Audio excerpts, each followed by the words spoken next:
comments, etc. Thank you, Mr. Chair, and good morning all. This meeting is being live streamed. In order to ensure that this meeting remains accessible to the public, the meeting will be recessed for 15 minutes if the live stream is interrupted or fails. Staff will work to get the live stream up and running as soon as possible, and we will keep council advised. As many of you are aware, we did have technical difficulties last week during the Planning and Growth Management meeting, and the meeting had to be adjourned as the live stream failed.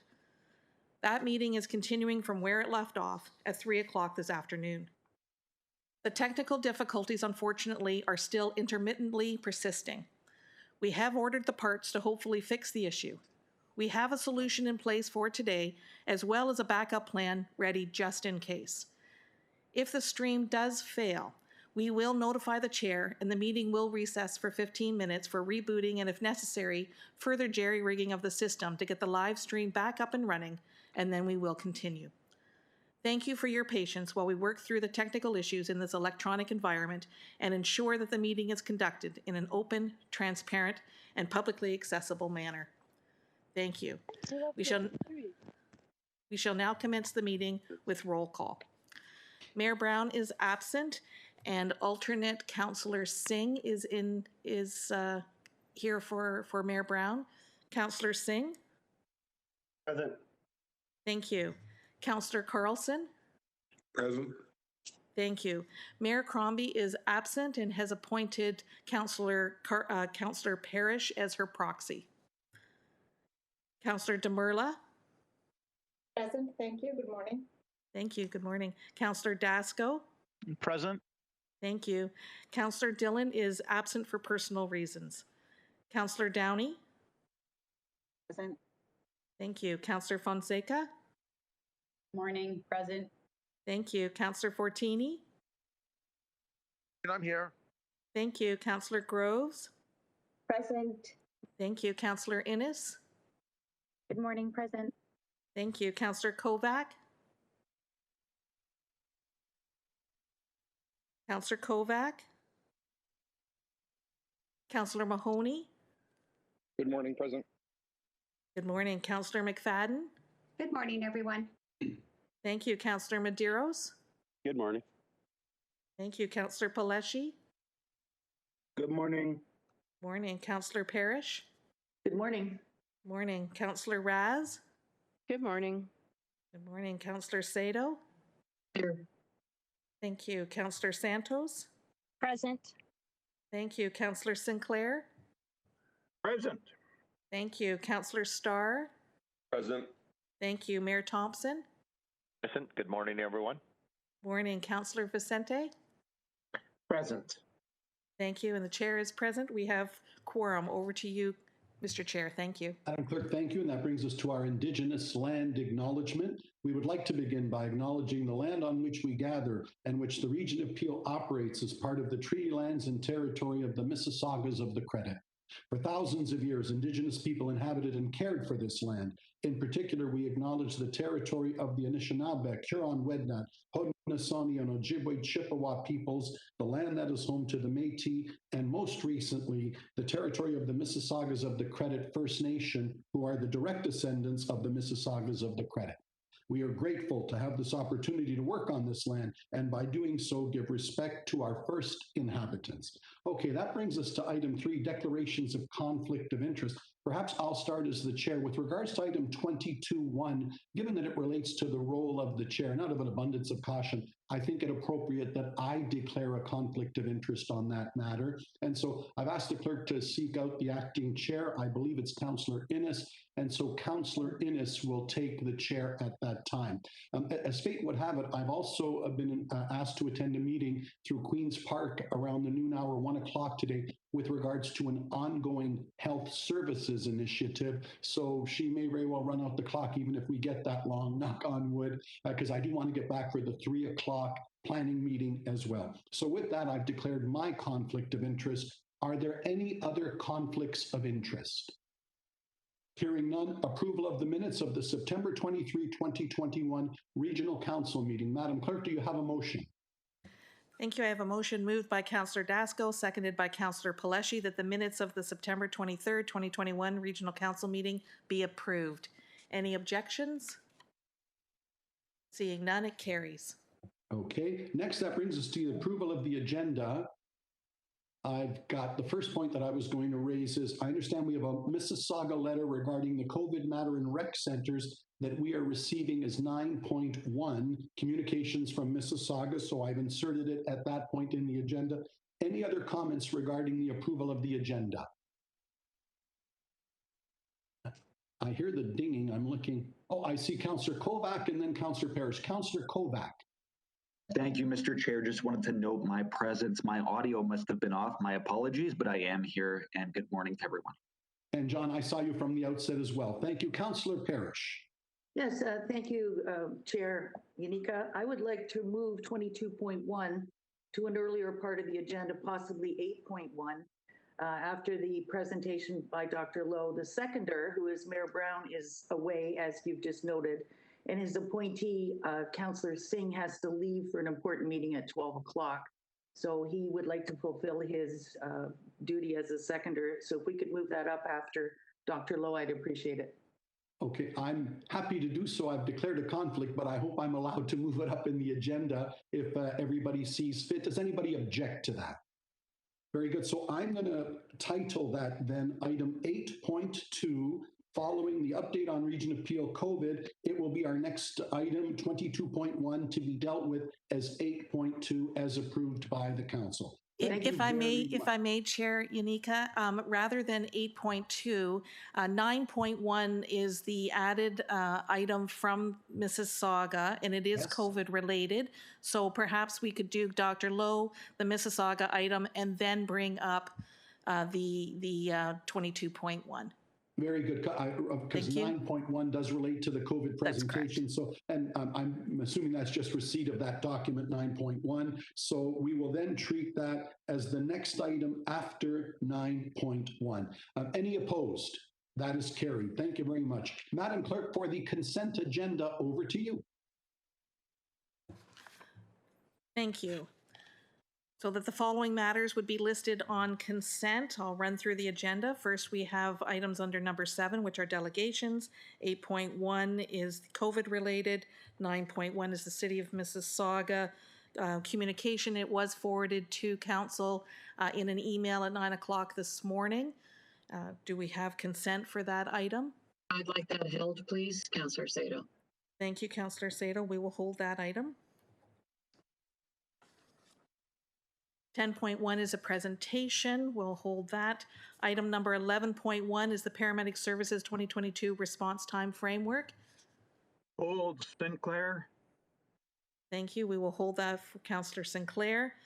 Item number 17.1, update on the 2020 Audit and Accountability Fund reviews. On consent. 17.2, participation in the 2021 Audit and Accountability Fund program. On consent, thank you. Item 17.3, supply of Trapeze Pass Transit Scheduling and Dispatch Software Licensing, Maintenance, Support, and Professional Services document. On consent, thank you. 17.4, report of the Diversity, Equity, and Anti-Racism Committee meeting held on September 16, 2021. On consent, thank you. 17.5, report of the Region of Peel Accessibility Advisory Committee meeting held on September 16th, 2021. Sorry, we have a delegation, 7.1.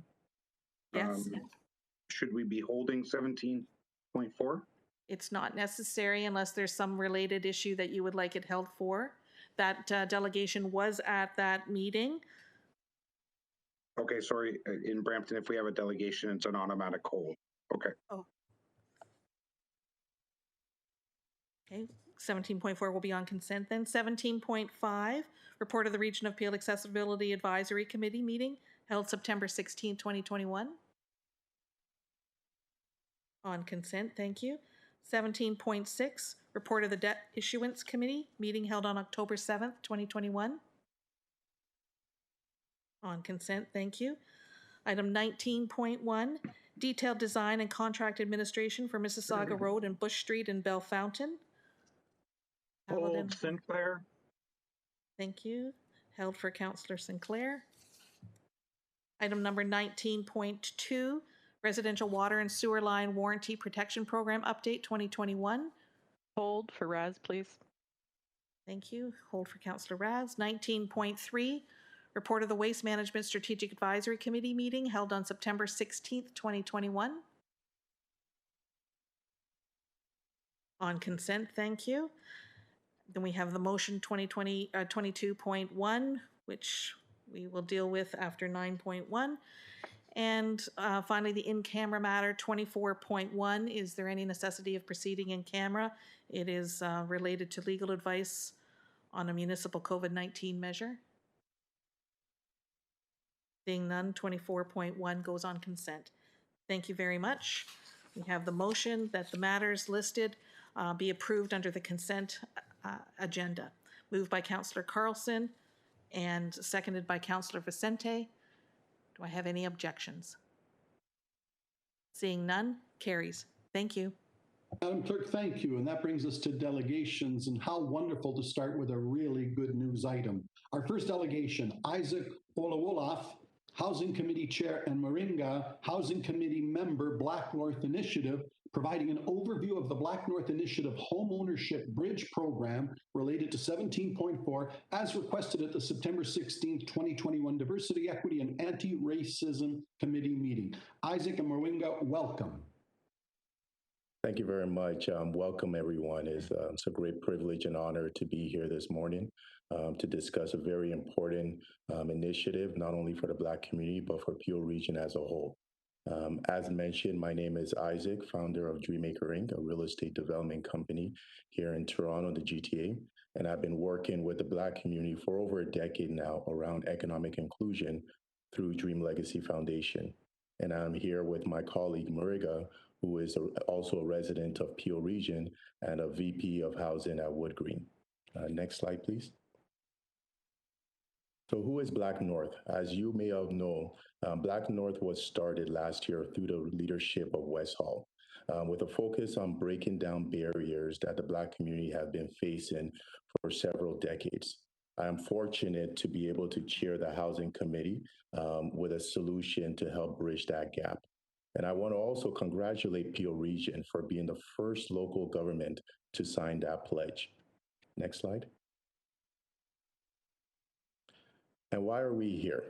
We are here because we know what the story is.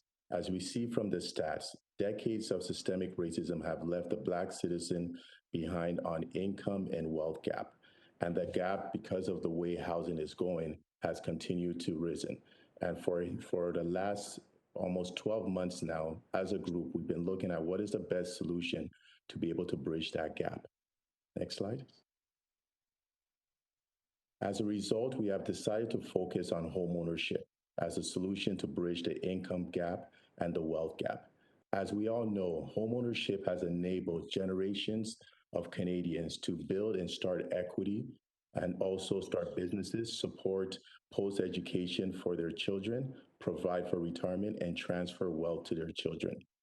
I could speak on this personally. Moving to Woodbridge over 20 years ago, I was able to see the Italian community utilize real estate and housing as a tool to be able to create wealth, as a tool to be able to create sustainability within their community, and as a tool to be able to plant the seeds for generation to come. Our hope is that with this homeownership bridge program, we'll be able to put the Black community on that same path. Next slide. I'll pass it on to Moringa. Thank you. All right. Thank you very much, Isaac. And it's again, just to echo Isaac's earlier comment, we're extremely appreciative of the region of Peel for stepping up and supporting this important initiative. I'll focus very quickly on what the program is. This is a home ownership second mortgage program to support the creation of wealth. What we have in front of you here is, on the left is the consolidated capital stack that will fund the program.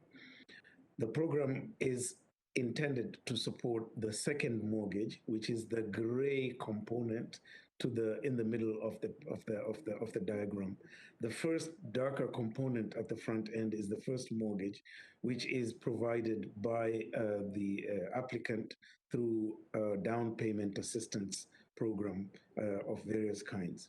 And so the homeownership bridging program is primarily focused on supporting the individuals that qualify to be able to get that additional amount of money needed for us to reach the full value of the purchase or of the buildup, which is depicted by red on the right-hand side.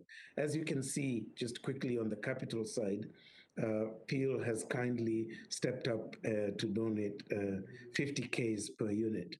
We expect to augment that with contributions from the other levels of government. We're going to be having a meeting with the province at the end of the month and begin that journey of detailing what that might look like. We've got some significant progress with the feds through the National Co-Investment Fund and through the Shared Equity Mortgage Providers Program. And then in addition to that, some inroads with private developers through the philanthropic donations. So we're feeling really excited about where we need to go with this. Next slide, please. So who are we helping in this process? The Black Homeownership Bridge Program is designed to assist families with households between 65Ks and 70K, enabling them to build family equity and start the journey that Isaac described here, which is the journey of creating wealth. And just so that people appreciate who these people are, these are ordinary people who work in ordinary jobs, who are part of our service workers that have supported us through the pandemic, either through hospitals or keeping the factories and the food supply chain open. One of them is, and as an example, a two-parent with one child. The father is a supervisor in a warehouse. The mother does part-time hairstylist, and with a child benefit tax, that brings them to about 65. The other person, again, is a mom, single mom, 50K as a retail manager with a child benefit for 3 kids of 15. And then the last one is a composite family of dad with the kids as a single dad, 2 kids, and with a grandparent. Again, that combination gets you to about 70K. So these are fairly modest income band. It's a fairly modest income band. So what's the benefit that that we're trying to demonstrate here? And going on to the next slide. Yeah, so we take one of the families through that journey, and you see their current trajectory is to continue to rent over a period of 25 years. That's approximately 600 spent in rent. And those of us who are in the issues about affordable housing know that unless your income increases, you can incrementally live in a less quality housing in the rental market if your income Maringa, I need to remind you, you're getting close to the end of your presentation. Another minute or two, please, to wrap up. Fantastic. I think I'm almost there. So the other alternative trajectory, which is what we're supporting through the Black North Homeownership Bridge Program, is having that family supported. And over that same 25 years, we'll accrue about $700,000 in equity. That is what is used to support the children's education and provide them with the same kind of outcomes like most families do. The other magical part of that whole journey is that once a resale happens, or after 25 years or whenever the family decide, the equity is a shared equity model. So some of that equity comes back into the Homeownership Bridge Fund. And it's that cycle effect that for us is what we are saying. We're going to leverage public support and the kind of money you're doing to create something that's sustainable here. I believe, next slide. Yeah, thank you. That was the last slide, yeah. Thank you. Open for questions, yeah. Yes, thank you for your presentation. Thank you for a marvelous initiative. Questions, Councillor Downey, Councillor Parrish. Councillor Downey. Thank you, through you, Chair Nika, to Isaac and Mariga. Thank you for coming, and I apologize for missing you when you were at the Equity and Diversity table. The report was put through and I believe supported at that table. And we were invited to come here for the benefit of the rest of council. So I'm happy to have seen the presentation here and heard from you here.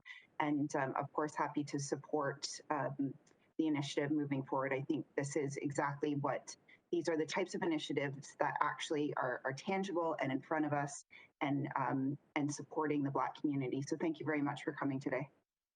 Thank you. Councillor Parrish.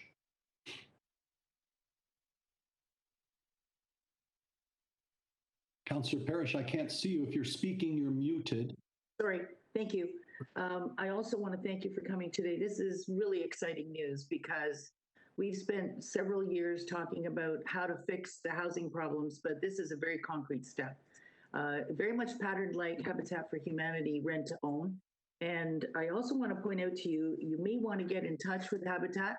We have 4 new semis, two semis, 4 units built in Malton, and they are taking applications for families. They will also accommodate 8 families because there's complete basement apartments, and would put them on the same sort of basis that you're talking about here, which is a rent to own or a similar project. So they haven't chosen the families yet, and if you'd like to, we have a lot of Black families in Malton, and I'm sure that you know some that could get in there right away. So I thank you very much. And I also thank the Region of Peel and our housing committees for Peel Housing for doing this very concrete step.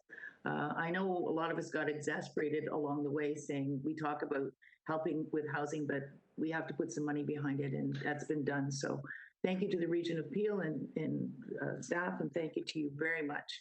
Really excellent presentation. Thank you, Councillor Daskal. Thank you through the chair, and nice to see you again, Isaac. And much appreciated for the presentation. And Mariga, thank you very much. Really good initiative, and I was actually looking at a little bit of the organization just before council as well, and an impressive roster to say the least, and a really well thought out, well done initiative.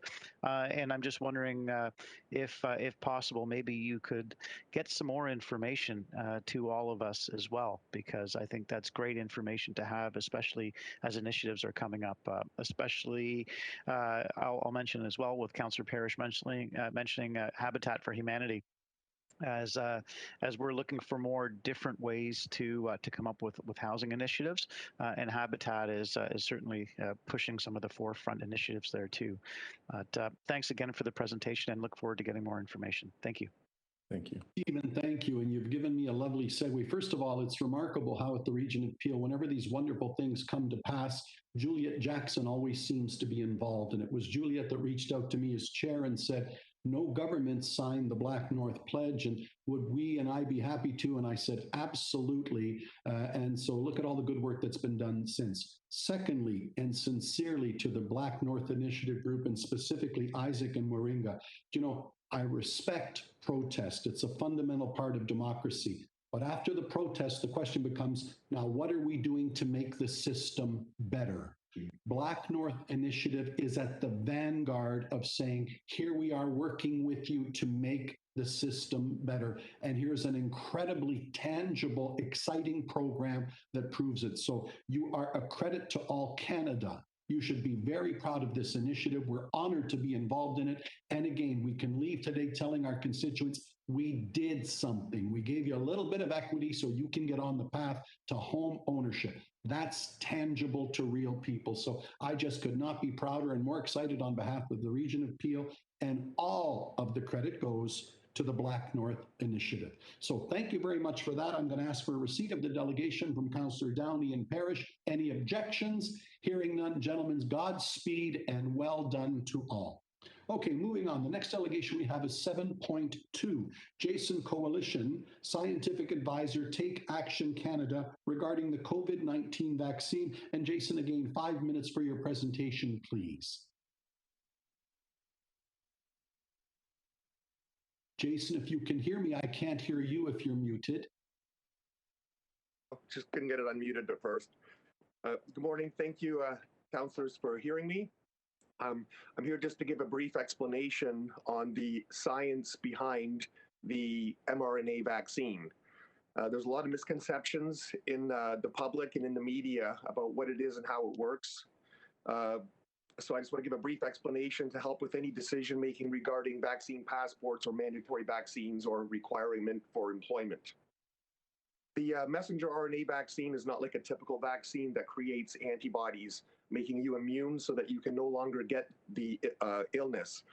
What it does is it programs your cells to create the spike protein of the original strain of SARS-CoV-2. The original strain, by the way, no longer exists. It has mutated out of existence and has been replaced by mutations that are being referred to as a variant. So it trains your shoulder, when they inject in your shoulder, to create the spike protein.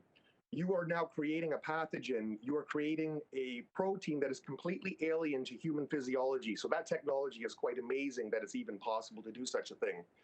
Originally, it was speculated that 100% of the spike proteins would remain in your shoulder. We now know through studies that only 25% remain in the shoulder and 75% travel throughout your body. This was not supposed to happen, but it was an experimental drug trial, so this wasn't known at the time.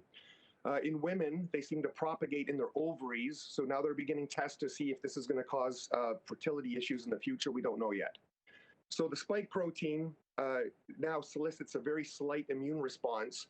So your body creates T and B lymphocytes to address the spike proteins. We now know, it's been fully admitted, that's why they're talking about the booster, that these lymphocytes only last 6 months and then they've dissipated. So whatever limited protection you get against the spike protein, which is a very minuscule portion of the virus as a whole, completely is gone after 6 months and you are completely without any kind of protection of any kind whatsoever. So now you have to realize that it doesn't create neutralizing antibodies like an attenuated virus, like say measles. When you get an actual attenuated version of the measles virus, attenuated means it's harmless and can't make you sick. You develop antibodies. So say a year later, 6 years later, you get confronted with measles, you cannot get truly infected because your body destroys it immediately. This doesn't work like that. The messenger RNA creates the lymphocytes, T and B lymphocytes. So it's like having T cell immunity against only the spike protein, which is the little spikes on the ball that latch onto your ACE2 receptors, which is how you get infected.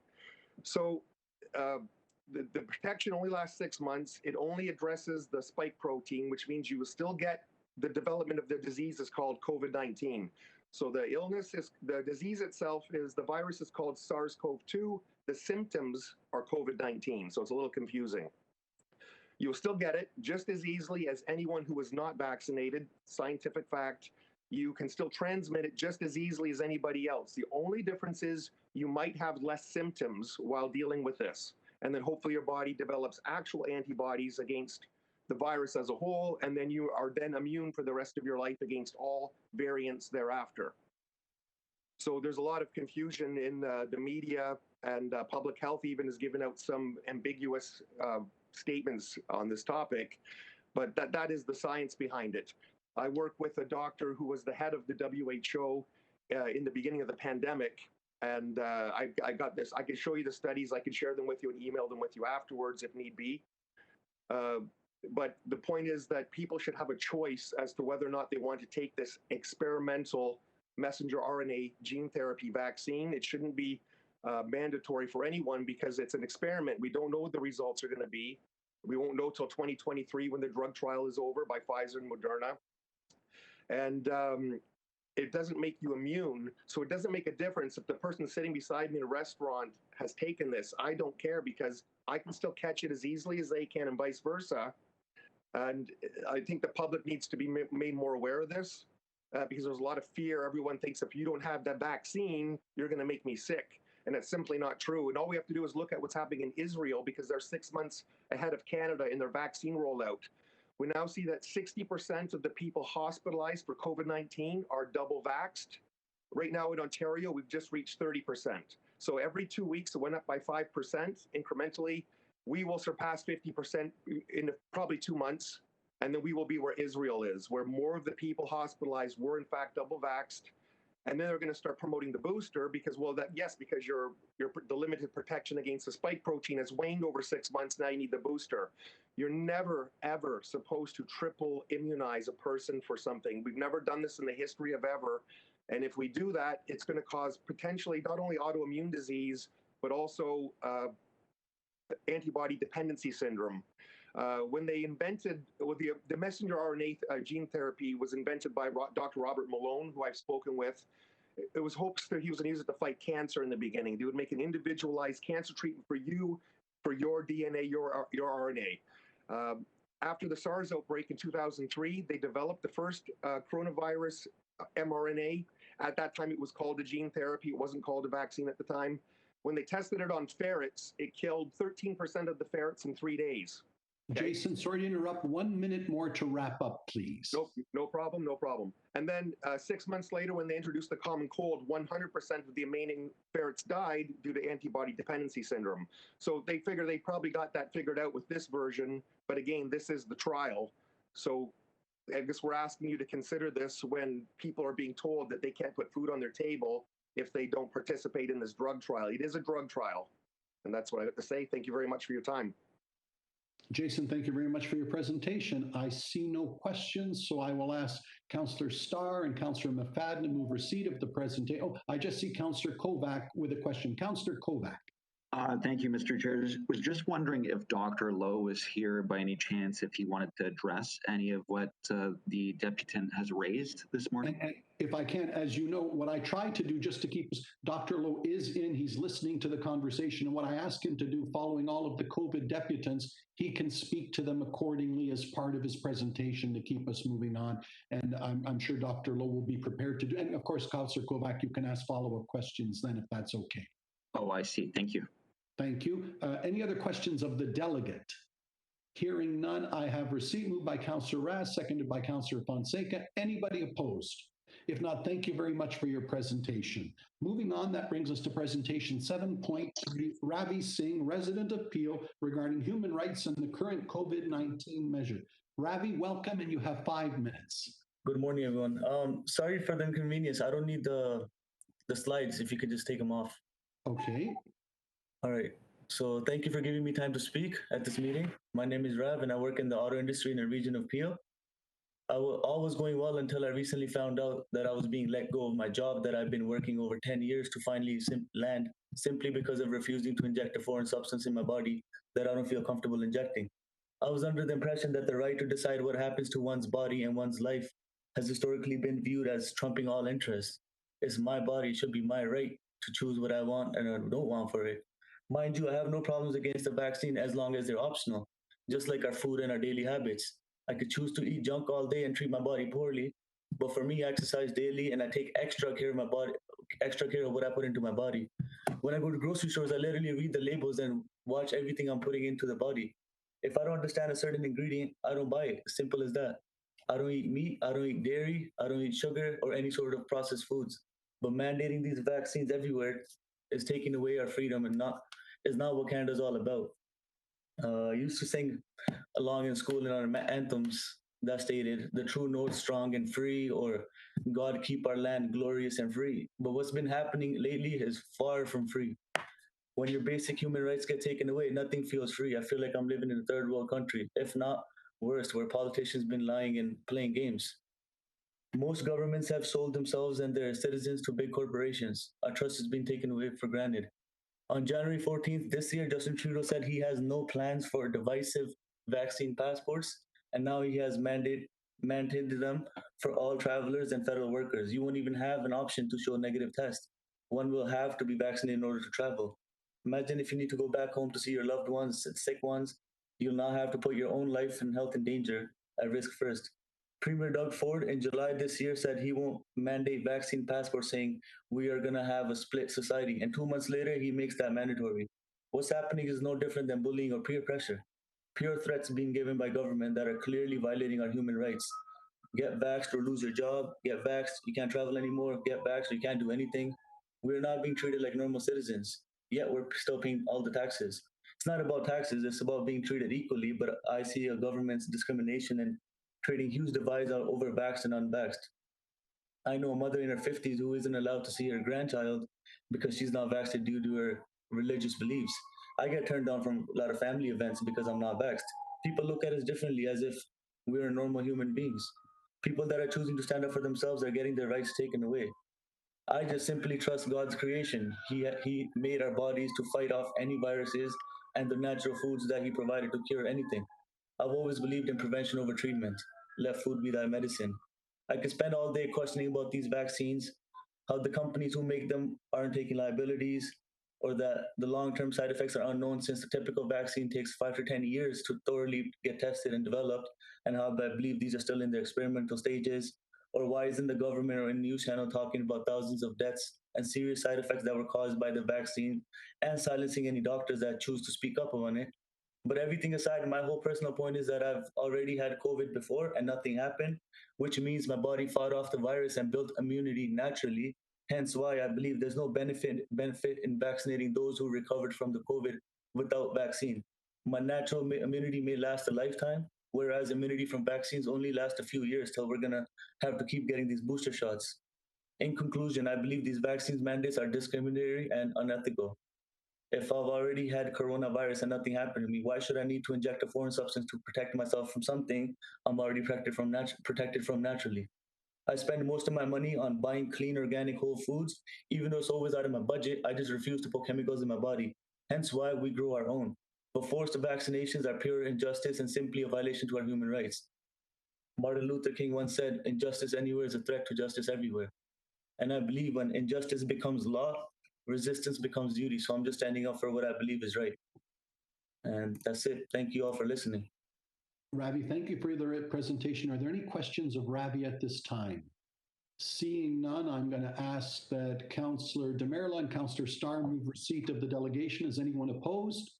Seeing none, and a shout out to Ravi and Jason for the very respectful way you've presented your point of view. I commend you for that on behalf of all of council. Thank you so much. Brings us to point 7.4, Tevjarden Gautam, resident in the city of Brampton, requesting removal of liens due to a water pipe on a property in Brampton. Tevjarden, are you here? And you have 5 minutes, please.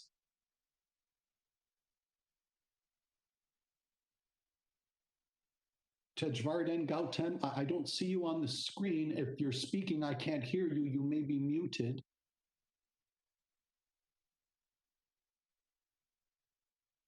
Can the clerk's office help me to say if you've detected that he's in our meeting?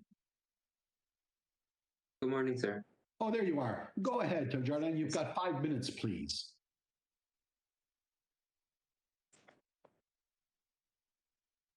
Yes, sir. So originally, my father, Dinesh Gautam, was supposed to come out and speak in regards to the matter of One Good Road, but I thought it'd be better if I spoke on his behalf.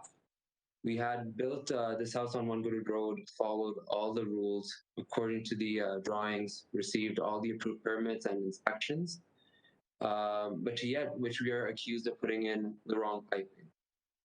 The contractor followed all the drawings, got all the approved inspections, which were done according to the requirements of the drawings. We paid all the fees for the permits at the region. They came, but no one was home at the moment, so we had to reschedule with them. And they came back 2 weeks after in order to shut down the water while we had the occupancy permit. The full family had already moved in, along with my 80-year-old grandmother. So not having a choice, we had to sign whatever paperwork or documentation that they required.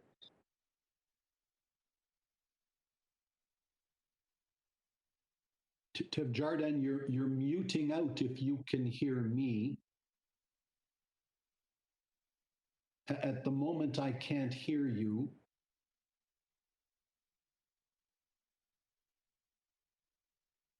Yes, if you're speaking, I still can't hear you, unfortunately, Mr. Gautam.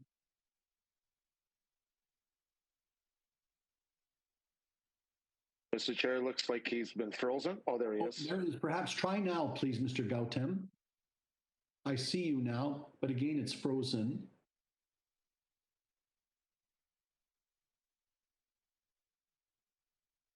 Try Perhaps again right now. I can see you. Perhaps the delegate could turn his camera off and that may help with his connectivity. Yes, Mr. Gautam, if you could turn your camera off and perhaps we will just hear you, that may help if you can hear me. If you can try to turn your camera off, please. And why don't you try speaking right now? Go ahead, please proceed. Try to. Sorry, sir. There you go. Go ahead. Go ahead. We hear you. Go ahead. Okay. So I don't know where. So I practically said everything that I had to say. I don't know if. Okay, Mr. Gautam, if you finished your presentation, I know Councillor Fortini was on the file as well. Councillor Fortini, perhaps you might like to speak to the file and give us some direction and assistance. Thank you, Mr. Chair and Council. So I kind of know the whole application here from the start, and they built a beautiful home here just down the street for me. They went through all the permits. Everything was passed at the city of Brampton and stamped in March 2016. And I pulled out a bunch of paperwork, and inspection was done for inside drains, outside drains, plumbing, water, testing. And it says on the drawing here, I'm reading, it shows a sanitary sewer, the storm sewer, the pump, and 3/4 or 1-inch copper pipe. So the contractor, I guess, tried to save on a little bit of copper and put a 3/4 inch plumbing. When they went to put the water meter in after they got occupancy permit, they were told that they had to pay $789 by certified check or draft, money draft, so bank draft. So they end up going to the bank. They did all that. They showed up at their home to put the meter. There was no one there. They left a note on the door to contact them. 3 weeks later, they came in on a Friday afternoon and said, "I'm sorry, we can't put the meter. You don't have a 1-inch pipe." And they shut the water off and left the whole family with no water. I know Councillor Miles was trying at the time, but they couldn't reach her, contacting her. And I got involved, and they ended up having no water for the weekend. And on Tuesday, they finally had to sign some papers, and the region was asking for a $20,000 security deposit. And then they settled for 10, which they didn't do that either. But they shut the water off, and there's a kind of a lien on the property.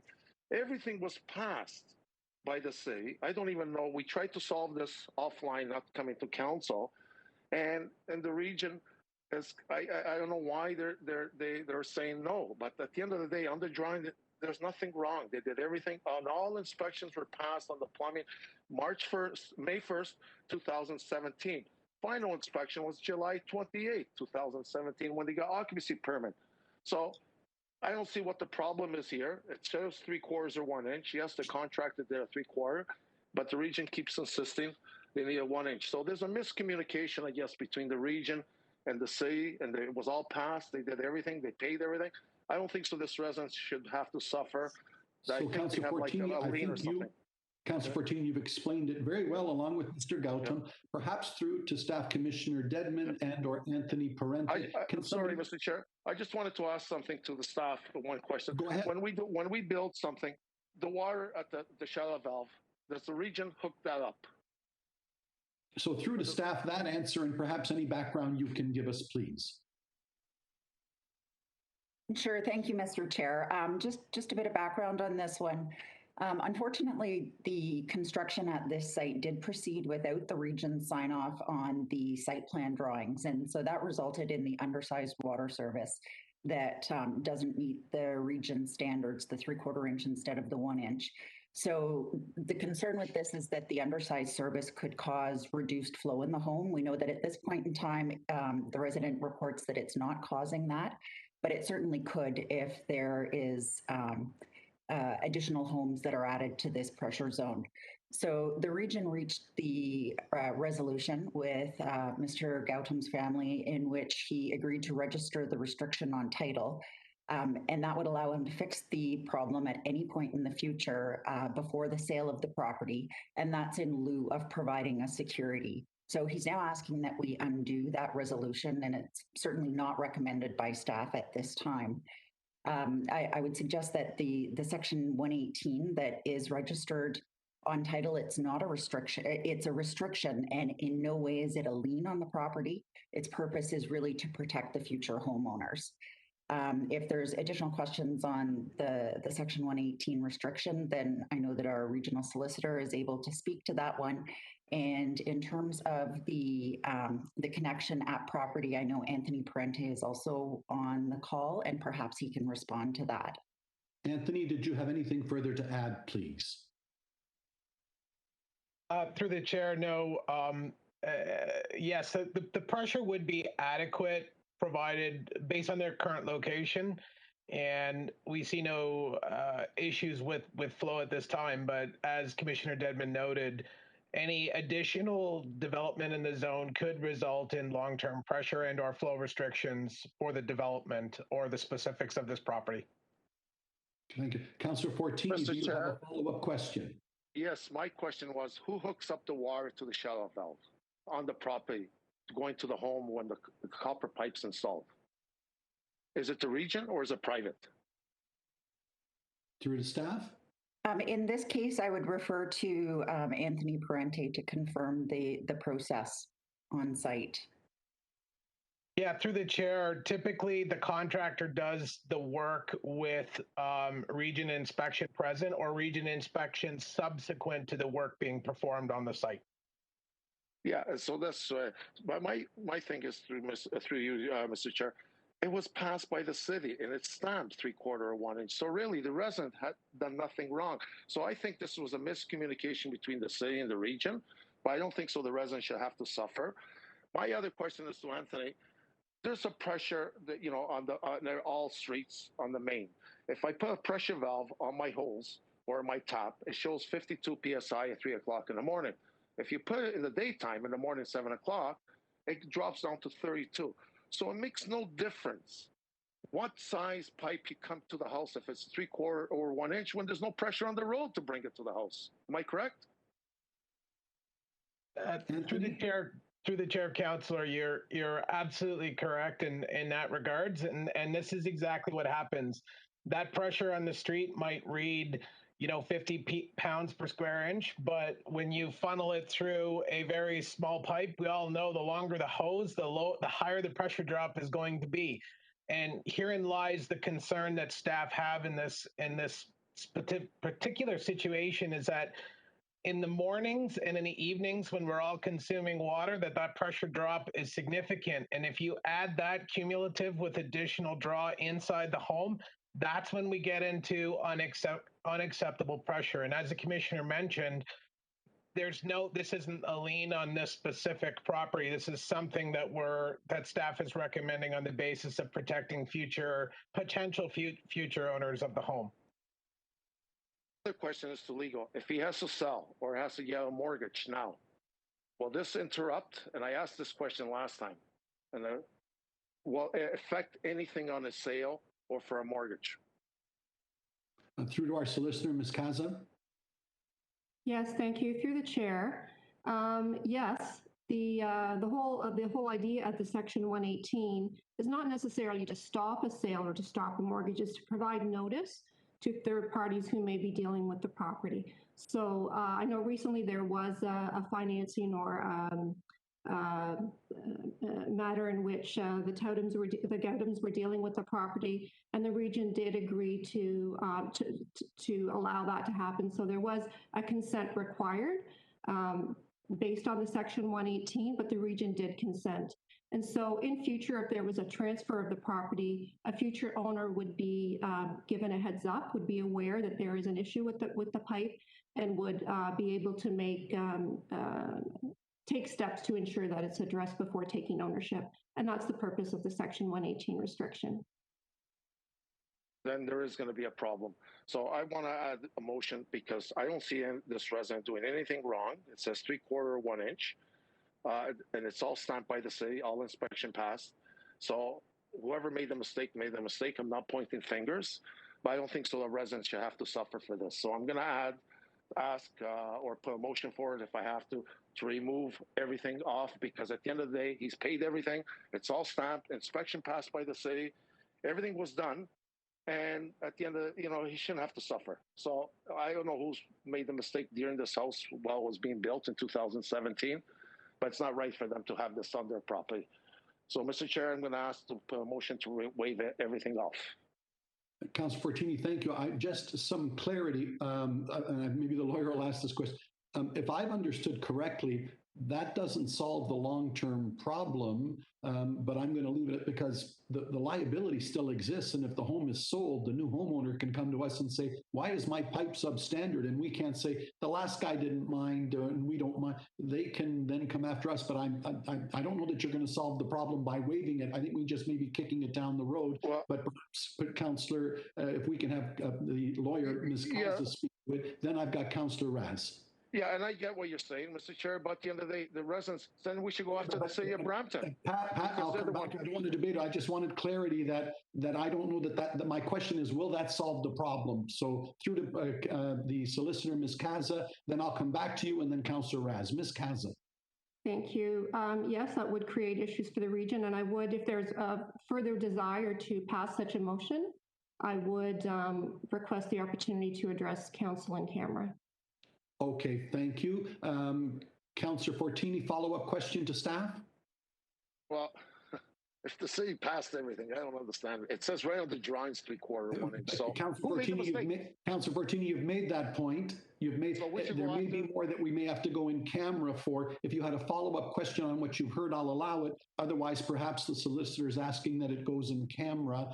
I will come back to you again. Let's hear what Councillor Raz has to say. Thank you, Mr. Chair. And actually, that was going to be my suggestion, that we perhaps we go in camera. This isn't the first time I would dealt with a very similar issue.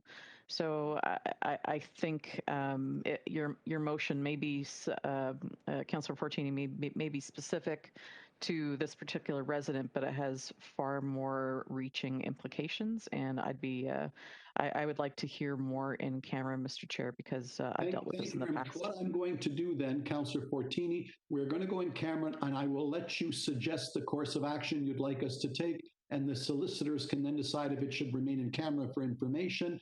We will have our discussion, and we will come back out of camera and carry on. So with that, I have a motion by Councillor Raz, second by Councillor Fortini, that we move into camera at this time to receive information subject to solicitor privilege, and then we will come right back to carry on with the delegation, Mr. Gautam. So if you will be on standby, Madam Clerk, if you can ensure the formalities that we are properly in camera, please.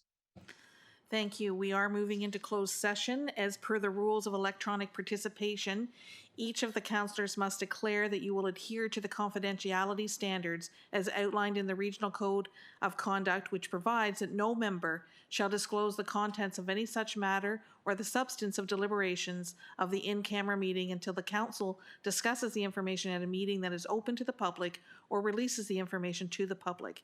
If you cannot make the stated declaration or appropriate arrangements so that any other persons cannot see or hear any of the confidential deliberations taking place, please withdraw from the meeting until we have moved back into open session. Members who leave the meeting during the in-camera session and attempt to connect back via the dial-in option will be required to send an email to council@peelregion.ca indicating your request to rejoin the meeting. We will then temporarily pause the in-camera session, unlock the room to allow you in. You will be required to identify yourself upon joining the meeting. It will just give us a moment to confirm that we are in camera.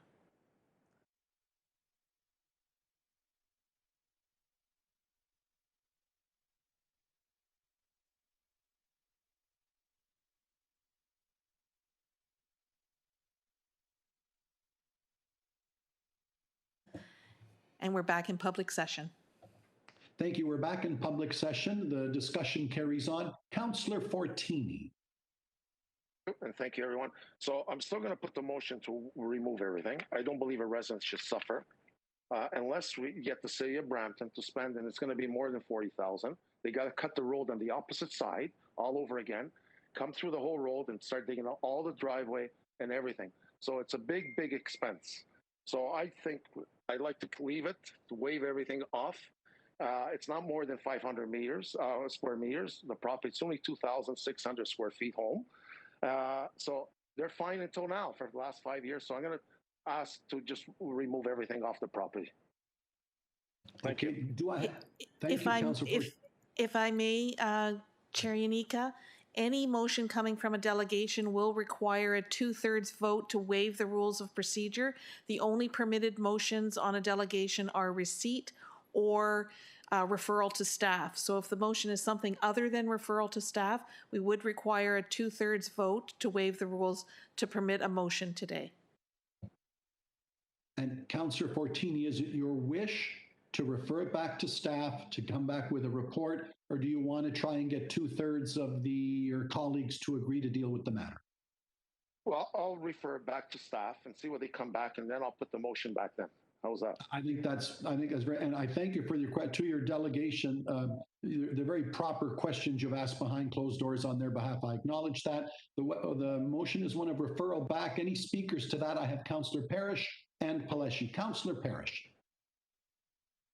I'm happy to support the referral, and I would like the clerk to put the subject of motions coming out of delegations on our next procedures committee. I think that has to change. Mississauga, we can move motions coming out of delegations. That's why we like to do it while the delegations are present and watching. So I would like that on our next agenda, please. And I support the referral.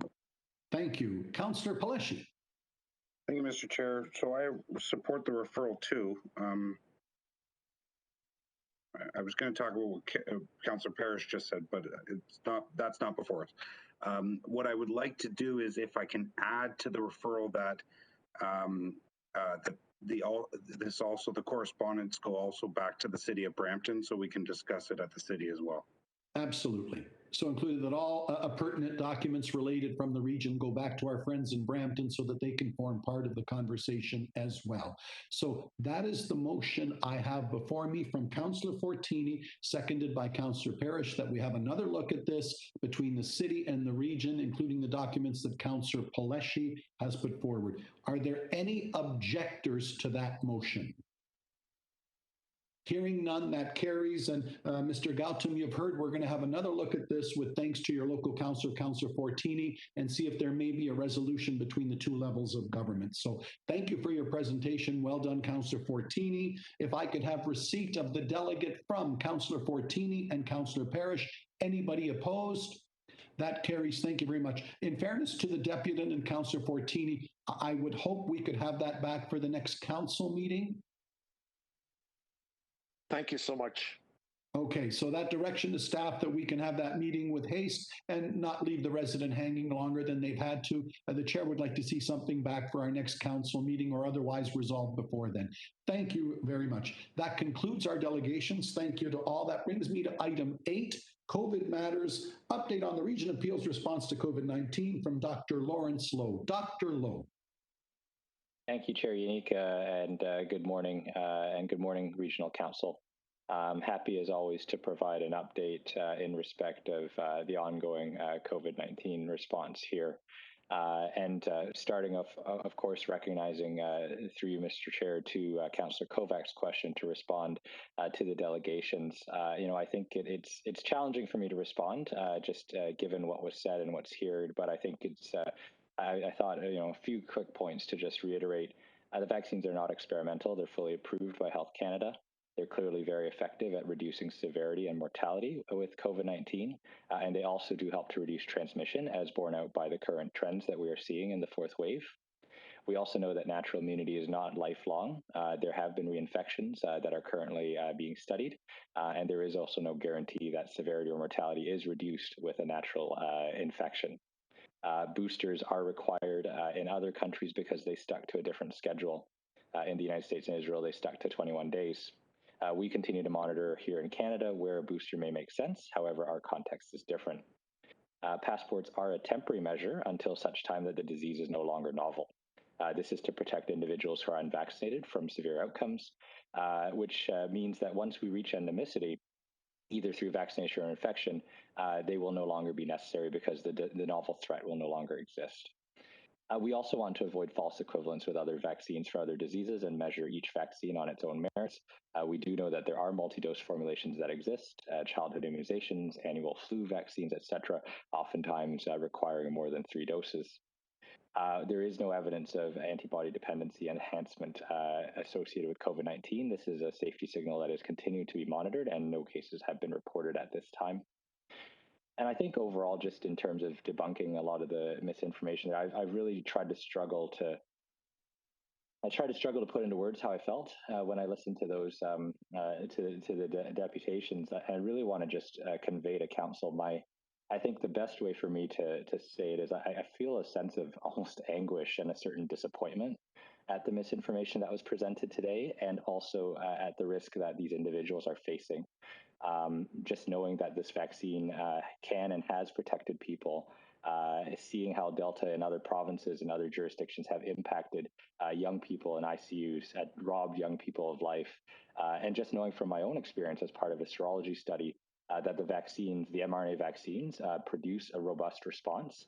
I think everything we're seeing in terms of our fourth wave, the trends, I think it's very clear from what's happening that the vaccines are safe, they're effective, and they do represent our way out of the acute phase of the pandemic, and they do offer protection for individuals and for community as a whole. So I think, in feeling that sense of disappointment and anguish and really concern, I'm just struggling to find the words. No one is forcing anyone, but it's like other health behaviors. We have to give out our best recommendations. So we'll say things like don't smoke. We'll say wear a seatbelt. We'll say, wear a helmet. And certainly we recognize that individual choice is existing, but I would be derelict in my duty if I recommended anything else other than recommending people get vaccinated with 2 doses for COVID, knowing especially now what we know about this disease and this vaccination on billions and billions of doses that have now been delivered worldwide. So with that response, Mr. Chair, I hope that meets Councillor Kovac's request for a response to the delegation. Again, just a certain feeling of anguish. I really can't describe it any better. And I will now present an overall update on our COVID-19 response. The region of Peel continues to monitor our transmission and severity, and the recent case numbers have stayed steady owing to 3 factors. So in addition to our high rates of vaccination, we have maintained certain public health measures, and I know that our community has also remained quite vigilant in terms of continuing to interact safely. We have had the benefit, of course, of good weather that has allowed us to continue interacting outdoors to a large degree. And so I think we really need to remain vigilant on all those things, measures, vaccination, and individual precautions to mitigate the impact of colder weather with more indoor interactions, as well as any upcoming holidays. There is a risk that if we decrease our vigilance or loosen things too prematurely and too quickly, we might very quickly reverse our gains, as has been seen in other jurisdictions. So, I think prudence is the way forward at this point in time, but we can see, that the fourth wave has been significantly attenuated. And our current position is very different from where we were last October, I think, really counting on and thanks to continued public health measures, vaccination, and the vigilance of our community. We're also continuing to work with Ontario Health and Partners to ensure that testing capacity and testing options continue to be made available to residents, and encourage everyone to visit our website, peelregion.ca/COVID-19, or peelregion.ca/coronavirus, for further information and updates on testing options as they continue to be made available and come online. In respect to our vaccination program, as of today, we now have 87.5% of eligible Peel residents with the first dose and 82% who have now been fully vaccinated with 2 doses. We are in the last mile of moving towards our goal of vaccinating more than 90% of Peel's residents born in 2009 with 2 doses. We are conducting careful data analysis and really targeting and prioritizing neighborhoods where there is lower vaccine uptake. Hundreds of neighborhood clinics are underway and planned through October to December in primary and secondary schools, post-secondary schools, shopping malls, places of worship, fairs, and more. And we also still retain 3 mass vaccination sites in Peel in all 3 municipalities, which continue to also accept walk-ins and booked appointments. However, as we drive towards 90% coverage under the provincial target that's been set, we are also starting to plan and implement aspects of our plan for vaccinating 5 to 11-year-olds, and also continuing with the delivery of booster shots under referral based on direction from the provincial government.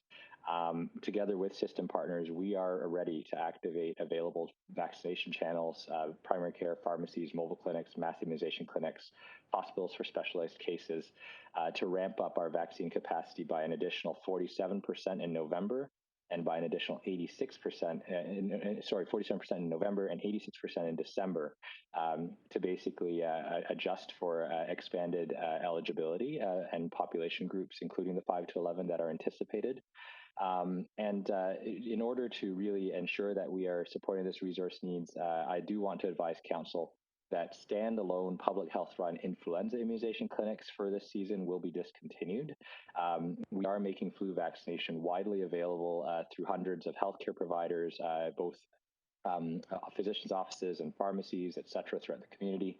And we continue to ensure that these partners are supported with guidance on effective administration, vaccine management, and updated information. All of this is available on our website. We ultimately also see broad access to vaccination and cohesive vaccination policies as important elements to address COVID-19 in our community and protect our residents. So vaccine policies, including mandates and certifications, can, in the interim, help to protect individuals and the collective as a whole.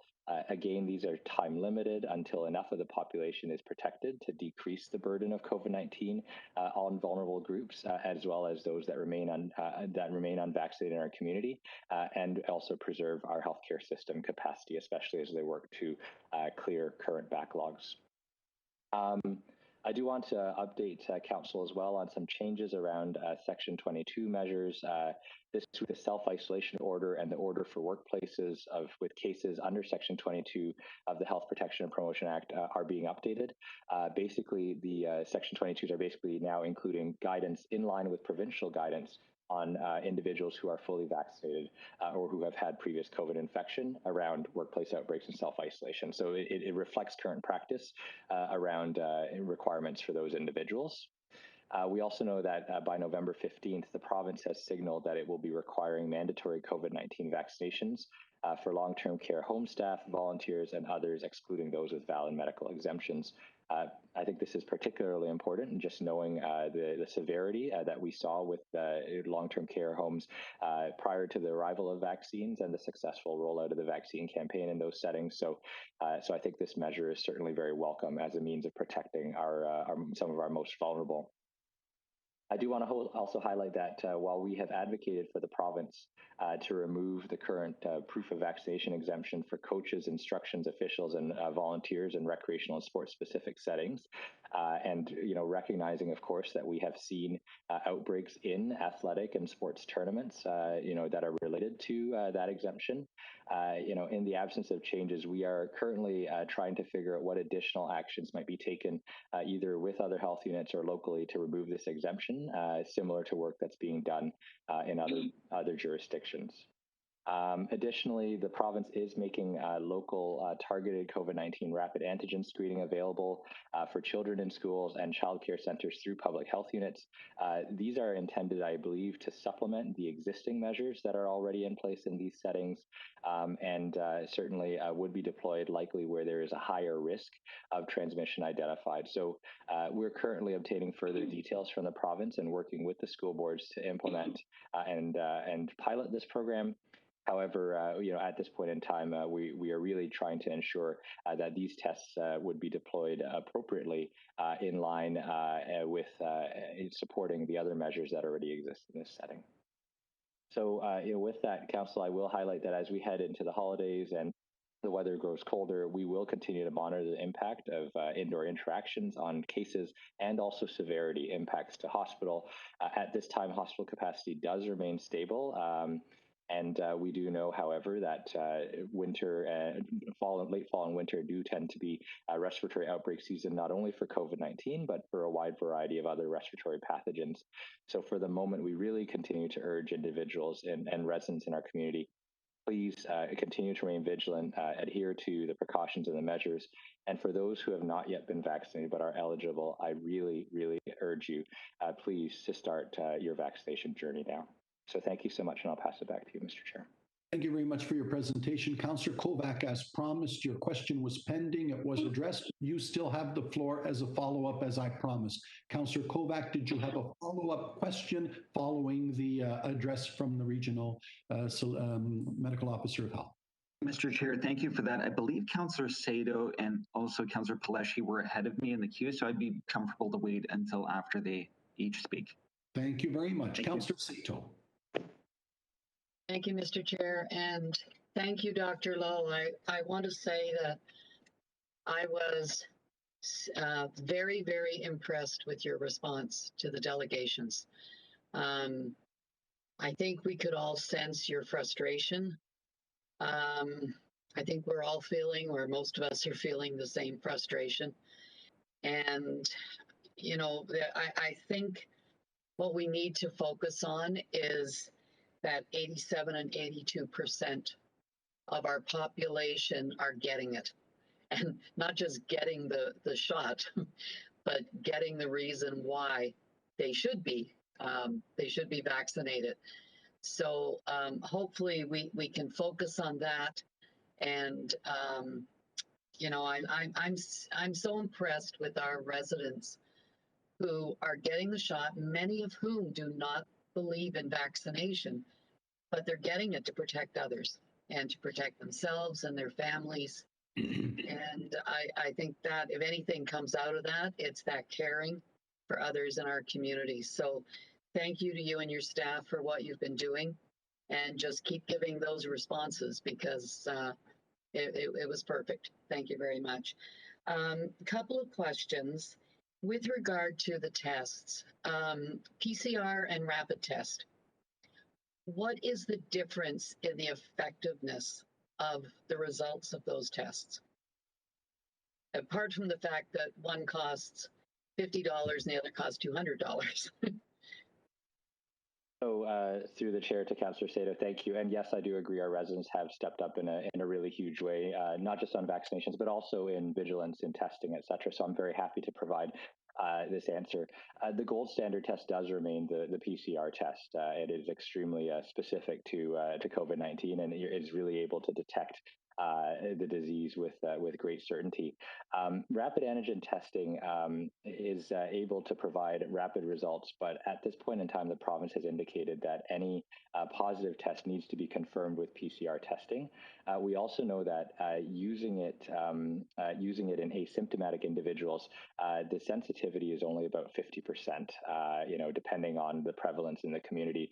So there is a limited benefit to testing whole populations with rapid tests all the time, and especially limited just on single one-off sort of tests. So what we have been doing, we've been sticking to the provincial recommendations to date, which is where someone is symptomatic or where someone has been a close contact or exposed, we really are trying to get them PCR in a rapid fashion, whether it's rapid PCR testing or actual traditional PCR testing.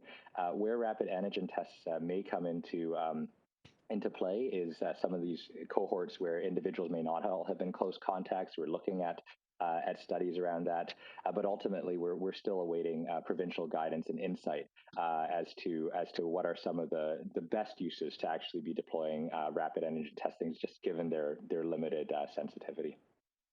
Hey, thank you. I know the question is being discussed as the U.S. announced yesterday that they're going to be opening the borders, and they're not requiring testing, just vaccination going into the U.S. But Canada at this point is still requiring a PCR test, which is more difficult to get in many places in the U.S. Previously, you could go to the U.S. with a rapid test. So I think it's the confusion, and hopefully the federal government will clear that up. With regard to the limits, capacity limits that are being removed, and we assume from what we're hearing that next week those capacity limits will be removed from restaurants, gyms, etc. Could you comment on that from a Peel Health perspective? So through the chair to Councillor Sato, with the fact that many of these areas currently are required to be compliant with the vaccine certificate program, the hope would be that many of these establishments would be verifying vaccination status, and therefore the risk of severe or mortal outcomes that would be associated with any potential exposure in these settings would be significantly diminished. So I think it is a matter of certainly prudence. At some point, those measures should be lifted, but I think it's not a matter of lifting the masking, the certificate, and those capacity limits all at the same time. I think the capacity limits, as long as you're still having masking and certification in place, it really limits the potential risk for the individuals who might be in those venues.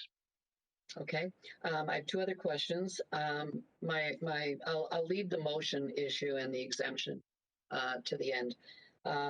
Toronto, I just heard, or the other day I heard that they are going to be directly contacting people who are not vaccinated or by phone, or who have received one shot and have not come in for their second.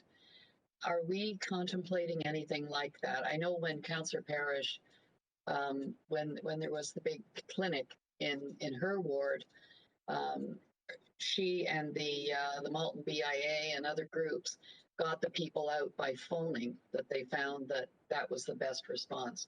So are we planning anything like that in Peel, or are we already doing that? So through the chair to Councillor Sato, yeah, we're already doing that through the Provincial Contact Center. And I know that the team has worked tirelessly to identify all the individuals who had received one dose and who are eligible based on the interval. And I know that they've been calling and reaching. I believe they've almost got 90% of those people outreached, and they've got a bunch of them booked, and then a bunch of them who have declined for whatever reasons. And I remember seeing a summary table sent to me the other day. So that work continues on the one dose one. On the unvaccinated individuals, certainly we continue to work in those high priority communities, throughout the neighborhood. I know, for example, in some of the and I know, just recalling previous conversations with Councillor Demerla, for example, in Cooksville, which still remains a priority focused area, we've had people, community ambassadors, going door to door and essentially knocking and working with cultural groups. So I mean, we are doing that outreach. We are really trying to get this last mile done. Oh, hi, Joy. I just responded. Yeah. Sorry, somebody has their mic off. About to present. This is what to present. I should be free before. Everybody can make sure their mics are off, please. Thank you. Councillor Sato, please proceed. Thank you. Thank you. With regard to the motion that I'm sure you've read that we passed in Mississauga yesterday, and you did refer to that there has been discussion with medical officers of health if the province does not remove that exemption. We're getting a lot of concerns in our community centers and a lot of confusion where some people have to show vaccination, others don't. And because the groups that don't tend to be mixed in with the groups that do require it in the change rooms, in particular in the swimming areas, that's where the concern is coming in. And that's where I'm hearing from residents that, I went into this change room and there were kids and older kids and coaches and officials in there who did not have to show vaccination, and I did, and I didn't know if they were vaccinated, and that was a concern. So we passed the motion, and I know our staff have been working with the recreational associations in Ontario to convince the province. I'm not sure they're going to do anything. So my question to you is, and I know other municipalities have put their own, removed those exemptions on their own, put more restrictions in place. I think if we're going to do that, it should be a regional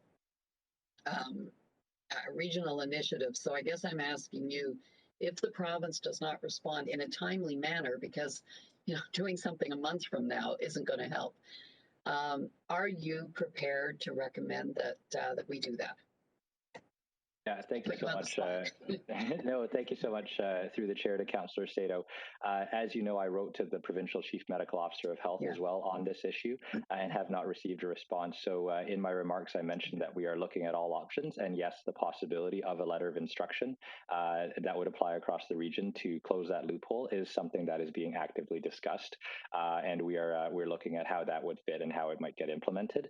We do recognize as well that both Toronto and York have issued similar letters of instructions. So we tried, of course, just for the purposes of consistency across the province, knowing that many of these leagues play elsewhere. But I would say it's not off the table, and we're certainly looking at that as a very, very strong possibility. Would you be comfortable if I asked Regional Council today, because my motion is it's here as correspondence, but if we were to support that motion today, would that give you more backup in moving forward on such a letter? So through the chair to Councillor Sato, I wouldn't presume to advise the Board of Health as to how you should have what position you should take. But what I can tell you is we have seen outbreaks in sports tournaments. We have seen outbreaks in athletic tournaments. We are certainly interested in moving forward locally in the event that we don't hear back from the Chief Medical Officer of Health in the province on this. So I would leave it to you to determine whether what the best course of action would be for the Board of Health at this time together. Okay, thank you. And perhaps the clerk, when we're all finished with our questions to you, perhaps the clerk can advise how I would be able to ask Regional Council to endorse the motion that Mississauga passed and that is on the agenda today. And one final question, Dr. Lowen, thank you. Flu shots, I know we spoke about them at the last meeting, and they are out there. Appointments are very difficult to get for them. It's almost like COVID vaccine all over again. Everyone's rushing out to get the shots. Do we get, and I know we're not doing them at Peel Region, do we get any indication, as we did with the COVID vaccine, of how many flu shots are allocated within various public health districts? And not to public health directly, but to the pharmacies, because they seem to be in very short supply, and they were previously as well. Yeah, so through the chair to Councillor Sato, in respect of flu, I'm just pulling up the number here. So I don't actually have the specific allocations at this point in time. But what I see here is there's going to be over at the time when we receive supply, there will be over 770, almost 775 facilities or locations that will be providing flu vaccine across the region. Now, of course, it is starting to come in initially right now is for some of the more high risk vulnerable groups. And I have here as a note as well that we are expecting 10% more flu vaccines compared to last year in order to better meet demand. So I don't have a specific allocation number, but that's something, Councillor Sato, that perhaps we can look at starting to include in the weekly updates to council that we share if that's information we have. Okay, I would appreciate that, because what I'm hearing from residents is, and I'm on waiting lists at 2 or 3 places for it, and I don't know when I'm going to get it, but I heard from one resident that she went on a waiting list a week ago, and the earliest appointment was near the end of November, and that's for the double shot. So it does sound as if they are in short supply again this year. So I'd be interested in knowing, are we getting our 10% of the provincial allocation? We didn't with COVID vaccines. So I'd really like to know where we are with the flu shot. Thank you very much, Dr. Lowen. Very well done today, your response. Thank you, Councillor Sato. Councillor Paleshi. Thank you very much, Mr. Chair. Thanks, Dr. Lowe, for your remarks. Dr. Lowe, I think you know this, but I'll say it again. You have the overwhelming support of this council, you and your team. But not only that, the residents of the areas that I represent think you're an absolute rock star. You're doing a fantastic job. You and your team are loved so much. And I take a lot of credit on how smart you are. Because you are our doctor at the Region of Peel. So it's a reflection on me as well when you're doing so well, you and your team. I just took my daughter to get her first shot. A 12-year-old girl that's afraid of needles. Went off without a hitch. Everything was fantastic. Staff at the Regan Road Gatwara Walk-In Clinic were unbelievable. So a big thank you to your team. Dr. Lowe, at the City of Brampton, we're starting to have the discussions on what coming back to work looks like. And further to those discussions, I've requested that council lead by example in terms of coming back to work and what a hybrid of that coming back to work looks like. I was wondering if in a future council meeting, if we could have that discussion on what the current discussions are happening for the region of Peel and what that hybrid may potentially look like. Through the chair, I might defer that one to the CAO, Janice Baker, in respect of the future of work for the region of Peel. Sure. CAO Baker. Through you, Mr. Chair, and thank you, Councillor Pleshy, for the question.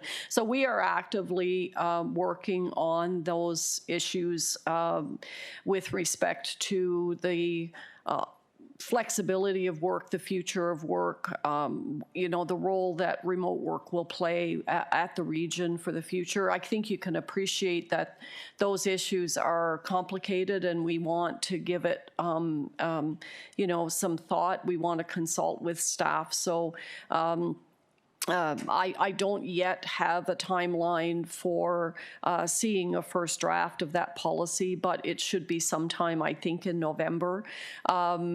At this point in time, what we are really relying on is the you know, continuing advice of public health officials around remote work being the safest way for staff to work at this point in time. We are looking at getting the building ready. Even at this stage, though, we would have partial occupancy. I'm told that we could probably safely occupy this building at about 40%. I know the clerk has been in touch with members of council around the restrictions that we would have in the council chamber in order to be fully compliant with public health guidelines. And at this point, that is really our primary guidepost. Is, you know, what are our public health advisors telling us about what we should and should not do and do safely. So it's very much a work in process. I get that there is uncertainty both around the timing of when we will land on that, but also what is it we're going to land on. I think there are many of us who thought we would be further advanced in that discussion, but unfortunately with the rise in cases and, you know, the concerns around the Delta variant, that really kind of paused things again. So we're treading carefully, but we are moving forward. And, you know, this will evolve over the next few weeks, and we would be in a position to start talking in a more fulsome and a more detailed way about what that picture looks like. Thank you for that, CAO. And I'm not pushing or really have any comment on in terms of the timing. You know, I do want us to be cautious and I want us to do it as safely as possible.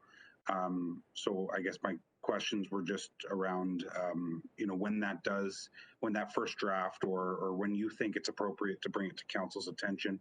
I know that, so it won't be a staff decision whether council starts really coming back or not. It will probably be a council decision.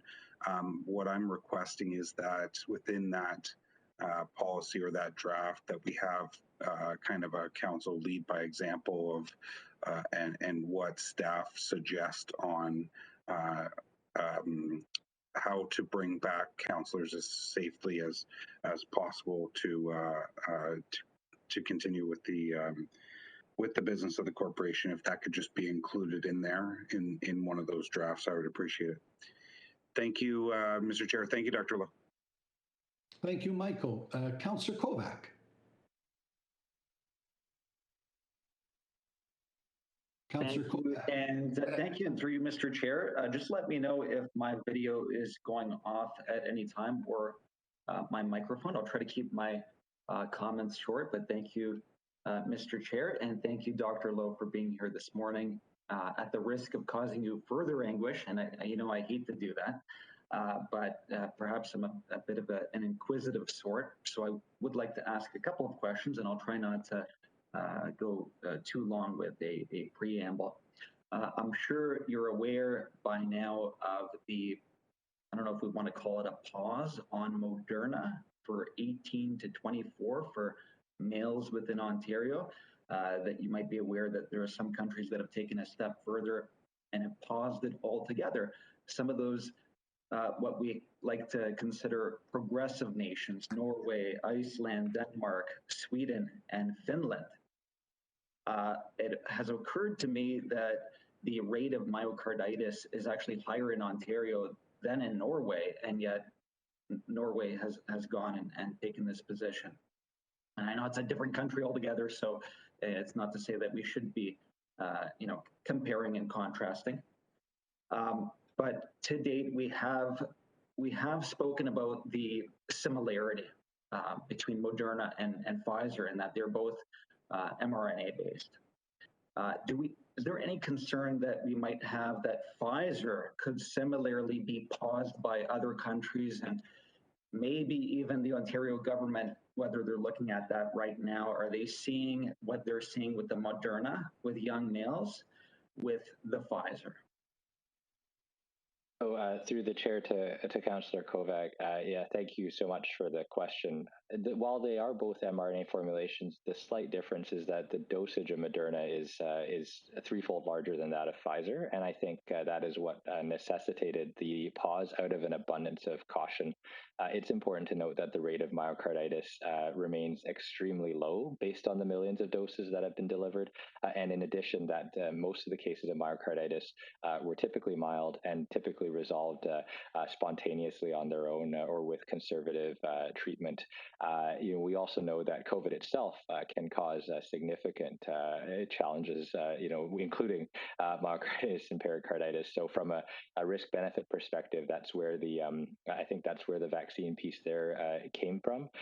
But I think it's also a matter in some of the other countries like Denmark and Norway and Sweden, where they are now in a situation where, because so much of their population is vaccinated, the risk benefit shifts because the risk of COVID, particularly amongst that population, is now significantly diminished, particularly in respect of severe outcomes. So I suspect that is what that regulator has done out of an abundance of caution, similar to what we've done out of an abundance of caution specific to Moderna here in Ontario. And I understand we are making great rounds on getting people vaccinated in Canada. I think we're over 80% at this time. The other day I had read, I'm not sure if you're familiar with Dr. Stephen Pellich. He's with the Division of Neurology in the Department of Medicine at the University of British Columbia. And he said, just with regard to those who have or might suffer from myocarditis, inflammation in the heart, contrary to what a number of people have said, there's no such thing as mild myocarditis. It's the destruction of the myocytes, the heart cells that contract. When those cells die, they are not replaced in your body and are instead replaced by scar tissue, which is from fibroblasts, skin cells which don't have contractile activity. So the remaining muscle cells then have to get a little bigger in order to compensate. Every time you get an inflammatory response, you lose more of that contractility and have a greater chance of heart attack and other problems later in life. I imagine the same thing could be said of pericarditis, that I think it's the swelling of the outer lining. My other question would be, and we are reminded, of course, in the spring of that great push by Mayor Crombie to get AstraZeneca vaccines, and here we are a number of months later. And I don't know if you could comment on the current status of both the AstraZeneca vaccine and Johnson & Johnson, those two viral vector-based vaccines, and how we are either using or not using them here in Ontario, and what would be the reason for that? And I have one more question, and then I'll get off. Through the chair to Councillor Kovac, I wanted to just clarify, I believe, what you just read. The physician that you're quoting may be mistaking a myocardial infarction with myocarditis. So a myocardial infarction, also known commonly as a heart attack, is where blood flow is interrupted to heart muscles, and therefore the heart muscle dies and scars. And essentially, if enough of it dies, the heart ceases to function. Myocarditis refers to an inflammation of the heart the cells of the myocytes. It's not the death of those myocytes altogether. And similar to other inflammation in the body, over time, it tends to resolve, particularly with support and treatment. And there are lots of, I think one of my best friends from med school is a cardiologist who has made very clear that myocarditis, especially not just related to the vaccine, the very rare side effect of the vaccine, but you see things like infectious viral myocarditis all the time. Those resolve with very ill effect, with no ill effects, usually after 3 months. So I think they may be mistaken between myocarditis and myocardial infarction on that front. In respect of your other question, the current supply of AstraZeneca and Johnson & Johnson is being reserved for specific uses. I'm trying to recall at this point in time it escapes me. I'm happy to follow up with you offline as to what the specific uses are. They are very limited. They are referrals, I think, based on people who have, I believe it's people who have allergies or those clear medical contraindications to mRNA vaccines. I have to confirm that, however. But the big reason why we're not using those right now is because we have an adequate supply of the mRNA vaccines that are available right now and that have been clearly good at reducing severity, mortality, and protecting our population at this time. Thank you. And just the one final question, and the reason I decided to quote Dr. Stephen Pellich is because I wanted to go with somebody who could not in any way be perceived as a rogue. He's a neurologist within the University of British Columbia and their Department of Medicine. There remain individuals, even families who have let's say individuals pre-existing health conditions, whatever they might be. They could even be neurological based. And, certain vaccines might have a side effect that others might not have. And I respect what you're saying, that they're all rare. We also don't know down many years from now kind of what could pop up. But with the viral vector base, we were seeing blood clotting at a rarer cases. And with the mRNAs, we've seen cases of myocarditis and pericarditis. So if somebody has something that would, like a pre-existing condition, you could imagine that would make them more apprehensive about going forward and getting vaccinated with currently what is available and what's being pushed, which is the Moderna and the Pfizer, both mRNA based. So, is there something that we or you could or should be doing with respect to the advocating for different types of credible vaccines to gain entry into Canada, whether that's Covaxin, which was approved in India, funny enough, for ages in between 2 to 18, and that's an inactivated virus-based vaccine. So it is, from what I've gathered, different than the mRNA technology. So is that something that either you or we should be doing? And as we seek to get more people vaccinated, and there, I guess, a whole bunch of reasons why maybe people might be holding out, but that's at least one of the reasons that's holding some people back. So through the chair to Councillor Kovac, I think there's sort of three important pieces to my answer that I'll give you. First of all, in respect to side effects, most of the side effects are related to the immune response that is developed, and those tend to resolve usually within 3 to 4 weeks. So that that mirrors the function of the vaccine, which is to boost your immune system to the pathogen in question. Vaccines do not typically have, actually, I shouldn't say do not typically, it's not been known for vaccines to have side effects years and years down the road because your immune response doesn't last that long. So I think that's the first thing I would say in respect to that. I think the second thing I would say in respect of people who have chronic conditions or otherwise, it is in fact recommended that these individuals get vaccinated as soon as possible. We do know that certain individuals with specific diseases, morbidities, they may actually be at higher risk of severe outcomes with COVID-19, and should they remain unvaccinated, they are at serious risk by virtue of those medical conditions that you're referring to. So I think that's what I would be advocating for, and really reassuring them that the vaccines are safe, they're effective, and many people with comorbidities have been able to access this protection here in Canada. And then in respect of other types of vaccines, I do know that our colleagues at Health Canada continue to review applications as they are received. I don't know what the status is of whether Covaxin or other vaccines have submitted for application within Canada, but I imagine they would be given due process if it was brought to our federal colleagues. Thanks so much, Mr. Chair. I believe I'm now out of time with the three questions that I've asked. So I'll just say the FDA ordered Pfizer to do more studies on side effects of their vaccine on children's hearts and have ordered studies to continue all the way up until 2027. Thank you so much for your time, Dr. Lowe. Councillor Kovacs, thank you. Councillor Damerla. Chair, I had brought my hand down, so I'm not sure why it's still up.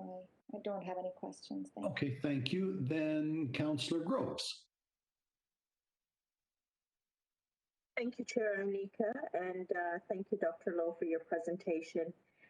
Councillor Kovacs, thank you for raising the questions that you raised around the myocarditis, and Dr. Lowe for clarifying between myocarditis and I can't remember the other word that you used for the other type of, not an inflammation, but reaction to this vaccine. I know I raised this last time with you, Dr. Lowe, and I raised it out of concerns with my son, because my son did have a pre-existing heart condition that he was born with. And since then, not that I don't take your word, Dr. Lowe, I know that you said there weren't any issues there. So I did confirm with his cardiologist at Sick Kids Hospital, who was his surgeon. And quite frankly, the cardiologist's response to me was that he was encouraging all of his patients to take the vaccine. So with that, I felt comfortable. I had your opinion. I had the opinion of his surgeon and the opinion of his family doctor, and all three was on the same page. But my question to you is this. So if someone receives a vaccine, how long after, if they're going to react to it, whether it's in the form of well, I'm specifically asking regarding the myocarditis, what would be the time frame between the time that they were vaccinated to showing any signs or symptoms of myocarditis? So thank you. So through the chair to Councillor Groves, just to clarify as well, myocardial infarction is the other entity, and that is essentially in lay terms a heart attack, and that has not been linked to the COVID-19 vaccine. I need to make that very clear. Yes. In respect of what to expect around myocarditis, certainly the symptoms you might expect would be things like a fast beating, fluttering or pounding heart, chest pain, shortness of breath, and you would anticipate those symptoms to show up within a few days to up to a week after the vaccine has been received. Up to a week. And would high blood pressure be one of those symptoms? Yeah, you certainly could be related as well, but really the focus is on the chest pain, the shortness of breath, and sort of this feeling of a fluttering or pounding in one's chest. Within a week of the vaccine, up to a week. Okay, yes, that's great. Thank you, Dr. Lowe, for clarifying that. Thank you. Thank you, Councillor Vicente. Thank you, Chair. Thank you, Dr. Lowe, as always, for the incredible advocacy work that you do at all times. Listening to the delegations earlier today, and as counselors, we get a lot of that day in and day out from folks. And speaking for myself, I try to call residents back and to kind of sit down with them and walk them through what is the information that they really should be considering. And my question to you is, how did we get to this point today where folks are so suspicious or weary about what really is a miracle of modern science, the ability for even different companies who are in competition with one another to be able to produce products that handle and deal with what is essentially a medical emergency. The fact that we have vaccines that are so similar produced by different teams simultaneously that are able to prevent this disease from killing more. Growing up in school, it was a given fact that if you wanted to attend a school, you were required to have all of your vaccines up to date. And so, what is it that we as a region can do to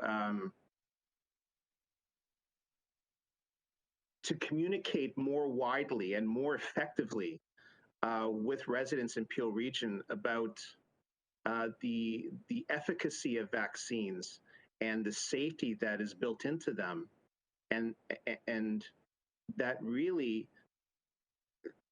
like when we went to school, it wasn't an option. If you wanted to attend a school, you had to have your vaccines. Vaccines have eradicated diseases in some cases.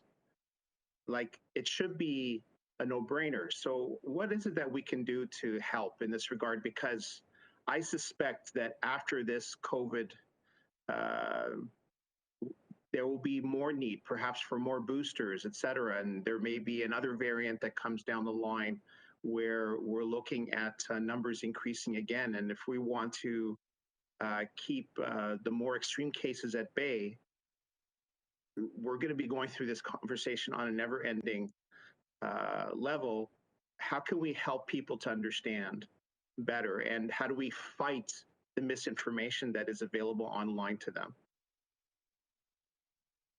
So through the chair to Councillor Vicente, that's an extremely big question. And if anything, first of all, I'd start out by saying I'd be remiss in noting as well. I know that you're all hearing it from your constituents as well. I hear it from your constituents, from our residents. Concerns, questions, etc. And I think, if anything, I start from the place of, my anguish and disappointment comes not from what I'm experiencing, but what I know they are at risk of. I think we are trying to protect our residents here. And we know that these vaccines, by and large, and especially on the risk benefit with the disease at this time, they are safe, they're effective, they are essentially what is attenuating to a large degree the fourth wave that we are seeing now, and the similar pattern that's been seen in many other countries around the world. I think, to your question, there are many reasons why individuals may not necessarily have confidence in vaccines, and oftentimes the engagement with such individuals differs depending on where that lack of confidence arises from. There are some people who don't necessarily trust the establishment or don't necessarily trust, established science or government. There are individuals who have, legitimate questions or concerns based on life experiences, based on some of the things that they read. I found that in addition to, this has been why the work of our team and our partners has been so vital, because we have worked with so many community groups and ambassadors to really outreach in a way that is culturally congruent, in a way that addresses barriers to try to, come in a manner that people understand, in language and in an approach that people can understand, where they may still lack confidence in the intervention. But I think, to the extent, Councillor Vicente, that you're able to engage with that empathy, knowing that there's always going to be people who have questions around a measure that comes out. This is health promotion 101, whether it's a seatbelt mandate, whether it's, banning smoking, whether it's whatever the case is. This is the essential work of public health, and this is the essential work of all of us as we work to really create a region of life, a community for life, rather, to really ensure that, while the residents have their questions and concerns, that those questions and concerns are heard, and that hopefully the actual information that they need to keep themselves safe and keep themselves protected is given in a form that's understandable to them. Well, I'm hoping that we can do more as a region to communicate widely with folks, whether it's through either direct mail or through media, newspaper ads, et cetera, about,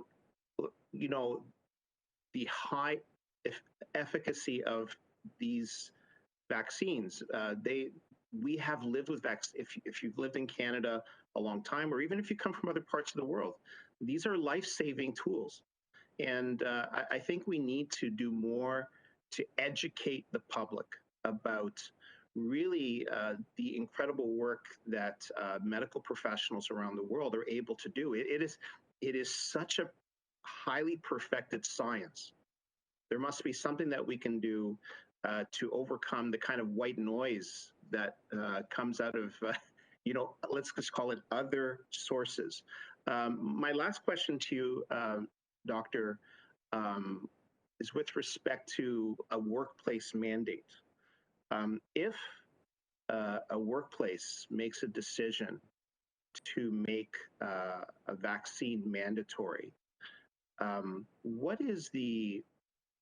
how powerful is that? So for example, I know that when a safety authority, for example, like the CSA, for example, in any workplace, establishes a standard of some kind, that standard becomes the prescribed best practice.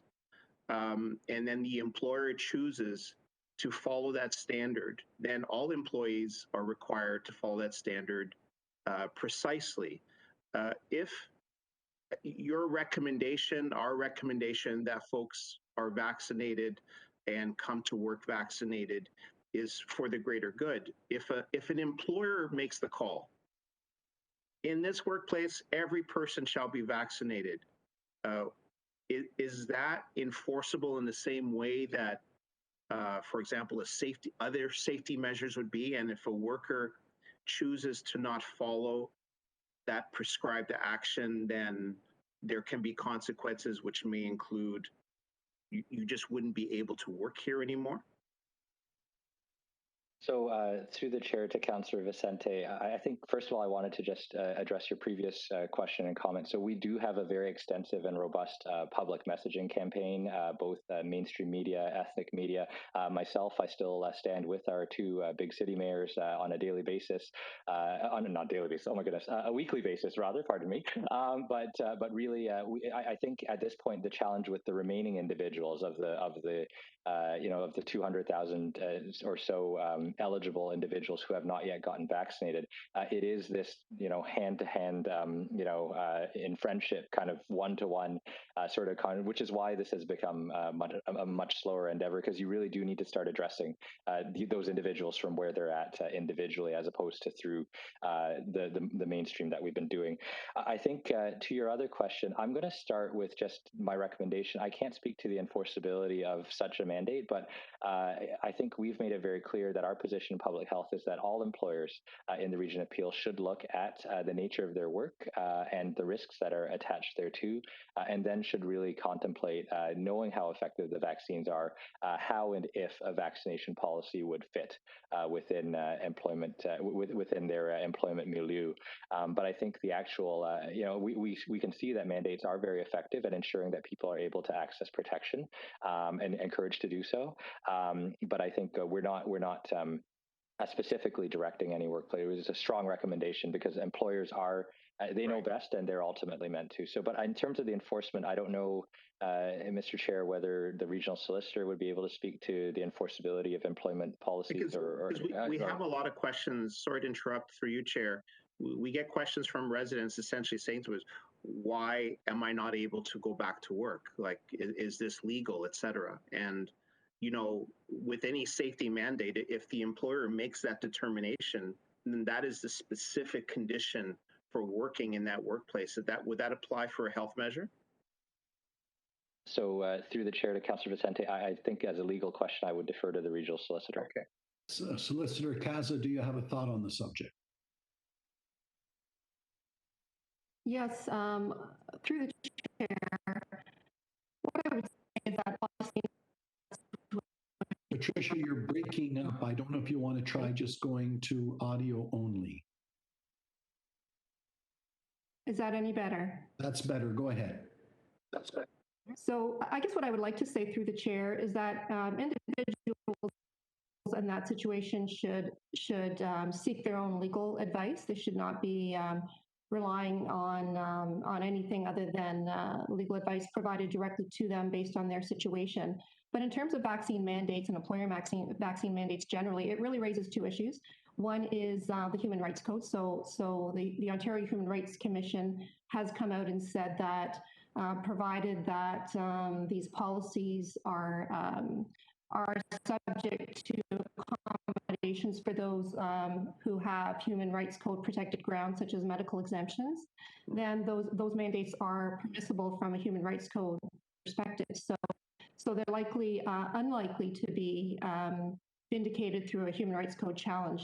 The other angle, of course, is wrongful dismissal. If an employer develops a vaccine mandate that requires vaccination and follows through and terminates employee for failing to do so, then that employee may wish to seek advice as to whether the policy is challengeable from that perspective, but really it would be up to them to determine.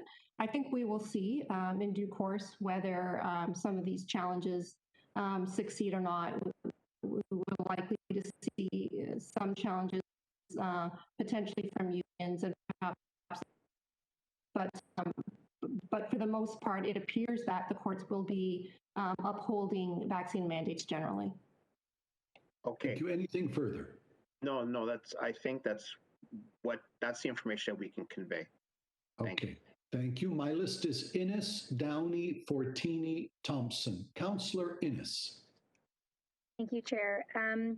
I met with a resident this week, and one of their questions was in regards to getting that third dose. In particular, those for the residents that have received a mix with AstraZeneca and another, either Moderna or Pfizer. Questions about, traveling to their properties finally in the States and not being able to travel. I know there's mixed messaging sort of coming out of the federal government about what they will accept as a double vaxxed person. Are they taking the WHO's recommendation, or are they doing their own approved combination of vaccinations? So I guess my first question is, do we have any sort of information that we can be sharing with our residents who are traveling for work or for emergency measures, and what are we telling them that those ones in particular that have that mixed vaccine? So through the chair to Councillor Innes, I have as much insight as you in respect of the border measures that are contemplated, at least for the United States.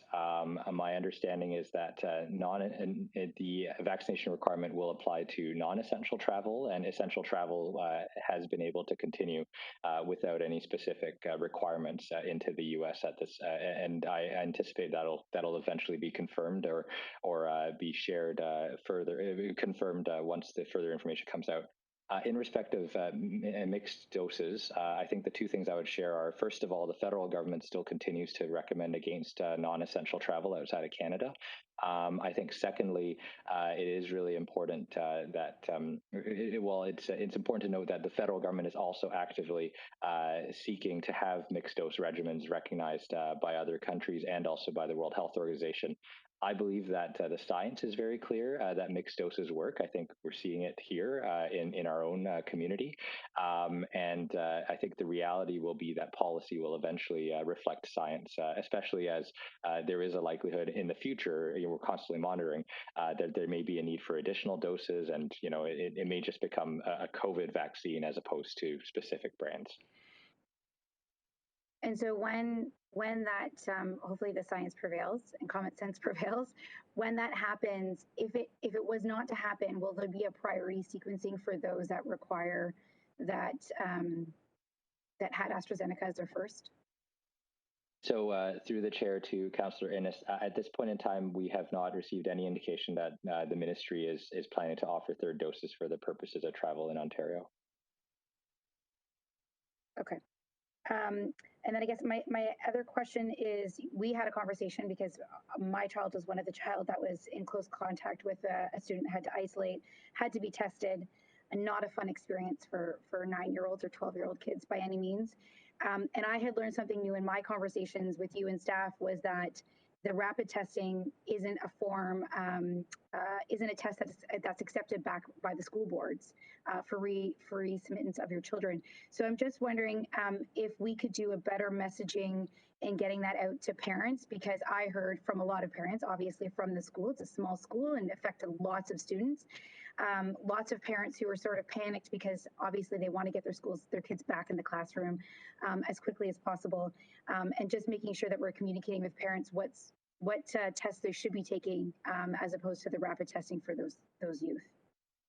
So, if I may, Mr. Chair, through you to Councillor Innes, since our conversation, Councillor Innes, our letter has been revamped to make very clear when and with which test people should be tested following a dismissal of a cohort. Thank you. That's appreciated. Thank you. That's it, Mr. Chair. Thank you, Councillor Downey. Thank you. Through you, Chair. I'll keep it brief. I actually just, Patricia was cutting in and out, and I just wanted to clarify, and maybe Dr. Lowe, you can summarize. In regards to vaccine mandates, my understanding when it comes to the human rights situation is that case law states that the individual right is secondary when we're talking about the greater good. Is that the basis of what Patricia was encapsulating? Yeah, I think so. I think that's generally the way the Human Rights Code, the Human Rights Commission has framed its policy. They have issued a policy on their website which simply indicates generally that they see it as permissible, provided that those who are entitled to accommodations based on Human Rights Code protected grounds are accommodated.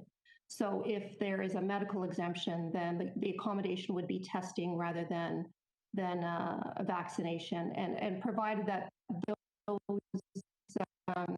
those issues are addressed in the policies, they see those policies as permissible. Thank you. Thank you for clarifying. It was just a little bit choppy when you spoke originally. And Dr. Lowe, thank you. I know everyone said it, but thank you for continuing, your level of diligence to your entire team and getting us through this. Thank you, Councillor Fortini. Thank you through the chair, and thank you, Dr. Lowe, for all you do. One quick question. I know there's a lot of things being open, like last night's hockey game, and some restaurants have partial open. Is there any reason why we cannot have these walking clinics and doctors are not open? Everything's online, and I experienced something a couple of nights ago, and you go over to the hospital and it's full capacity. There was no seeing room that I had to take my wife somewhere else because everyone is going to the emergency.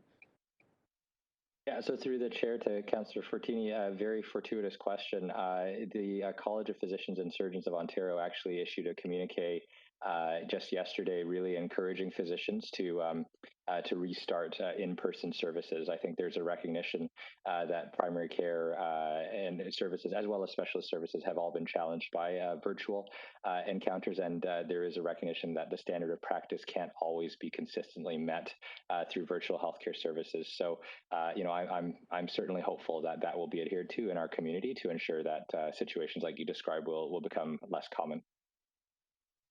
Thank you. Yes, I've seen that on the news. Even sick kids, there was so compassive people there. There was no room. So I'm glad they're bringing this up. Thank you so much for everything you do.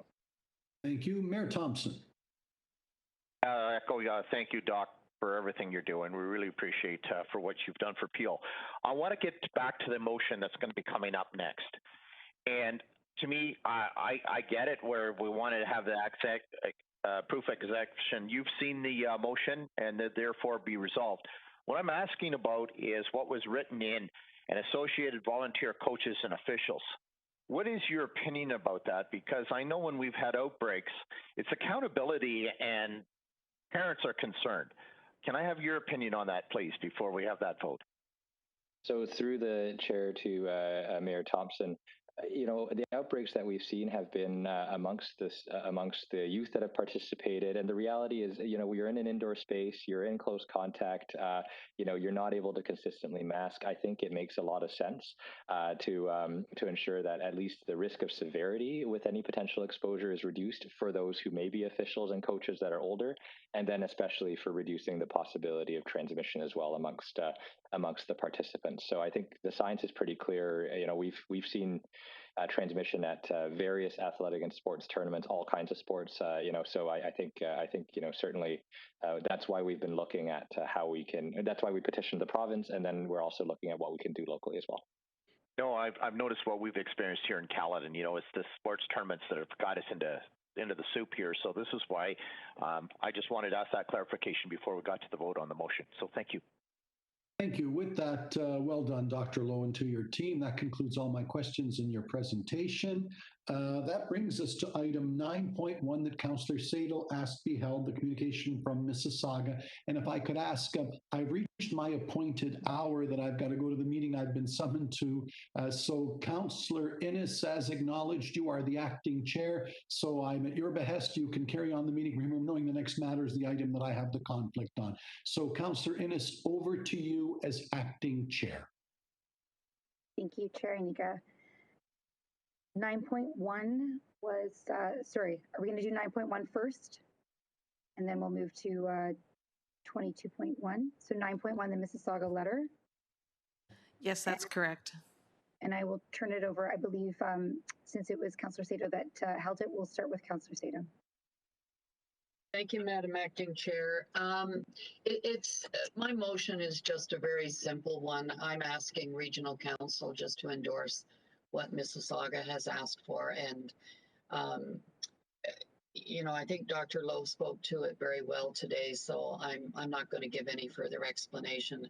I did speak to it earlier. It's, you know, there's confusion. Other municipalities, and Councillor Rass had raised a couple of weeks ago at Mississauga Council that her residents were confused because they go to other municipalities and they have to show vaccination. They come to Peel and they don't.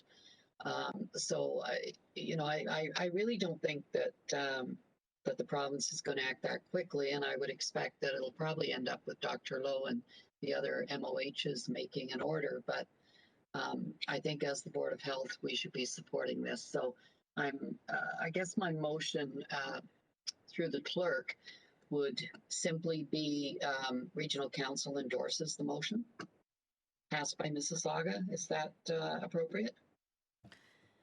That is an alternative. Might I suggest, though, that we use the same language that you used in Mississauga, with the exception of changing it to Peel MPPs and forwarding it to the cities of Mississauga and Brampton and the town of Caledon. That way there will be a standalone resolution from this council that would be sent to the province, as opposed to a letter of endorsement with a copy of the Mississauga resolution. I think it would be I'm more fine force. with that. It achieves the same end result. So I would move that then. Thank you. Thank you, Councillor Sato. Councillor Rass. Thank you very much, Madam Chair, and thank you to Councillor Sato for bringing this forward. Unfortunately, I was not able to be at Mississauga Council yesterday, but mostly because of the backlog of our healthcare system. But I would absolutely support this. There, you know, within our region and broader than that, when we're in Southwest Mississauga here, it's very common to play in neighboring municipalities, not in the region of Peel. And parents are concerned that there's a lack of consistency, and they would just like to see a level playing field across the area, not just Peel region. So happy to support this, and thank you to Councillor Sato for bringing it forward, and to Councillor Parrish for seconding it. Thank you, Mayor Thompson. Yeah, I can support the motion in principle. The issue that I have is associate volunteers, coaches, and officials, because I think we've all been asked to be a higher standard, and being a former coach myself, I think is something that we all need to step up and be accountable for. And so I'm really good with the motion. I'm just not comfortable with the associated volunteers and coaches and officials. That's just where I'm hung up on. Thank you very much. Thank you, Mayor Thompson. Councillor Sato. Yeah, I just want to clarify for Mayor Thompson, because I'm not sure if you're understanding that correctly. And maybe you are, but what is happening today is that the coaches, the players, and the officials do not have to show that they are vaccinated. And that's where the concern has come up. So what we are asking the province to do for sports, organized sport, is to require everyone to be vaccinated. So we're not exempting them from being vaccinated. We want them vaccinated as well. Okay. Seeing no other speakers on the list, do I turn it over to you, Clerk, for the vote? Moved by Councillor Sato and seconded by Councillor Parrish. That's correct, and we'll do a show of hands. If there's anyone that objects, please speak up. I don't hear any objections. Motion carries. Thank you. Madam Clerk, I object. John Kovac. Okay. Thank you. We'll note one in dissension. Any other objections? Motion carries. Thank you. Thank you. We'll now move to item 22.1. And I will, since it's Councillor Parrish's motion, give her the opportunity to speak first. Councillor Parrish? Actually, may I interject for a moment, Acting Chair Innes? This motion would require a 2/3 vote to reconsider. Councillor Parrish and I have discussed this, and it does require a 2/3 vote to reconsider the resolution 2020-1125, which was the bylaw 83-2020, that the composition, election, term, and/or appointment of regional council shall remain in all aspects as it was the day before the coming into force of this bylaw, except as specifically provided for in paragraph 1. Paragraph 1 dealt with the proportions of seats allocated around the regional table. This is another change in composition which requires this bylaw to be reopened. So it does require a 2/3 vote to reconsider first. Thank you. If I might comment, this motion is not contrary to the current method of electing the chair. I know we discussed this quite a while ago. This is a little bit out of left field, Madam Clerk. This is an alternate method. It has to go to a public meeting. It has to have bylaws enacted, and it has to come back to council to be approved. Today, I am just starting the process rolling. And as I said, it's an alternate method, so it doesn't necessarily change the composition of the members of council. I thought you and I had this discussion, and I thought we had come to an agreement on that. So I'm gonna interject, because my interpretation from Ms. Locker, the clerk, it would be that this item has already been dealt with previously in council when the review took place. That bylaw was already opened and dealt with. So to open up that bylaw to deal with it again on another matter within that bylaw is opening up the matter again. It's opening up the bylaw again, which would then require 2/3 vote. Could you then explain to me the setting of the way we elect the chair and the composition of council was done before the last election? Somebody has to clarify to me how this is reopening it, not in a new term. Because we dealt with the composition of council with the previous bylaw when council reallocated the seats around the council table. That was composition of council. And that bylaw specifically stated in paragraph 2 of the bylaw that the composition, so the rest of the composition of council shall remain in all respects as it was the day before the coming into force of that bylaw. So this would be something different. The selection of the chair, even if it is just an addition to the way that the chair is appointed now, would be a change in composition of council. Okay, as I said, it's an alternate parallel method, so it doesn't necessarily create a change in the composition of council. I would appeal to my colleagues to support at least reopening it and allowing me to state my case rather than shut it down before we even discuss this. That would be, in my opinion, a little bit undemocratic, but I guess that's the way the cookie crumbles sometimes. But I would appeal to my colleagues to vote 2/3 to at least listen to me. Thank you, Councillor Parrish. Do I have a seconder for Councillor Parrish's motion to reopen? Yeah, Councillor Medeiros, thank you.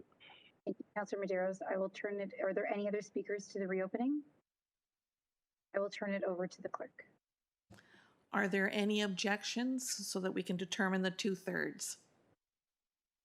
Well, I need a better understanding of, typically this wouldn't be allowed, so I'm not in favor of reopening it. Could I suggest, clerk, that we actually do a roll call by name? Yes, recorded vote. Thank you. Okay, thank you. So all those in favor of reconsidering?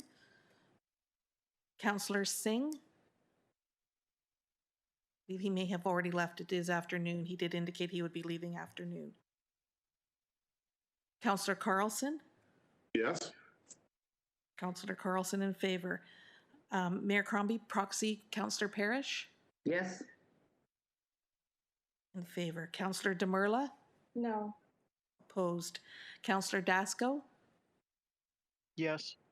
Councillor Dasco in favor. Councillor Dillon? Yes. Councillor Dillon in favor. Councillor Downey?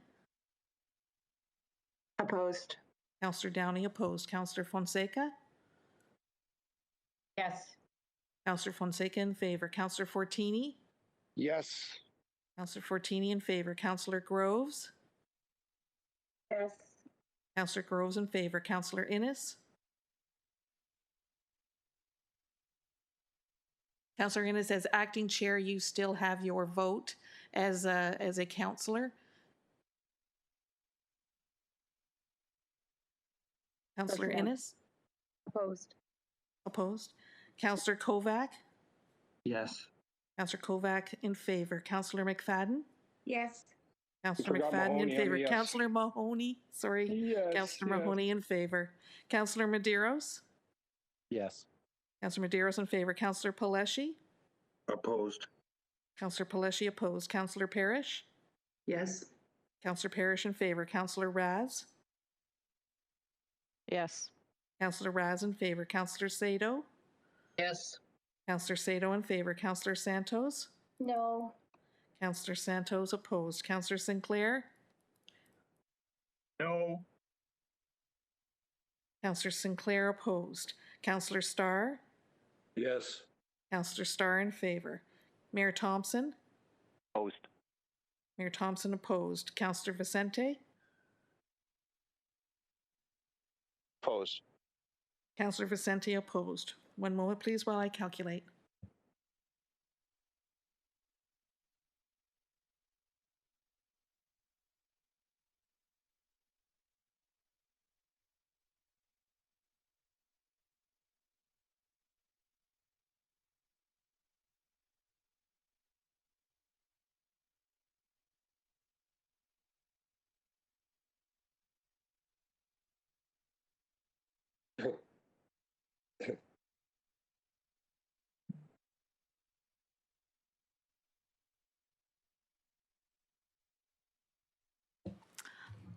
The vote fails.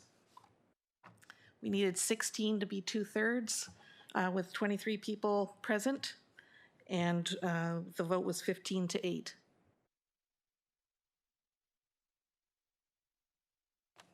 Thank you. Seeing as that, then we will move on to item 11.1, which was held by Councillor St. Clair.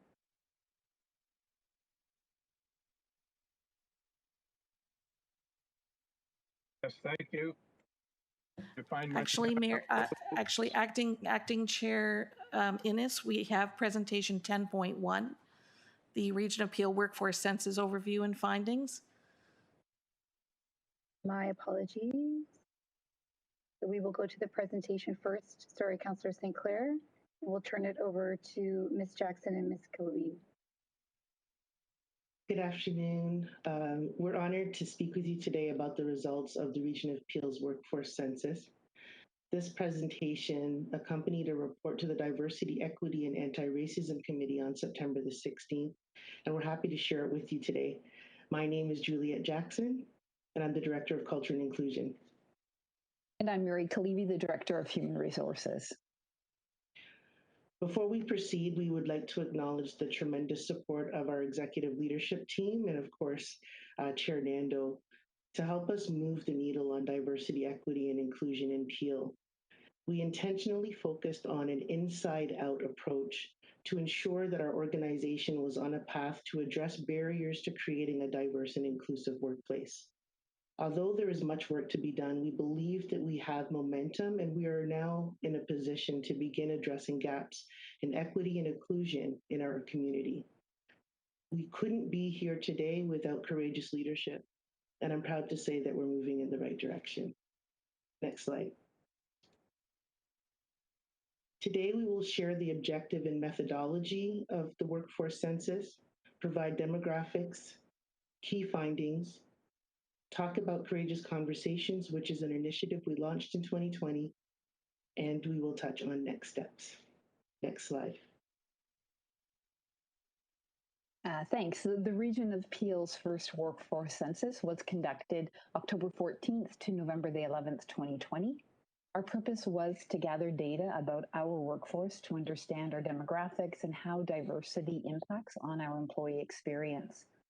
Although the census was administered during the COVID-19 pandemic, we were pleased that 50% of our employees chose to participate. Our vendor advised us that this response rate was significant enough to be a confident indicator of overall results. This data will enable the region to make meaningful and sustainable changes towards building a diverse and inclusive community, both internally and externally.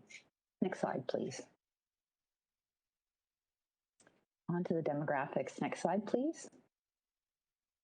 The census was anonymous. To preserve anonymity, we only share information where 6 or more responses were received. Here you see that 70% of census respondents identified as a woman, 28% identified as a man, and 1.5% identified as non-binary or trans. There were other selections provided for this question, but the responses did not meet that anonymity threshold, so they are not shown here. Age, pretty self-explanatory. Just a reminder once again that these percentages are reflective of 50% of our workforce. And the chart at the bottom, the same there applies to the belief systems graphic there. Next slide, please. So 47% of census respondents report being born outside of Canada, compared to 52% of Peel's population, and that is according to Stats Canada 2016. The bar graph on the right shows a comparison of demographic groups between the Region of Peel respondents, our employees, in dark blue, and the Region of Peel community, our residents, in light blue. Although there is diversity within our organization, there is still work to be done, as can be seen by our BIPOC numbers, 62% of our community versus 41% of our employees. Next slide, please. Demographic data about people leaders in the organization showed that 54% of people leaders were born in Canada. Once again, this is 54% of the 50% of our employees who participated in the census. On the right, race, we see here that 38% of people leader participants identify as BIPOC and 62% identify as white. Below, we have data for gender. So 21% of those employees who identify as a woman are people leaders, 27% of those who identify as a man are people leaders, and 19% of those who identify as non-binary or trans are people leaders. Another interesting statistic is on the right-hand side, and that is that 10% of our people leaders identify themselves as LGBTQ2S+. There is work underway with our diversity, equity, and inclusion recommendations to review recruitment and promotion policies, processes, and practices. The region is aiming to build a diverse workforce at all levels of our organization. Next slide, please. This slide is likely hard to read, but it details the diversity, equity, and inclusion questions that were posed as part of the census. This data forms the employee DEI score or their DEI experience. The questions included things like, my team is made up of a diverse group of people. There are opportunities for me to grow and advance my career at the Region of Peel, regardless of my background and identity. And I'm included in decisions about my work. I'm going to pass it over to Juliette now, who's going to take you through our key findings. Thanks, Mary. If we can go to the next slide. And the next slide. Thank you. So respondents identifying as non-binary or transgender identified having a less positive diversity, equity, and inclusion experience than respondents identifying as gender binary, meaning that respondents identifying as a man or a woman scored higher than respondents who identified as non-binary or transgender. Respondents identifying as a man have a greater access to advancement opportunities within the region. Respondents identifying as a man move from role to role at a faster rate than other genders. For men or women identifying themselves as people leaders, the roles that they identified themselves in were equal in proportion. So if they were a supervisor, manager, director, or commissioner, there was equal representation. So the numbers are similar, but the pace of advancement is faster for men. Respondents identifying as Black or Indigenous women reported having a significantly less positive diversity, equity, and inclusion experience. These groups report incidents of internal harassment 25% more than white men, and experience of discrimination are 26% more than white men. 63% of all people leaders in the organization are white, and white men and women have similar sentiments around DEI. And again, as Mary already indicated, all of these responses are percentages of the overall response rate of approximately 50%. Next slide. Just looking at other demographics, Black and Indigenous respondents have lower DEI sentiment compared to white respondents. These respondents feel least positive about seeing themselves reflected across the organization. LGBTQ2S+ respondents have relatively similar DEI experience to heterosexual respondents. LGBTQ2S+ respondents rate their overall DEI experience 3% lower than heterosexual respondents, with inclusion scores being the lowest among the three categories. After the results were made public, however, it was brought to our attention by grassroots community agencies that these results do not align with the experience of Black, Indigenous, and people of color who are also part of the queer trans community. Future efforts will provide deeper analysis of intersectionality across all dimensions of diversity so that we can understand the differences that exist within each dimension. Respondents who are most comfortable communicating in a language other than English have similar access to advancement opportunities as respondents who are most comfortable communicating in English. Both sets of respondents have similar access to leadership positions. Respondents who are most comfortable communicating in English represent 23% of leadership positions, whereas other respondents represent 21% of positions. Next slide. Caregivers identified feeling less positive about having equal advancement opportunities at the Region of Peel. Caregivers represented 73% of respondents, with an equal proportion of those respondents who identify as men and women.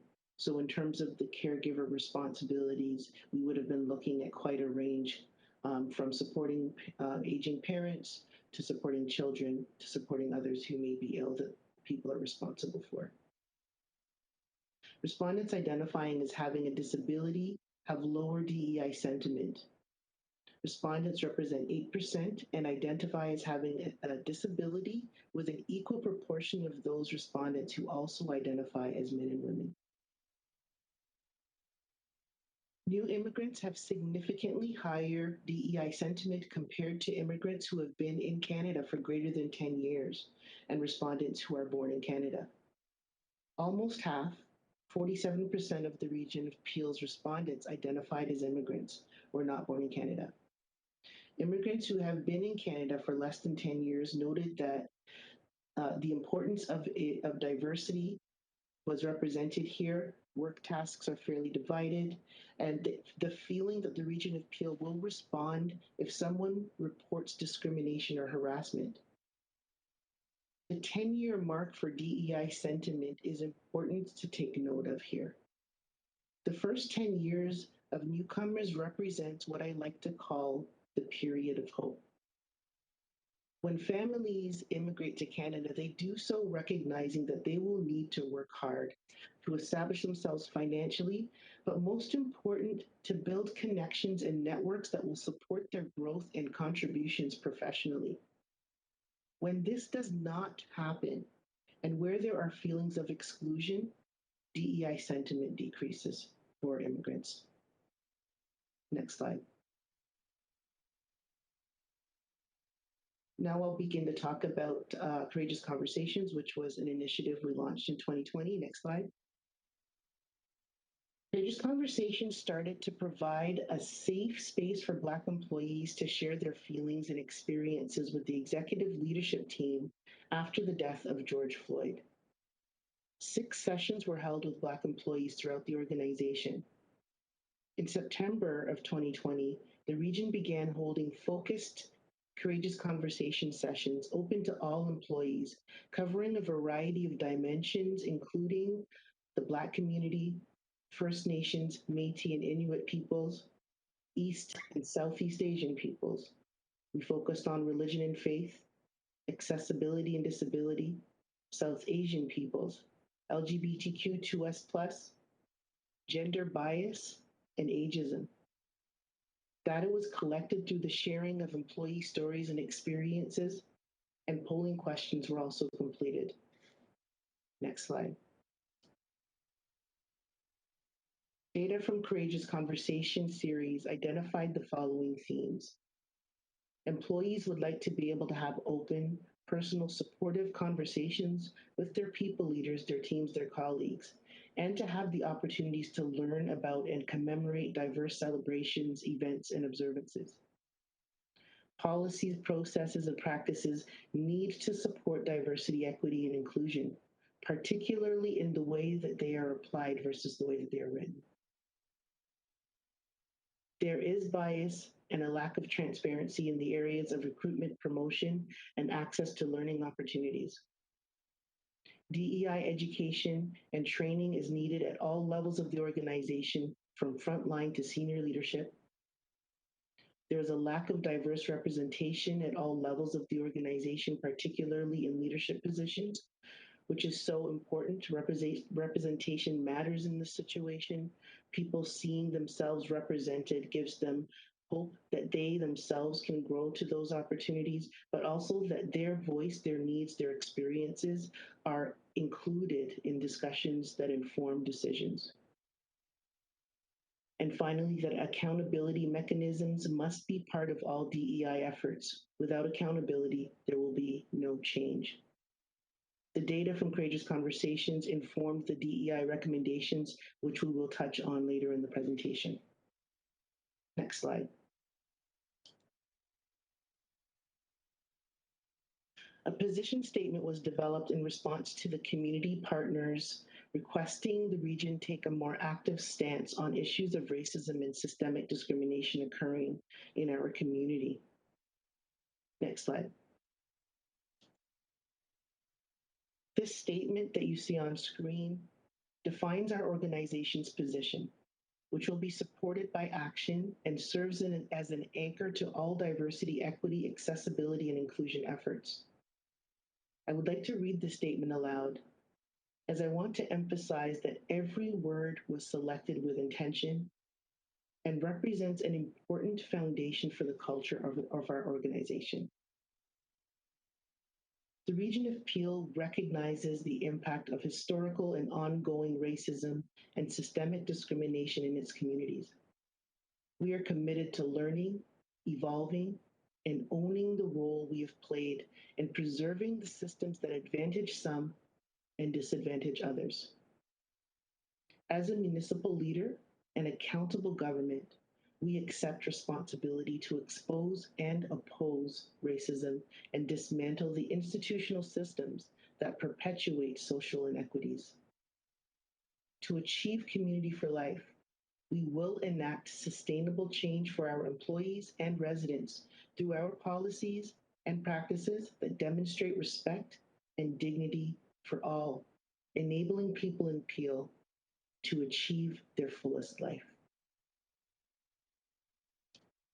I hope that you felt the inspiration and power behind those words. We plan to live up to them, and we take them seriously. Next slide. Now we will share a high-level overview of the DEI recommendations shared and created in response to the workforce census and Courageous Conversations. Next slide.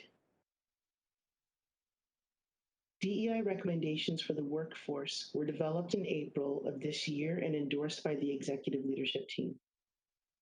We have a phased-in implementation plan between 2021 and 2025, and there are 5 key areas of focus: inclusive and respectful workplace, career advancement and promotion processes, employee education, recruitment, and employee engagement.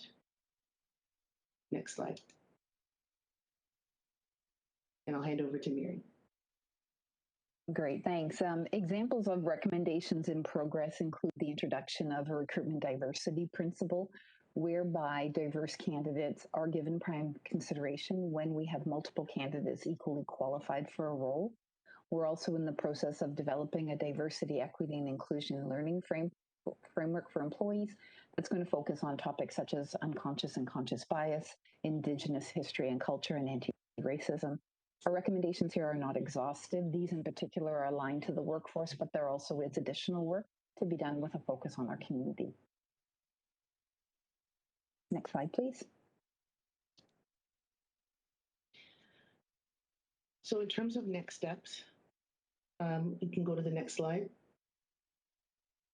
The implementation plan for the first phase of our recommendations are being finalized. The Employment Systems Review, which is a review of policies, practices, and processes related to recruitment, promotion, and pay, was planned for completion this year, but was delayed due to the pandemic. Once completed, this review will allow us to address significant pain points highlighted through Courageous Conversations in the workforce census. The data we've collected will be included in the development of our DEI strategy in 2022, which will be facilitated through an external vendor. As mentioned, these recommendations are focused on the workforce, but more updates will be forthcoming in alignment with our focus on community. And just a final note, to advance DEI across the organization, additional resources, including dedicated staffing, will be required, and these resources will be included in the proposed 2022 budget for Council's consideration. Next slide. Thank you very much, and we are happy to answer any questions that you may have. Thank you, Ms. Jackson, Ms. Clevey. We do have some councillors on the board. Councillor Downey. Thank you, through your Chair Ennis, to Juliet and Mary. Thank you so much for the presentation and bringing us all up to speed. The data that you've collected and the information that is being worked through is exciting. And I think, we talked about this morning with our friends from Black North. It's the tangible outcomes and the work that's actually being done on the ground that will make the change that we're looking for. And so I thank you both for all of that work and everything that's gone into it, all of the staff that have participated and your teams in their entirety. Thank you. Councillor Groves. Thank you, and through you, Juliet and Mary, thank you for your presentation and all the hard work that you have done and all those involved with this. A couple of things that sort of stood out with me, which I thought was key, is education and engagement.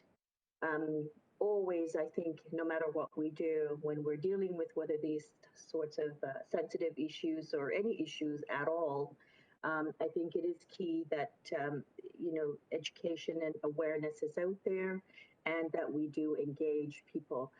The other thing that I liked is that this is not just going to apply to workforce, but community as well.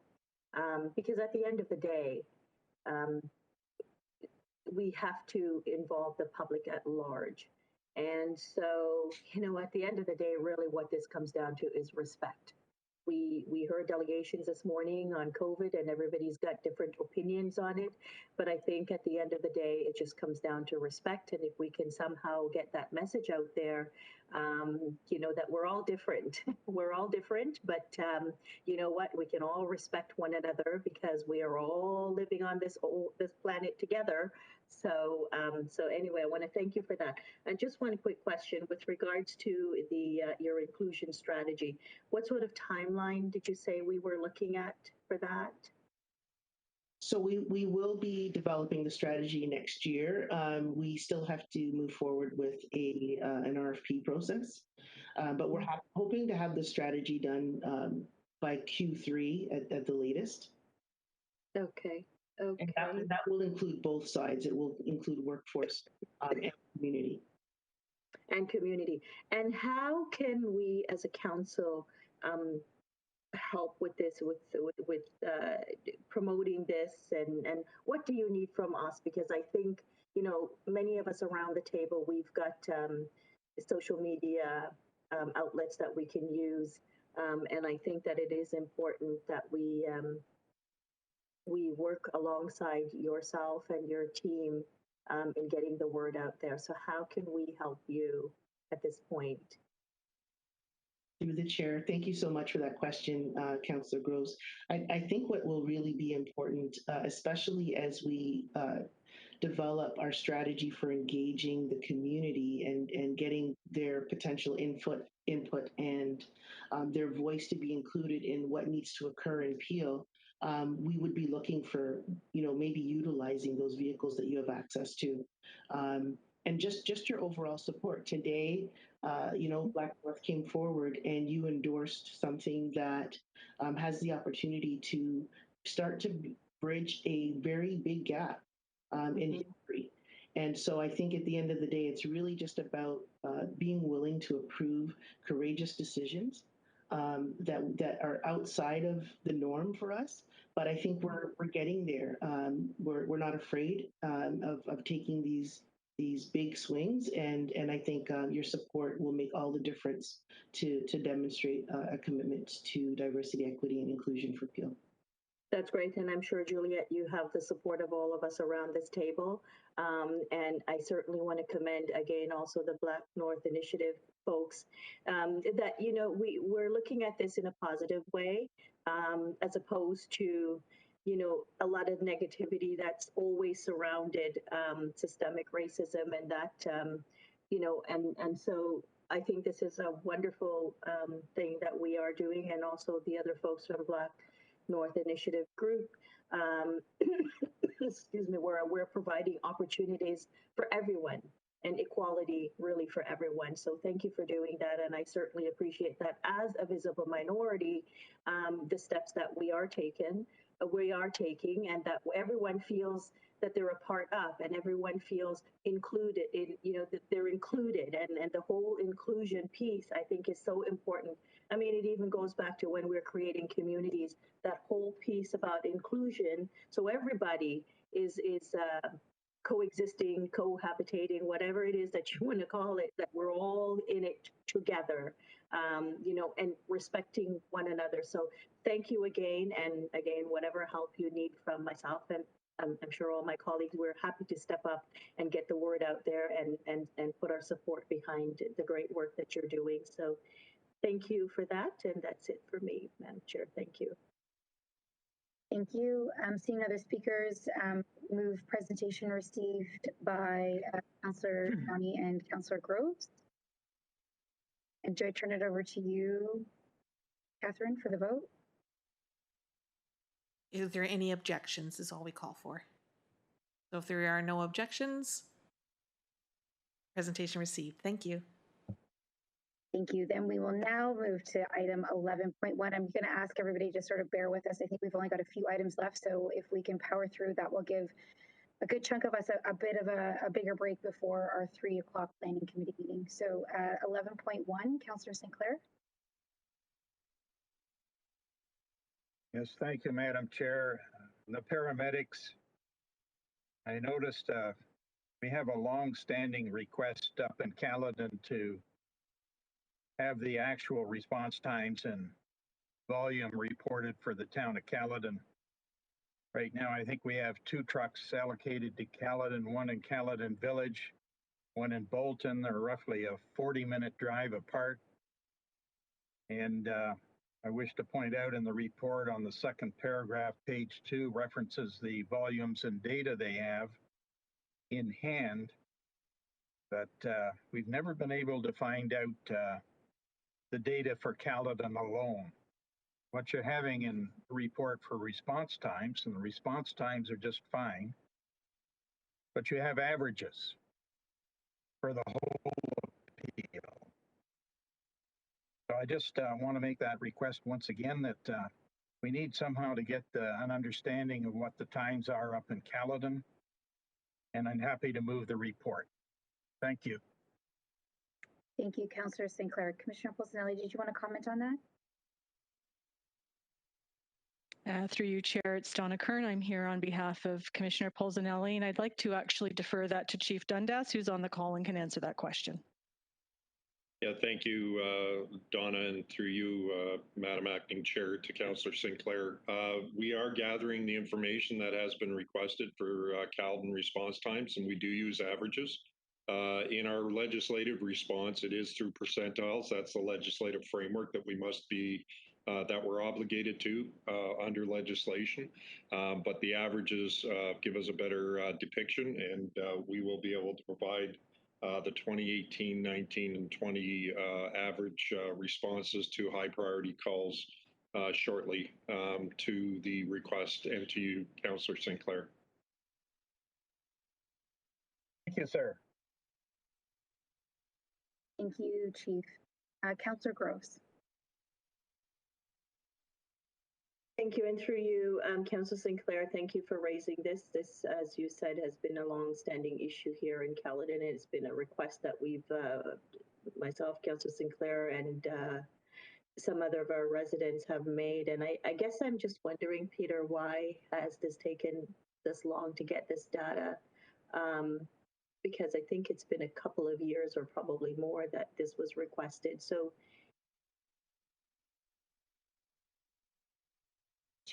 Chief Dundas? Yeah. So in response to that question, we did make it clear with the residents, with the chair at a meeting, that we needed to gather historical information first before we could publish anything, because we only had a short window of time. I think it was 6 or 7 months. So we're gathering this now. We do have data that we can provide for the municipality, and that's what we do. I must make you aware that, and rest assured, we are responding well in Caledon, and the people are being well cared for there through paramedic services. okay, thank you. And just, excuse me, on that, Peter,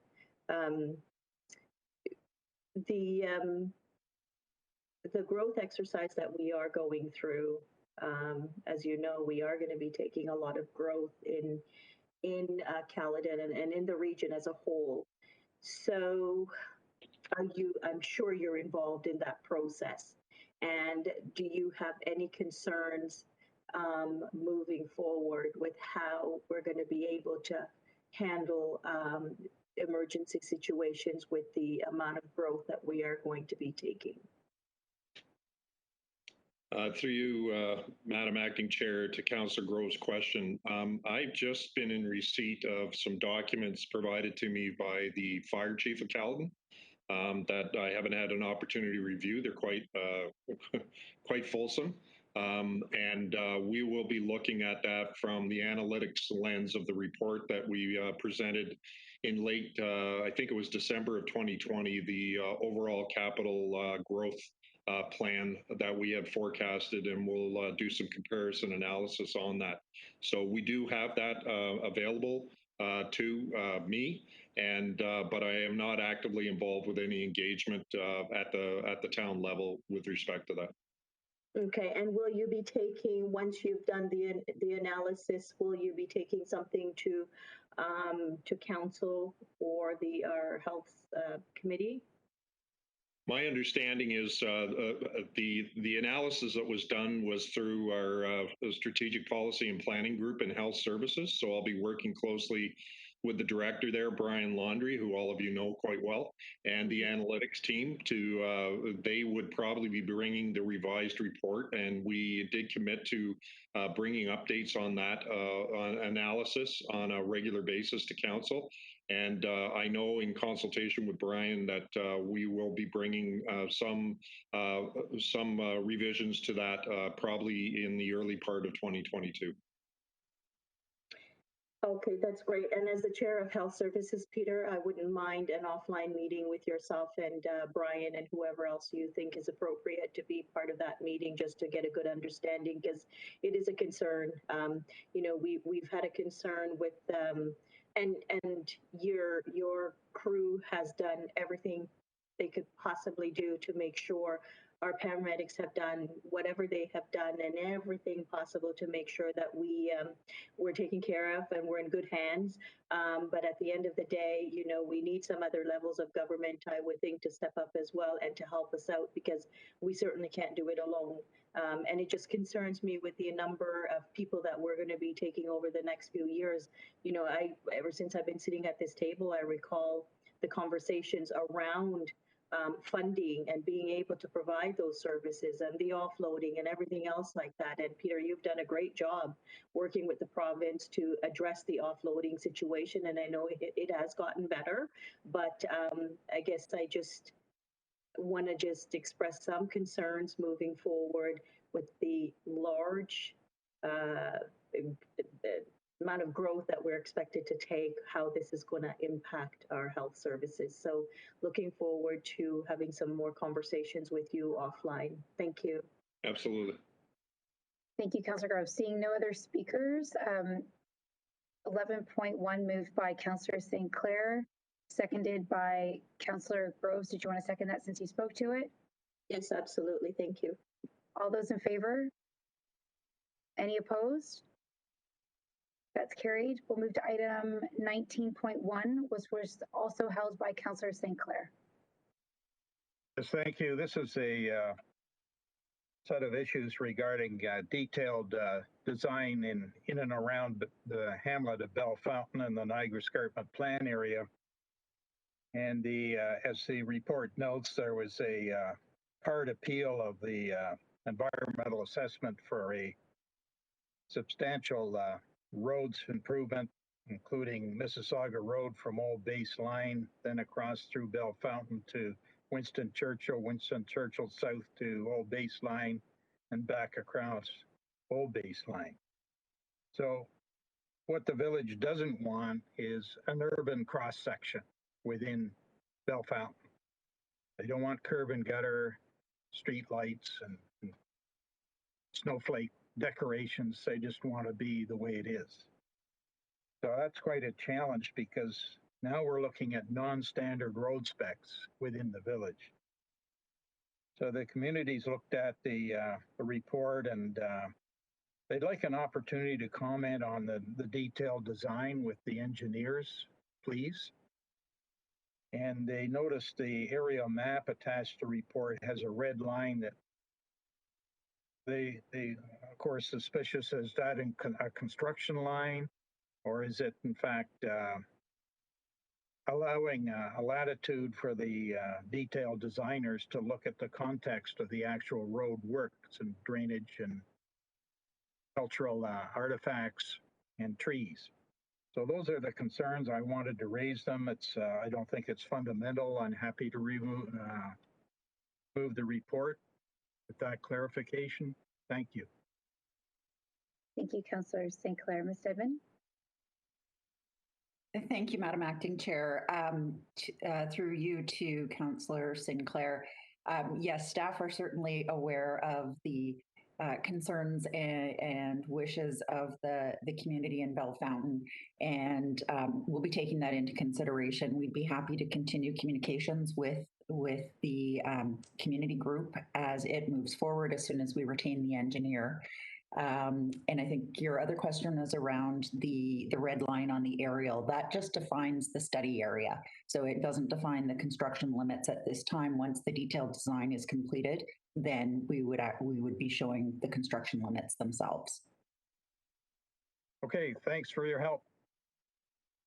Okay, 19.1 moved by Councillor St. Clair, seconded by Councillor Downey. All those in favor? Any opposed? That carries.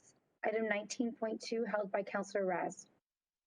Thank you very much, Madam Chair. Quick question to staff.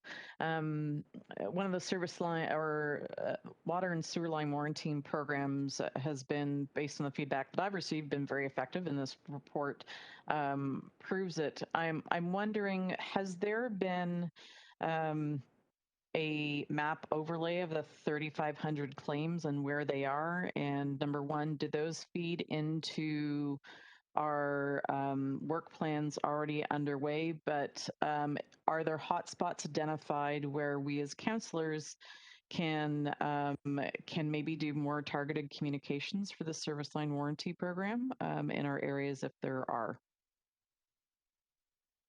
Ms. Dedman? Thank you, Madam Chair. Great question. I'll defer to Anthony Parente to respond regarding the maps that might be available.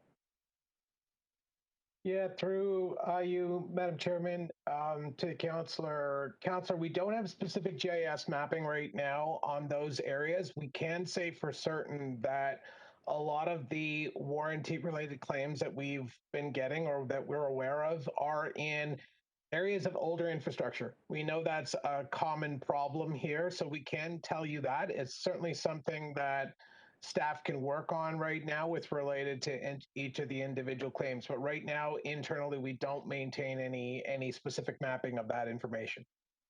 Should it?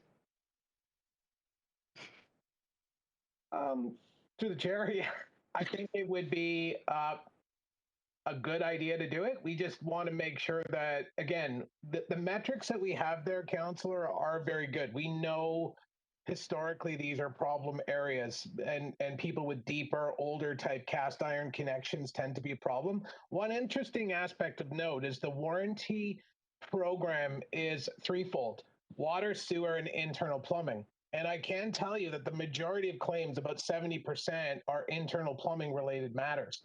So the significant amount of the claims aren't even related to the external service line issue. They're the internal program. So again, what we find is it's really assisting in terms of giving the residents that out, providing them a fixed contract service that they can assist. But yeah, it's something we can certainly look into from a standpoint of next steps.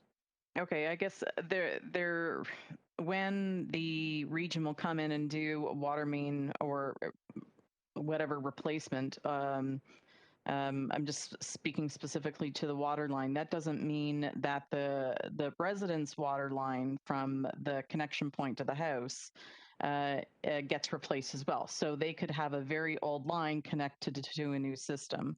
And I think for us, if we could get a sense of where those claims are within our wards, that will just help us with communications, because I think especially in my area, which is probably one of the oldest in region of Peel, certainly if we can help as many residents as possible, make sure that they're aware of the program.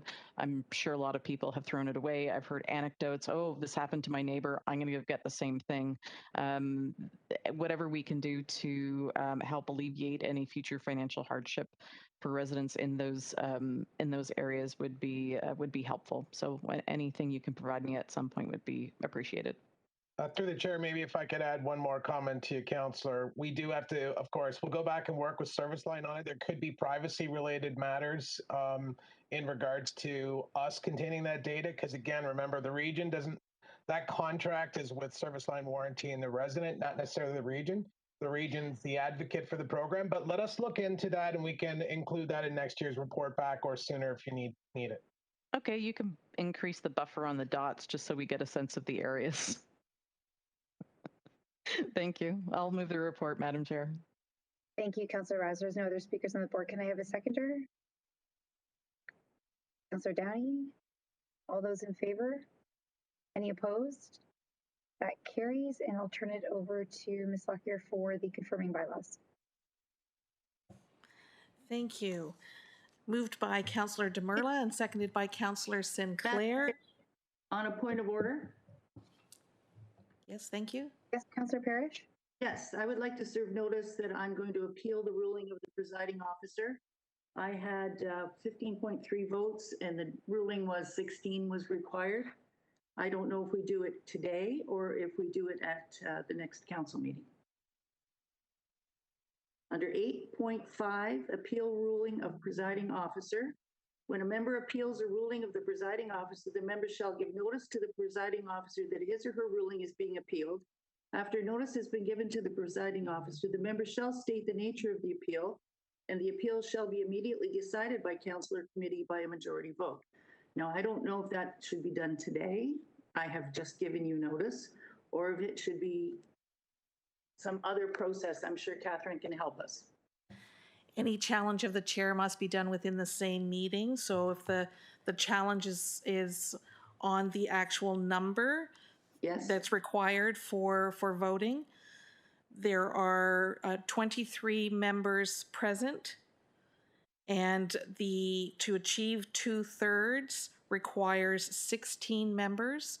You're correct in that the math is 15.3, but in counting whole persons, the numbers are rounded up. It is as per quorum set out in the procedure bylaw. With great respect, I disagree. I don't know where it says round up or round down, but I disagree. 15.3 does not, a 0.3 person is not a full person. I would strongly recommend that 15 was the number, and that's the number I had. So I'm going to uphold the ruling of the clerk. If the bylaw states that we round up, then we round up. So if you are choosing to challenge the chair, then I will, on that ruling, then I will turn it over to the clerk. I'm challenging the chair. Thank you. On a challenge of the chair, then we will call an immediate vote. It is without debate. The vote is, shall the decision of the presiding officer be sustained? What that means is that if you vote yes, you are agreeing with the acting chair's ruling.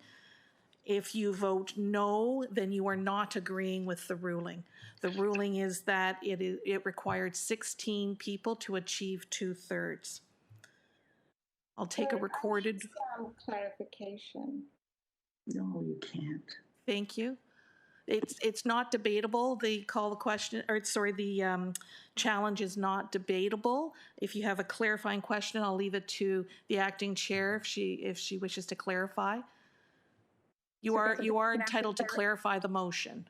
To clarify the motion, you may ask a question with Rosette, but you cannot make a motion. Well, I guess what I'm just trying to understand is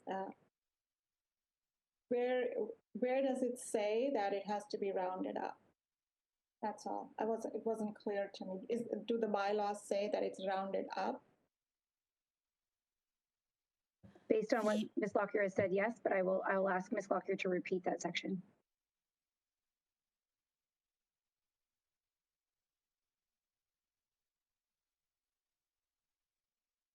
Catherine, are you there? Yes, I am. I'm just looking up the actual section. The section dealing with quorum is section 4 of the procedure bylaw, and we do have a voting requirements appendix in the bylaw, and the bylaw voting requirement appendix indicates that if 23 members vote, 16 members achieves 2/3, 12 members achieves majority. So where is the 15.3 coming from? Strictly a math calculation. If you divide 23 by 2/3, you'd get 15.3. But the bylaw is clear, because I want to vote in a fair manner. That's why I'm asking. But the bylaw is clear that it should be. The voting requirements in the bylaw indicate that 2/3 requires 16 when 23 members are present. Thank you. I will turn it over to Ms. Lockyer for the vote. Sorry, I have a question of clarification, please. Yes, Councillor Sato. Thank you. Catherine, so the bylaw actually shows numbers in the actual bylaw? I thought the bylaw just said 2/3. In the appendix, Ms. Lockyer stated that in the appendix it does state the numbers, but Ms. Lockyer, did you want to respond to Councillor Sato? Sorry, I asked Catherine. Yeah. That is correct. The voting table is an appendix to the bylaw. That's correct. That page 77, if you have your bylaw handy. Yeah, unfortunately, it's sitting in my drawer at the region. Yeah, I'm a little surprised at that because 30 years on the region, I don't recall ever seeing a chart that set out. So perhaps we can deal with that at the next meeting. That doesn't make any sense. Thank you. Seeing that, I'll turn it over to the clerk for the vote. Oh, sorry, I had my hand up for a question of clarification. Councillor Rez? We know that Mayor Brown isn't here, and I'm just wondering how the 2/3, is that based on the available votes within the chamber, or? That is correct. Is it an absolute number? No, it's the number that is actually voting. And Councillor Singh, who was the alternate for Mayor Brown, had left the meeting shortly before noon, and the vote was called after noon when he was absent.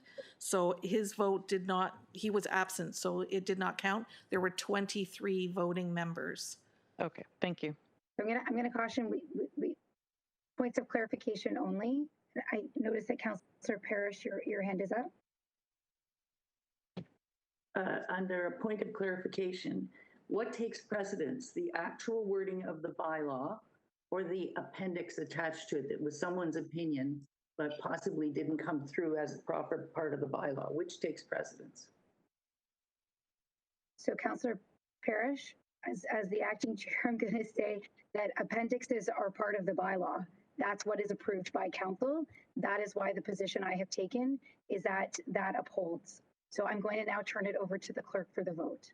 Well, Can we just clarify what the vote is so that I know which way to vote? Like exactly are we voting on? Ms. Lockyer, could you call the vote, please, and state clarification at the beginning for how we're voting again, so that it's clear for all members of council before they vote. Thank you. Yes, thank you. If there's an appeal, I'll call the vote without debate on the following question. Shall the decision of the presiding officer be sustained? A vote in the affirmative, a vote in favor, agrees with the ruling that it is 15 is the correct number of votes to require a 2/3 majority when 23 members are voting. Sorry, if we vote yes, we are agreeing to 15? If you vote yes, you are agreeing to the chair's ruling that the vote, Councillor Parrish's vote of on the reconsideration failed because it did not achieve 16. There were only 15 votes in favor. Is everyone clear? Okay.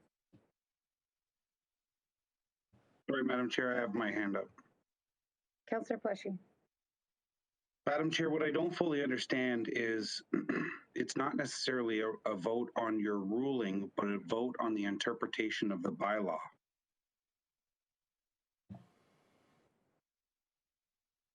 So my ruling would be that the motion that was voted upon and passed was completed and that it failed because it did not reach the 2/3 required, which under the bylaw states it must be 16. Councillor Parrish is now challenging my position as the chair in my ruling of the requirement of 16 in the interpretation of the bylaw. But what I don't understand is the 2/3 votes were not achieved as per the bylaw. That is correct. And she's saying that I'm not interpreting the bylaw correctly. Or that of the clerk. This vote that we're having now, is it 2/3 or is it just a straight 50% plus one to overturn your ruling on the bylaw? I believe it's 50 plus one, but I too don't have my procedural bylaw right in front of me, so I will ask the clerk for clarification. It is 50% plus one, a simple majority. Thank you, Madam Chair. Thank you. Ms. Lockyer? Okay, the vote. Councillor Singh is absent. Councillor Carlson? No. Councillor Carlson opposed. Mayor Crombie by proxy, Councillor Parrish? No. Opposed. Councillor Demurla? Yes. Councillor Demurla in favor. Councillor Dasco? No. Councillor Dasco opposed. Councillor Dillon? No. Councillor Dillon opposed. Councillor Downey? In favor. Councillor Downey in favor. Councillor Fonseca? No. Councillor Fonseca opposed. Councillor Fortini? No. Councillor Fortini opposed. Councillor Groves? No. Councillor Groves opposed. Councillor Innes? Yes. Councillor Innes in favor. Councillor Kovac? No. Councillor Kovac opposed. Councillor Mahoney? No. Councillor Mahoney opposed. Councillor McFadden? No. Councillor McFadden opposed. Councillor Medeiros? No. Councillor Medeiros opposed. Councillor Paleshi? Yes. Councillor Paleshi in favor. Councillor Parrish? No. Councillor Parrish opposed. Councillor Raz? No. Councillor Raz opposed. Councillor Sato? No. Councillor Sato opposed. Councillor Santos? Yes. Councillor Santos in favor. Councillor Sinclair? Yes. Councillor Sinclair in favor. Councillor Starr? No. Councillor Starr opposed. Mayor Thompson? Yes. Mayor Thompson in favor. Councillor Vicente? Yes. Councillor Vicente in favor. So the challenge was successful. The chair's ruling fails. So seeing that, I'm going to first start off by saying, can we make sure that that goes back to the procedural committee? Because obviously the ruling majority of council does not agree with what is currently in our bylaws and was approved by council. So that should be reviewed. And then I guess we will turn it back over to Catherine for the next steps. If it's reopened, then I would presume that Councillor Parrish's motion is on the floor and does require a seconder. Councillor Parrish, do you have a seconder? Yeah, it's Councillor Medeiros. Happy to second it. Okay, seconded by Councillor Medeiros. And Councillor Parrish, did you want to speak to it first since you held the item? Yes, please. Go ahead. Thank you very much. I will try to do this in 5 minutes. First of all, what I am proposing is an alternate method. It does not preclude the current method. Secondly, it is not in any way a criticism of the current chair. He is professional and competent, as have all the chairs that have chaired the region under my sojourn here. How I got into this was I was looking into how we establish quorum, because it's always bothered me that if one member of each municipality isn't in attendance, the whole thing comes to a dead halt. So I checked the Act. The Act said, it specifies in section 237(3) that for Peel only, one of each member had to be in attendance. But section 2 allows a council to change that and absolve that, as long as they still qualify half plus one. So I thought, okay, if there's a mistake that we've been suffering under for all these years, what else is there? So curiosity led me to the dichotomy of some regions electing at large, others using a vote of councils. So I looked through and gave a whole list of detailed questions to Patrick O'Connor, the former city solicitor, or regional solicitor, and he sent me back straight black and white answers, which drew me to conclude that an alternate parallel method is still possible as long as the original method that we have been using stays in place. Then I looked at the job description and it showed half-time position is quite possible, as we have with school boards. School board trustees actually handle 2 wards and the job of chair of a very large region. Dufferin Peel is even larger than ours. I looked at the financials, which have never popped up under our noses, and the care and feeding of the chair in the position as we've described it as a full-time job is $809,980 a year, over $3 million a term. In no way do I suggest this is due to the current holder of the office. It's been years of budget creep, I'm absolutely sure, and I've never seen it actually listed in our budgets. So there's nothing in the Municipal Act nor in the Region of Peel Act that precludes a second parallel method of choosing a chair as suggested in the motion. The chair's job in reality may be no more taxing than sectional chairs in Public Works, Planning and Growth, or outside boards like Conservation Authority. Compensation and staffing should be commensurate to those outside boards. Boards of education have functioned quite nicely since their inception. And we come to the issue of by-elections, which we had 2 terms ago. Constituents voted and expected a person they elected to serve them for 4 years. Within months, we went into a $500,000 by-election, which would cost to the local community or the local municipality.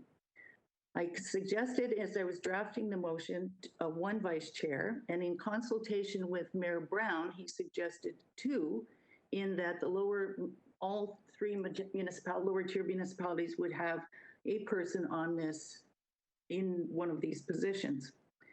We won't need rotating acting chairs anymore, and the stipends for these positions will be greatly reduced. And that all goes to a policy and procedures to recommend it, to do a complete review and recommend that to council. The staff on all this, the clerk, the former solicitor, and the acting current solicitor have been fantastic. They've always answered my questions and they've helped me draft the motion. None of them have shown a preference one way or the other. They've been totally professional, so they don't have a bias in this at all. After policy and after today's vote, if it succeeds, there's a public meeting and there's a draft bylaw, which all come back to council before it's finally approved. If the bylaw does not suit the majority of councillors, it can be stopped at that point. In summary, I have a quickie to run through. The motion provides an alternate method of selecting a Peel Regional Chair who will be completely up to date with current regional issues, especially important during the crucial post-COVID recovery period and the implementation of the provincially mandated growth plan. Secondly, the motion eliminates the expense of a by-election should a chair be selected from elected lower tier councillors while respecting those local residents who expect their newly elected representative to serve them for a full 4-year term. The motion greatly reduces the costs in the millions of dollars associated with the Office of Regional Chair as it functions today.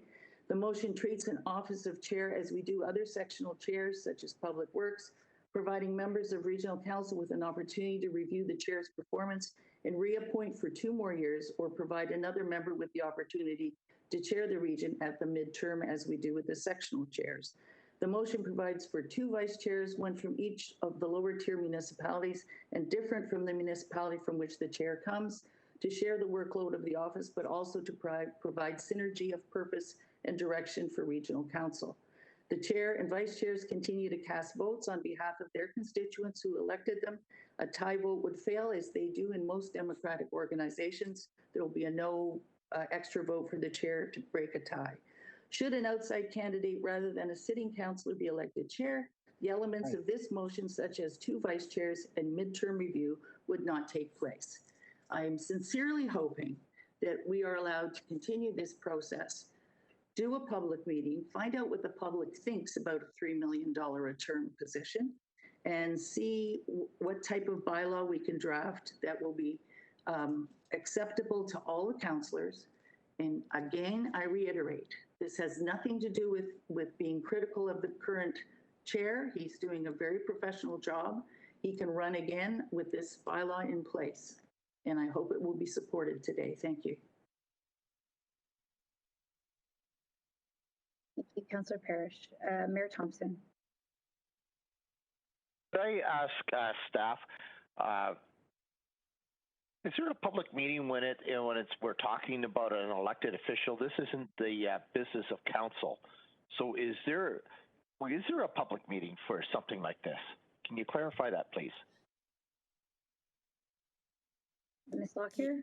Yes, it is required. It is a change in composition of council, and the Municipal Act does require a public meeting to be held. Okay.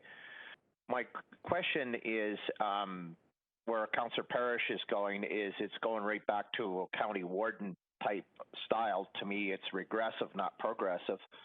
To me, is as far as I'm concerned, when it's a $33 billion dollar corporation with in assets, over a $3 billion budget, 9,000 people employed. That's including police. I will say that, and there's a police services board. So I will do that, but that's the easiest I can pull the numbers out of the Peel's last year's budget book. But where I guess I'm coming from is the chair is accountable to the public, and for the size of the corporation, this isn't like a part-time job for anybody. This needs to be taken extremely seriously. I do believe we're coming into some huge issues: affordable housing, inclusive housing that we're constantly getting emails on constantly, and also we're going to be hitting a crisis here where the cost of living is going up. We're going to have a lot of people in trouble. So we got a lot of social programs that we need to deal with. So I do believe we need a real active CEO to do the job that needs to be done. To be saving money, I think if you're looking at vice chairs and everything else for the compensation on this, I don't think we're saving a nickel. To me, I do believe, and Carolyn's quite correct, the budget has creeped. And to me, that's where we need to look when it comes to our budget deliberations. I full agree. I'm all in. Let's look at finding what the costs are. And, and if they're looking at the chair, maybe we need to look at our council costs. And to me do we need to have an expert to give us good advice on comparators because this is the second largest region in the country. There's a lot of other regions look up to us as a model region. We need to lead, not follow behind. And to me I've read through and I've had good conversation with Carolyn on this. I just think this is regressive, not progressive. So I don't mind it going to the committee to have a talk, but I just think we need to have some good expertise to give us some good advice on this. And that's all I have to say at this point in time, Madam Chair.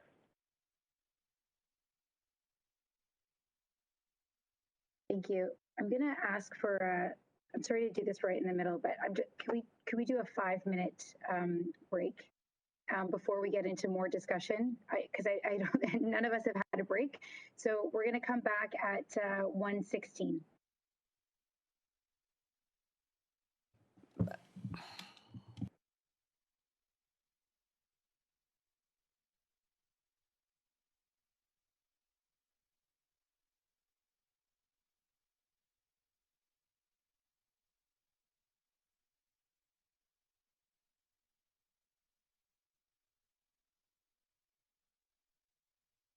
Okay, we're going to start officially now. Councillor Downey, could you ask your question again, please?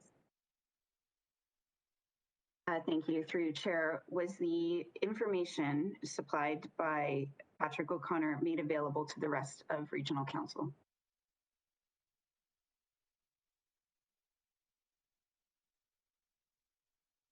And I'm going to ask Ms. Lockyer if she can confirm that, please. I don't know what information Patrick may have provided to all of council. As far as I know, no, but I don't know that for sure.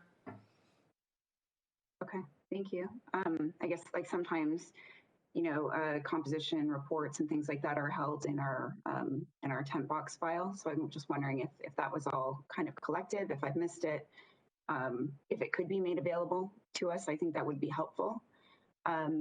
So within this process, and I don't dispute that composition should be, reviewed and looked at. However, if you're going to a public meeting, what information is being presented, if any, to the public? What presentation or information is staff compiling in order to put together a public meeting? Maybe that's a question for the CAO. Ms. Baker? Yeah, thank you. Through you, Madam Acting Chair. So at this point, staff have not been directed to do a report, and quite frankly, if we were directed to do a report on I guess there are two elements to this. The first element is is what is being proposed in the motion legal within the structures of the Municipal Act and other governing legislation? It is my understanding that the questions that were asked of the former regional solicitor indicated that this was in compliance with the existing legislation. Certainly, Acting Regional Solicitor Patricia Kaza, I believe, has reviewed the responses that were made by Patrick O'Connor to questions that were posed to him by Councillor Parrish. So this did not come in the form of a staff report. However, there were emails exchanged, and you know, if you wish, we can certainly have those emails distributed to all members of council so that you can see the answers that were provided to the questions that were asked. I think Patricia has reviewed the legal responses that were provided to Councillor Parrish, and I believe she concurs with the advice given. No surprise. I mean, we all understand that former Regional Solicitor O'Connor would have been very knowledgeable in this area. And so there is the issue of the legal advice. So in matters of interpreting the Municipal Act and doing any of the work around that, that is certainly something that we can provide to council. In other matters, in terms of is this or this new model that's being proposed a good idea or not a good idea, I mean, staff have no way of measuring that or determining that, and quite frankly, you know, that is a political decision. It is a decision of this regional council. Is my understanding that the authority to appoint the regional chair rests with council, and it would be extraordinarily awkward, to be honest, to put staff in a position of preparing a report on the merits or lack thereof. And I don't think staff have an opinion. I mean, at this stage, to be honest with you, you know, it's not been tried, but can it work? I think probably, and in all likelihood, the only way that you'll find out the pros and cons of doing something like this is by either, you know, getting an expert or getting some advice from someone who may have some insights into this, or by simply doing it and then seeing how it works out. You know, the second might be the more practical way of understanding how this might go. But to ask staff to create a report, you know, kind of assessing or analyzing the option itself, in my view, is extraordinarily challenging, extraordinarily difficult, and extraordinarily awkward, because, you know, this did not come from research that staff have done. This did not come as a staff recommendation, and we're really looking at, you know, a process or a structure where, you know, there is no parallel that I know of. So, you know, how would we be in a position to assess that? So we can certainly give you the legal advice. We can certainly answer those questions. Catherine is the expert on procedure, and she can tell you what you know, how to manage the process. I have every confidence in the advice that she gives council, and I think those are the only two areas at this point where I would see staff being involved in this process and providing advice to council. Thank you, Janice. I think you've pretty much cleared up my thought process on this. Maybe oversimplifying, but the role of the chair is to be an unbiased member, not beholding to any one municipality. So I'm not sure if that's achievable in a rotating format. However, that being said, would you suggest then potentially looking for an independent, not consultant, but an independent source, or you know, for a recommendation or a backup to, you know, to what's being put on the floor?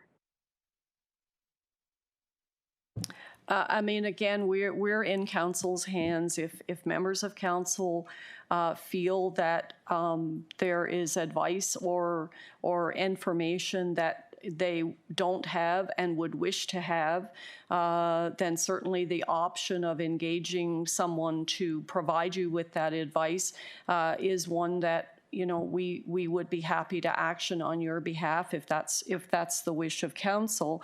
My only comment is I think we would need some clarity in terms of exactly what is it you would wish the independent expert or third party to look at. You know, what are the specific questions that would be asked of this person or persons, such that when, if the work moves forward and when it comes back, it addresses the issues that are you know, at top of mind for council in terms of attempting to assess this option. Thank you. I think with that, you know, I can see that the example of the school board is easy at hand in regards to their structure. However, I would also note that that's a government agency that runs a $2 billion budget and is grossly mismanaged and now under provincial review, among other things. So I'm not sure that would be a positive a comparator to what we do here at the region and how we manage. I would move to refer and have an outside source come back and talk to us about legality, compensation, the role of the chair fundamentally, and comparisons to other municipalities that are apples to apples. You cannot use the school board as a fair comparison in any stretch of the imagination. And so I put the referral on the floor. Thank you, Councillor Denny. Can I have a seconder for the referral? Seconded by Mayor Thompson. And the next person on the board to speak to the referral would be Councillor Groves. Madam Chair, I actually wanted to speak to the main motion, not to the referral. So not sure how I get my points across because I won't be supporting the referral. But I guess I can't speak to the main motion. You could speak to why you're not supporting the referral. Okay, thank you. So I won't be supporting the referral for a couple of reasons. One of the things that this motion is talking about is an alternate solution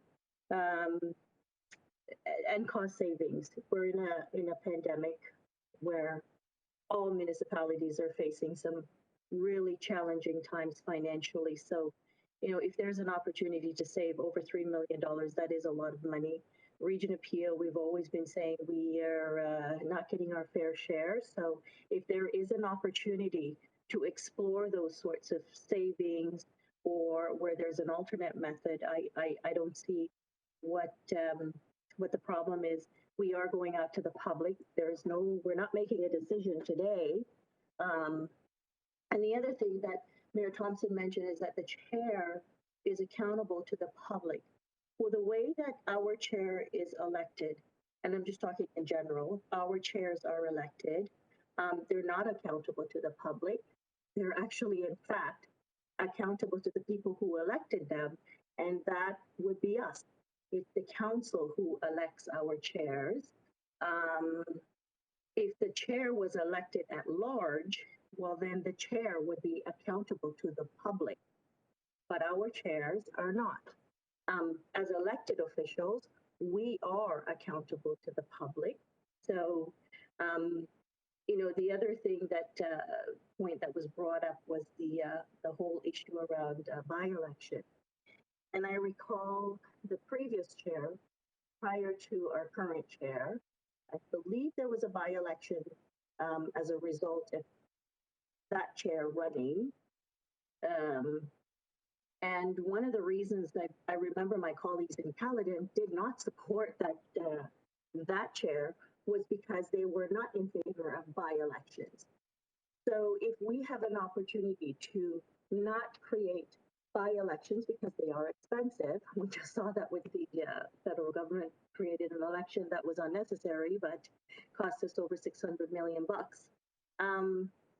So those are my reasons for not supporting the referral, because I think we have some opportunities just to explore and see if this is a good idea. Is it not a good idea? And again, there's not a whole lot. There are a lot of people struggling right now financially, and our region is having a difficult time financially. So I won't be supporting the referral. Thank you. Thank you, Councillor Groves. And just, I'm not sure if the clerk's department is working on the referral, but maybe they can put it up, because I think the words that Councillor Downey said was to have a report come back that explores all those options, from compensations to the legality to comparisons to other municipalities. So I think what Councillor Downey was asking for was actually a more fulsome report done by somebody independently presented to this council. So maybe if staff could work on putting that up so that councillors know which they're speaking to, that would be helpful. Councillor St. Clair? But sorry, Madam Chair, but I understand that. But if we're going to a public process with this, I would imagine that public process, all of these things would be addressed through that public process as well. So in my opinion, the referral is sort of redundant.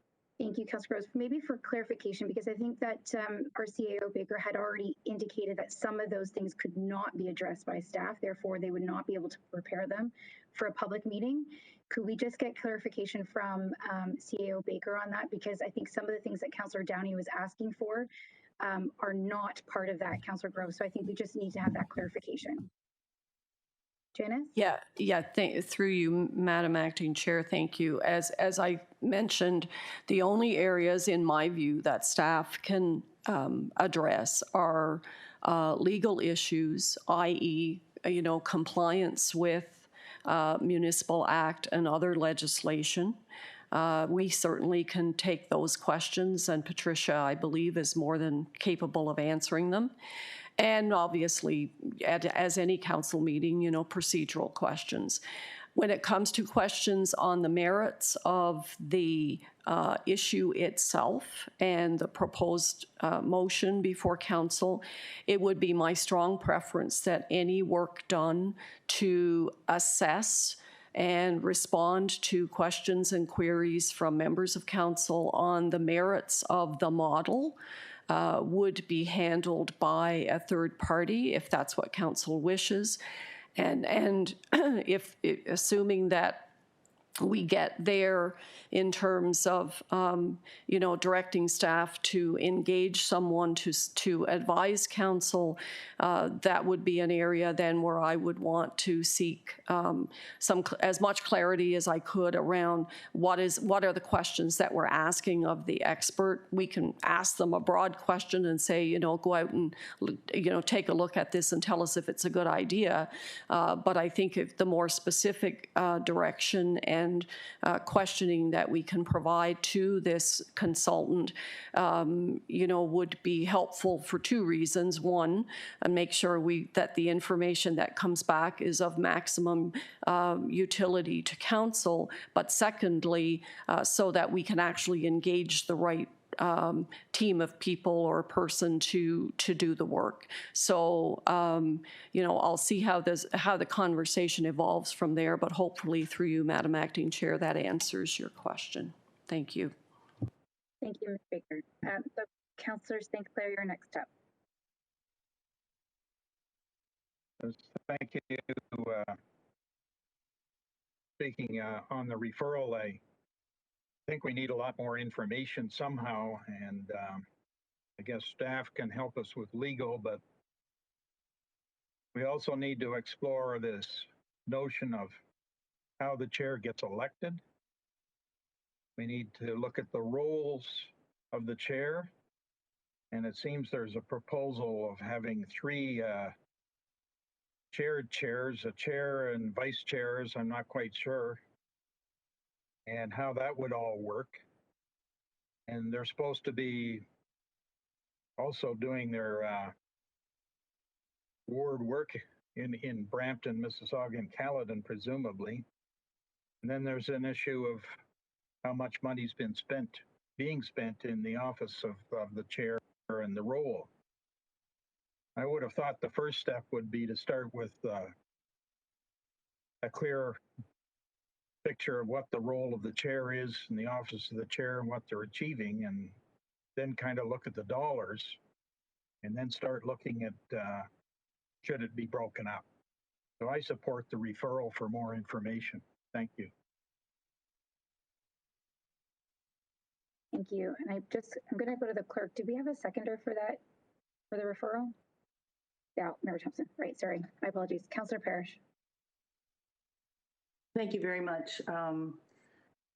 I have done incredible amount of work on this, and I have had both of the regional lawyers, the past lawyer and the current lawyer, go through it for all the legalities to make sure it works. The decision is a political decision. There's no consultant in the world that you can hire that's going to be able to give you the information you think you're looking for. And I'd like to answer Councillor Downey's question, since she implied that it was some secretive correspondence between Patrick O'Connor and myself. We all ask the regional lawyers for information that guides us. The regional lawyer or solicitor sends it. Any answers he sends to me, he sends to the CAO and he sends to the clerk. If I choose then to try to draft a motion based on information, that's between him and me. And when I sent the motion out to everybody, I sent all his questions exactly as he printed them. So that's answering Councillor Downey. As far as the old political game of when you can't win, you defer and you delay, we have a certain amount of time to get this done, to get the bylaw drafted and to get it before a public meeting, as we did with moving two councillors from Caledon to Brampton. And there is a time is of the essence on this. There's no consultant in the world that can tell you if this is going to work or not, because it is going to work. It's already quite available in many locations. The Toronto chair, which they call a speaker, is a Toronto councillor. The premier is an MP in a riding, and he runs the province. The Policy and Procedures Committee can do a very good job of answering all these questions and consulting with all the people they need to consult with. My understanding is the bylaw has to be vetted with the public. It has to come back to council for approval. And the work to be done by Policy and Procedures on all the nitty-gritty details can be done much later. So if you want to get a consultant later, this is classical. When you can't win, you defer. And if you want to look at another chair that I think is interesting, that the Toronto District School Board has a $3.4 billion budget, runs well, we get no complaints, and there's a trustee who has been elected as chair and is elected yearly. So I would encourage everyone to make the decision today. Deferral is only a way of facing something that you don't think you can win or you can't defeat. And I don't think we need a bunch of highfalutin consultants to come in here and tell us what is a basic, instinctual political decision. Saves money, accountable to the public, accountable to councillors, and a system that appears to be able to work all over this province with all the groups of mayors acting as wardens on a group council. It works everywhere. It's not that it's not going to work, and I think we'll be leaders. I think these other municipalities that do the old system of electing chairs will take a look at this and say this saves money, this is accountable to the public, this is accountable first to council, and it doesn't become a pseudo staff person. So I am absolutely opposed to deferring this a moment. Thank you. Councillor Demurla.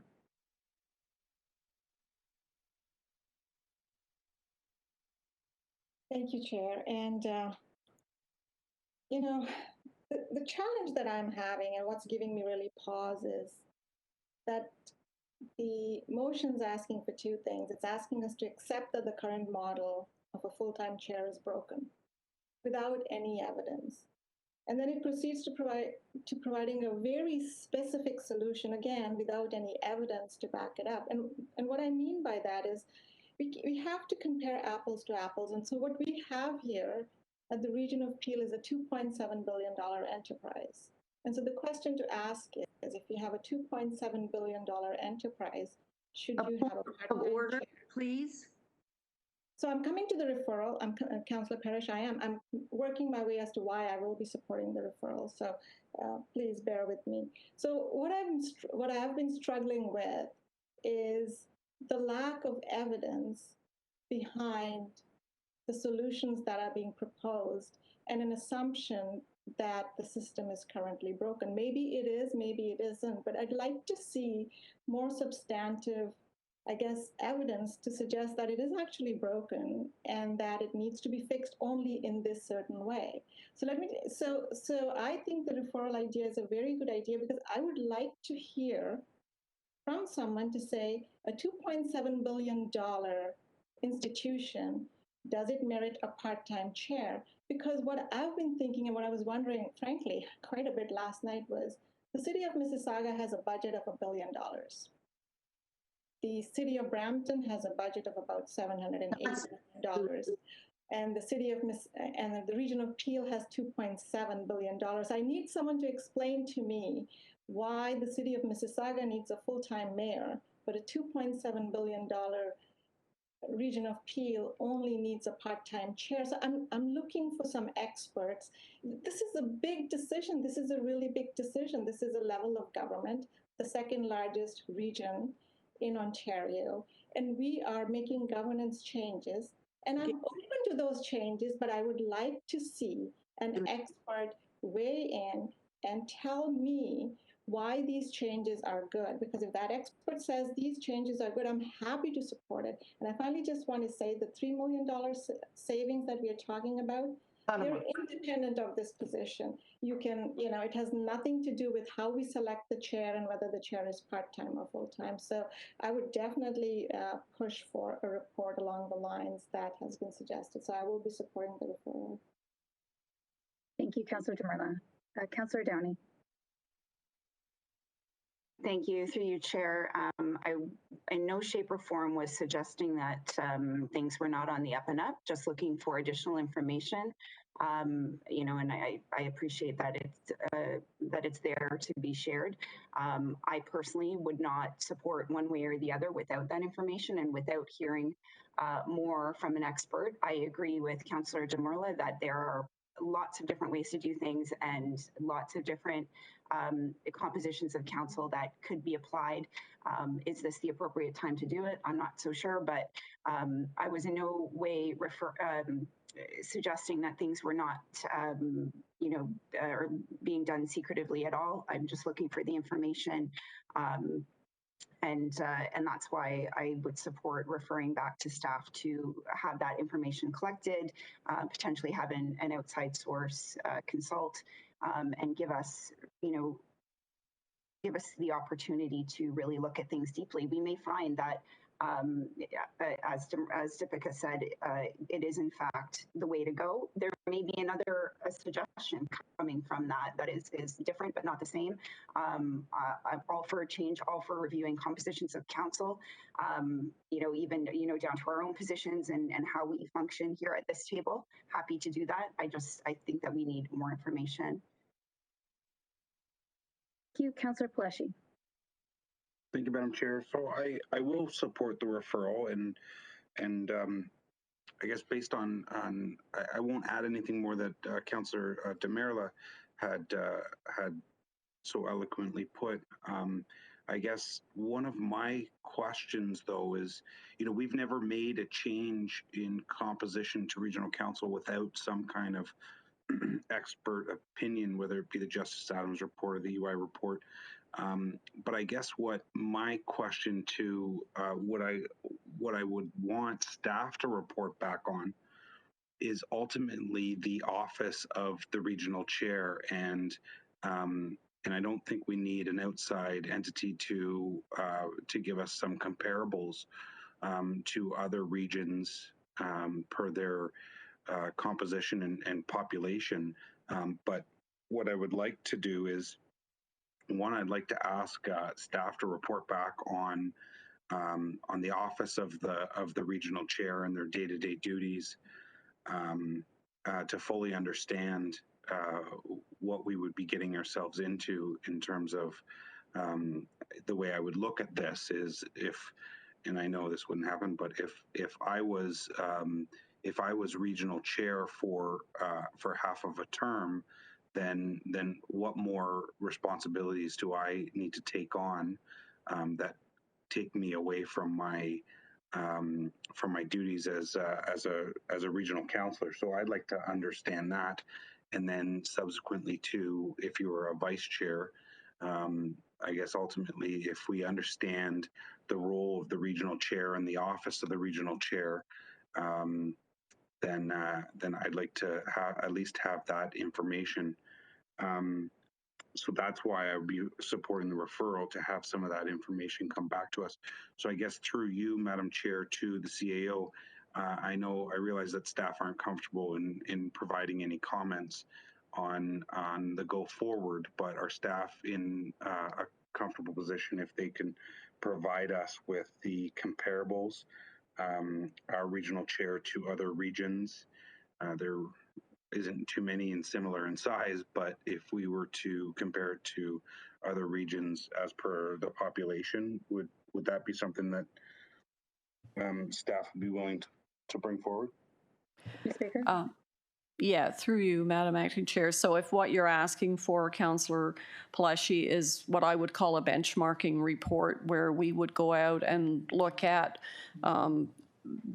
similar positions in other regions, what population we could get potentially information on the size of their office, and we can put that in a table for you to compare. I think that's something that staff would do, because it's just gathering factual information.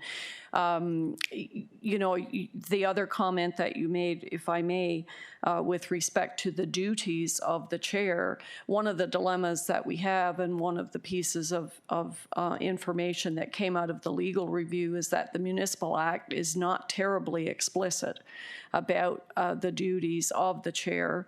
And so, that leaves the field wide open for a lot of interpretation. And that's really, again, a decision of, regional council in terms of how do you wish, what authorities, if any, do you wish to delegate to the chair? What duties do you expect the chair to fulfill? I mean, these are all things that are conversations, but there's no book that you can look at to say, here are the 25 things that a regional chair should do. The Municipal Act is just simply not explicit in terms of how it describes the position. So the benchmarking report we could certainly do for you. I will point out, and Catherine is making sure that we're aware of this, and Councillor Parrish has alluded to it. Time is of the essence here in terms of, referring back for information. I would suggest to you a benchmarking exercise is something we could do fairly quickly.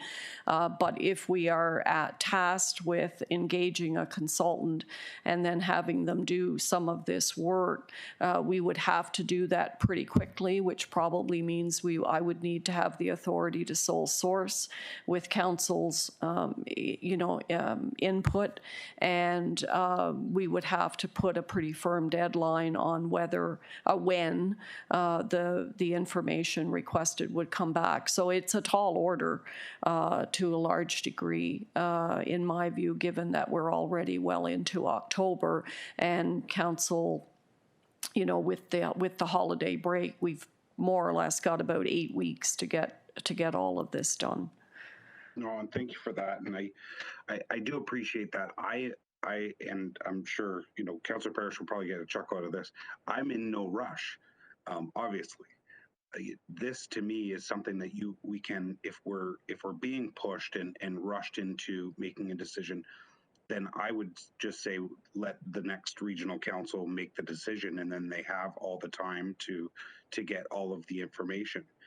I saw some emails coming through, and I'll try and keep this on the referral, but I don't typically look at those types of emails that have all members of council attached to them, because I'm of the mind that they're advancing the business of the corporation without having being done in a public setting, which I feel is not the right thing to do. So I don't get too deep into emails like that. So that's why I may not be as up to date on the information, the ton of information that Councillor Parrish has done.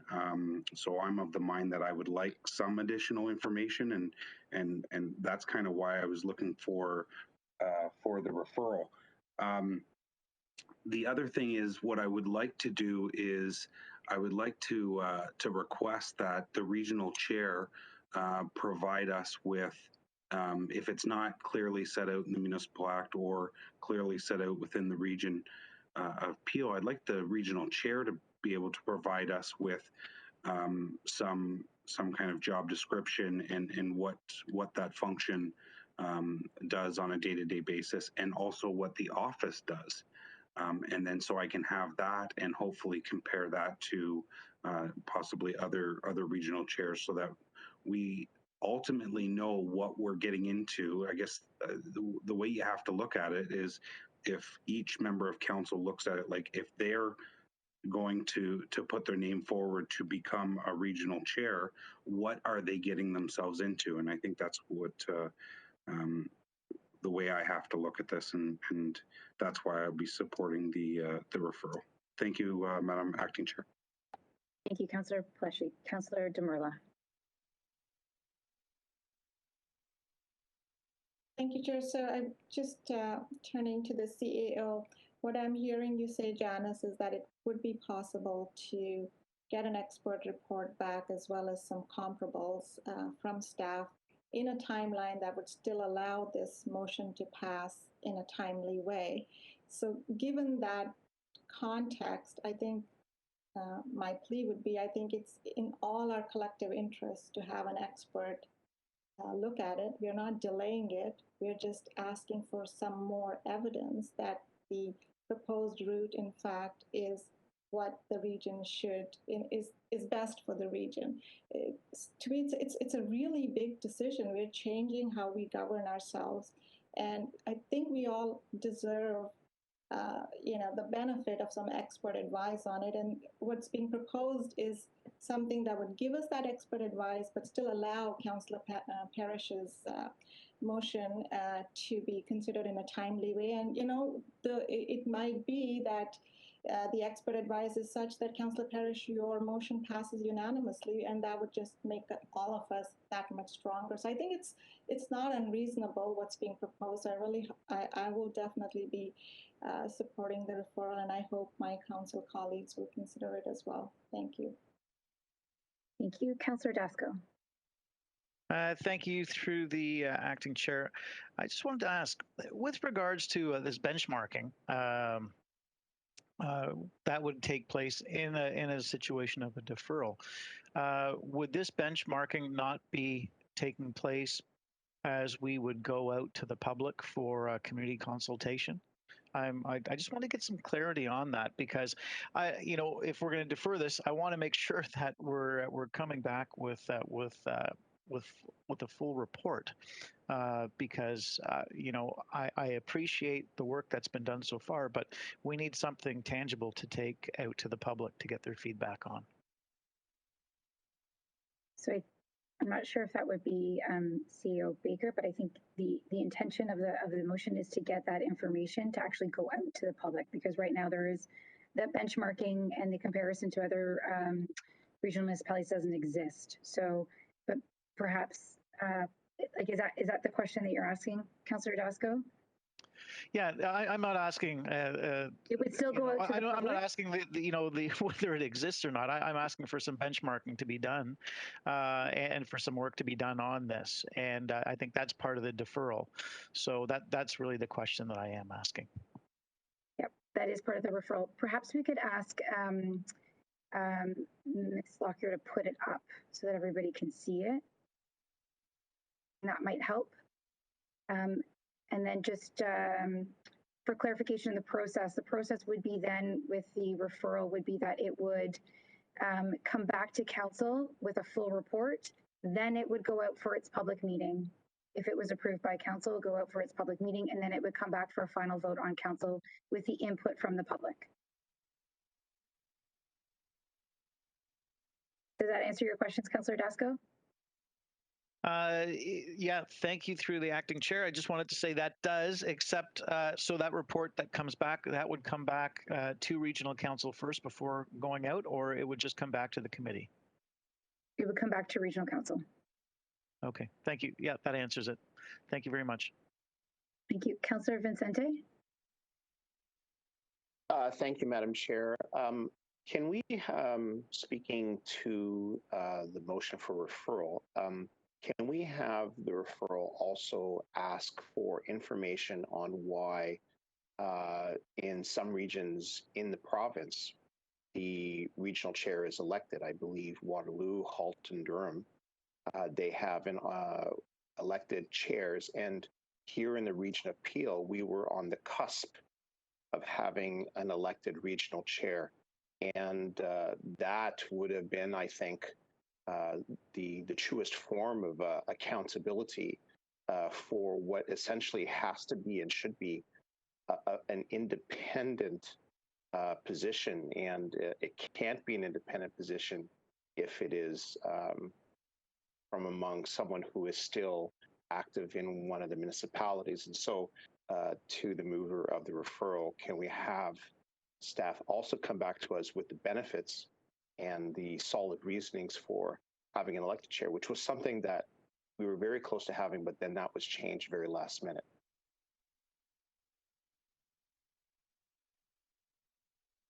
So I think they're just working on adding that. I think you're basically adding that they would review all options, including that suggested by the motion presented by Councillor Parrish. Correct. That's what I would like to see for me to support the referral, because I think that. Go ahead, Chair. Okay, to the clerk, do I have to make an amendment to this, or is it as if the mover and the seconder are okay with it? This referral, we're just drafting it now as was requested. So it has not been approved sort of from the mover and the seconder at this point. So it is still up to the mover and the seconder what's there. So we can absolutely, I've been making some changes to it as we've been listening. So we can certainly say to the proposed alternate future appointment and other models. Yes, please. Councillor Downey and Mayor Thompson, are you both okay with that? Yes. Thank you. Okay. Was Thank you, Madam Chair. Councillor Vincente? At this moment, no, just speaking to the referral. Thanks. Okay. You, Councillor Parrish. Yes, thank you very much. What's contained in this referral motion asks for legal implications. Those have already been vetted by two expert lawyers that are part of the regional staff. To Councillor Vincente, the province decided which municipalities got elected chairs and which municipalities didn't. And it was to be all elected chairs. And then last minute decision was that Peel and several others would stay with appointed chairs. I assume that the rumors were to stop Mayor Brown from becoming regional chair Brown and the super mayor of the province. The compensation and the role of the chair is very clearly laid out in the material I sent everybody, which has been designed by the region of Peel and approved by this council, so that's there. The financial implications and compensation, I think when it goes to the committee, once we agree today that it's worthy of a public meeting and going to the committee and a draft bylaw, all that work has to be done at our committee. At that time, if you want to hire a consultant, I don't know where you would find a consultant to deal with a situation like this, because it's never been done before. but happy to do that at that spot, at that place in time. And especially look at the cost savings of $3 million, which will turn out to be the chair getting 25,000 extra on top of their salary and the vice chair is getting 10 or 15. I think I could give you that cost savings very quickly, and you won't need 4 staff at $400,000, and you won't need a $20,000 car. So referral, to me, I mean, the CAO has danced around it as carefully as she can, but the staff cannot tell us how to do a political decision. It's a political decision. And I would like to ask a question. Did we get a staff report when we decided on changing 2 Caledon seats into 2 Brampton seats? Was there a staff recommendation on that? And was there a consultant hired? Can someone? So it doesn't really speak to the referral, but I'll give you a little bit of leeway, Councillor Parrish. Everyone, Ms. Lockyer?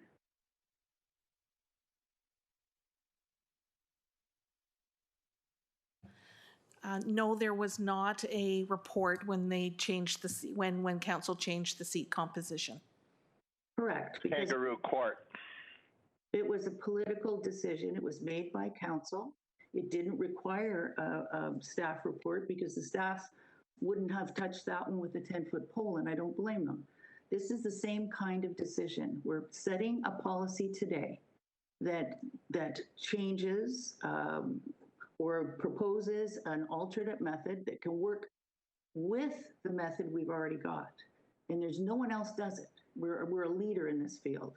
And I think the CAO has carefully told us it is a political decision. She doesn't want to get into it. I think she's playing the part of Switzerland. She's telling you what could be done if you ask for it, but she's also telling you there's a timeline to all this. So I would highly encourage those who like the idea to vote against referral and further contemplation of Navels and go ahead with this motion today. There are several opportunities to have a second and third and fourth looks at it and to have consultants, if we can find them, that have an expertise in this area to give us opinions at the Procedure and Policies Committee.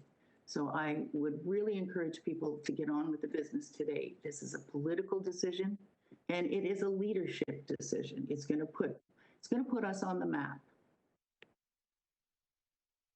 Thank you, Councillor Parrish.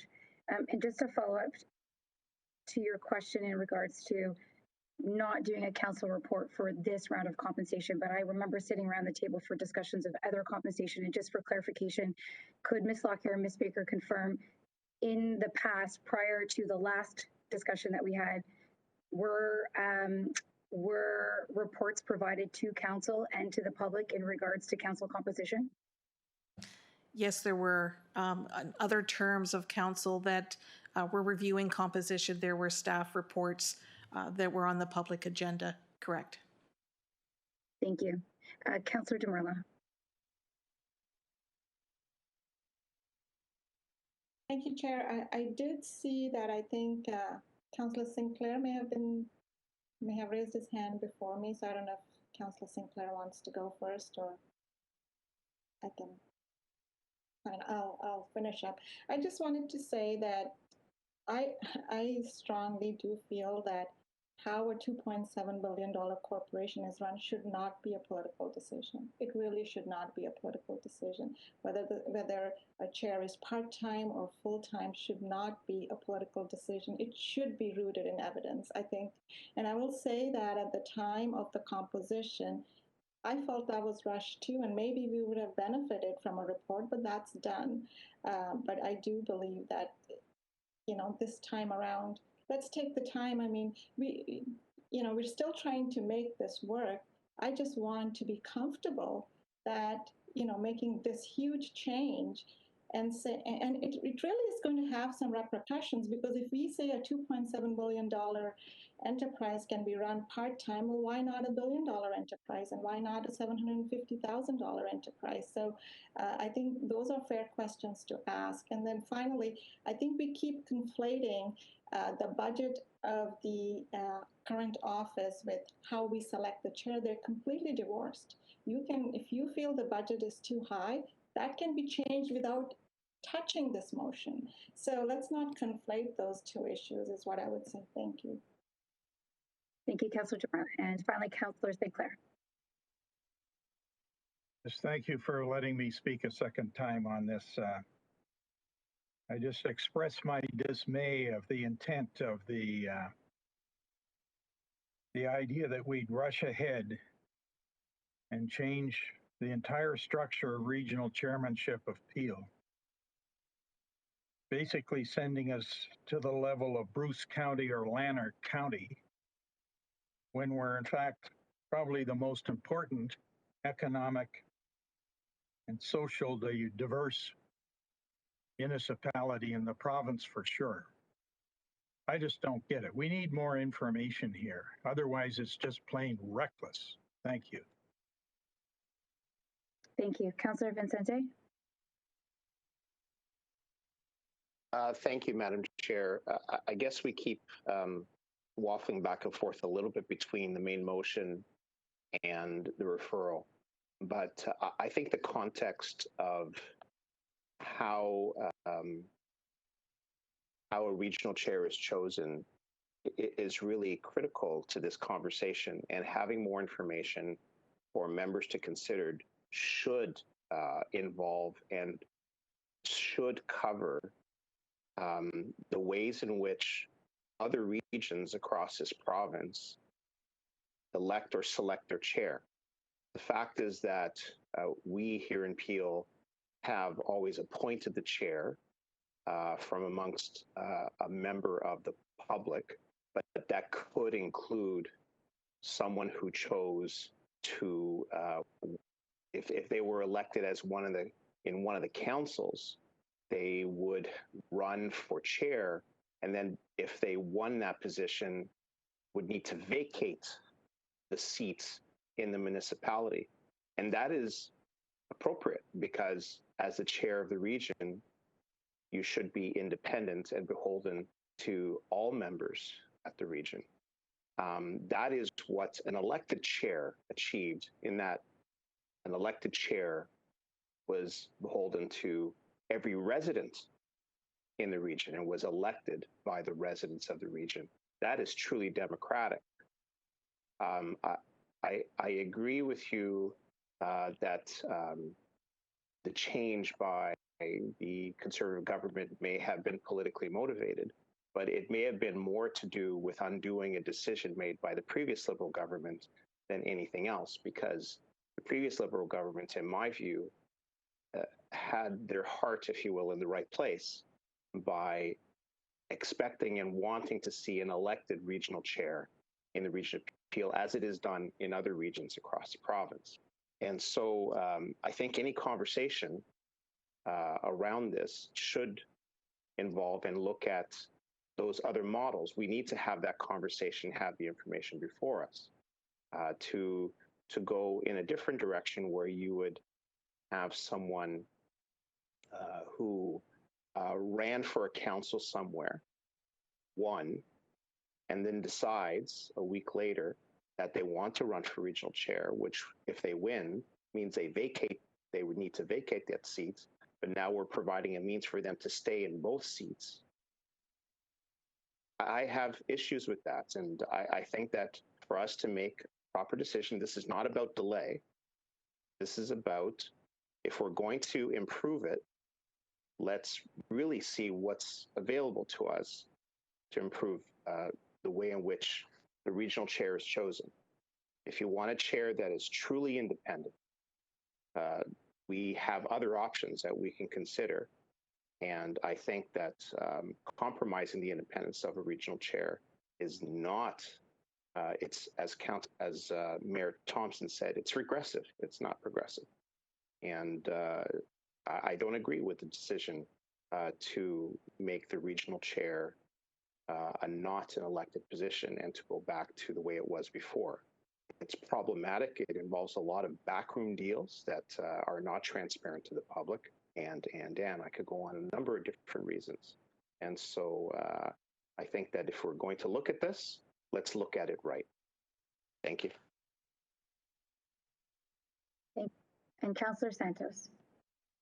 Thanks so much. And through you, Madam Chair, I echo all of the comments that my colleague, Councillor Vicente, has shared. And from my perspective, I really do want more information because as much as from reading the various emails and communication, I, like Councillor Vicente, disagree with that approach for all the reasons that he expressed. But I'm open to learning more. I am open to hearing more about that, and I'm not prepared to vote and to be able to justify that vote to my residents, many of whom don't even know what a regional chair is or does to begin with. You know, to justify that to them without having more information. So I will be supporting the referral. I'm encouraging colleagues around the table to support the referral, to allow the members who are open to the idea and looking at it to get that information. Because I agree, I think we need to make the right decision here with the evidence, because it is a significant change to the governance structure. And I am interested in understanding the benchmarking and why various other municipalities are doing it differently, and perhaps why the province chose other municipalities not to have elected chairs, etc. So I will be supporting the referral. Thanks. Thank you. Councillor Sado. Call the question. With that, I didn't get to speak, but that's okay. Everybody's already said what I would have said anyways. So I will turn it over. I think we will do a recorded vote. And so I will turn it over to Ms. Lockyer. Thank you. This is a recorded vote on Councillor Downey and Mayor Thompson's motion of referral that's on the screen. Councillor Carlson? No. Councillor Carlson opposed. Mayor Crombie, by your proxy, Councillor Parrish? No. Councillor Parrish opposed. Councillor Demurla? Yes. Councillor Demurla in favor. Councillor Dasco? Yes. Councillor Dasco in favor. Councillor Dillon? No to the referral. Councillor Dillon opposed. Councillor Downey? In favor. Councillor Downey in favor. Councillor Fonseca? No. Councillor Fonseca opposed. Councillor Fortini? No. Councillor Fortini opposed. Councillor Groves? No. Councillor Groves opposed. Councillor Innes? In favor. Councillor Innes in favor. Councillor Kovac? No. Councillor Kovac opposed. Councillor Mahoney? No. Councillor Mahoney opposed. Councillor McFadden? No. Councillor McFadden opposed. Councillor Medeiros? No. Councillor Medeiros opposed. Councillor Paleshi? In favor. Councillor Paleshi in favor. Councillor Parrish? No. Councillor Parrish opposed. Councillor Raz? Yes. Councillor Raz in favor. Councillor Sado? No. Councillor Sado opposed. Councillor Santos? Yes. Councillor Santos in favor. Councillor Sinclair? Yes. Councillor Sinclair in favor. Councillor Starr? No. Councillor Starr opposed. Mayor Thompson? Yes, in favor. Mayor Thompson in favor. Councillor Vicente? Yes, in favor. Councillor Vicente in favor. Motion fails.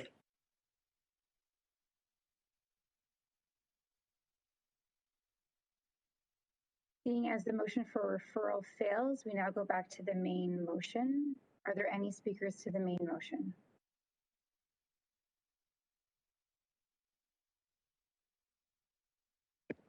Raz.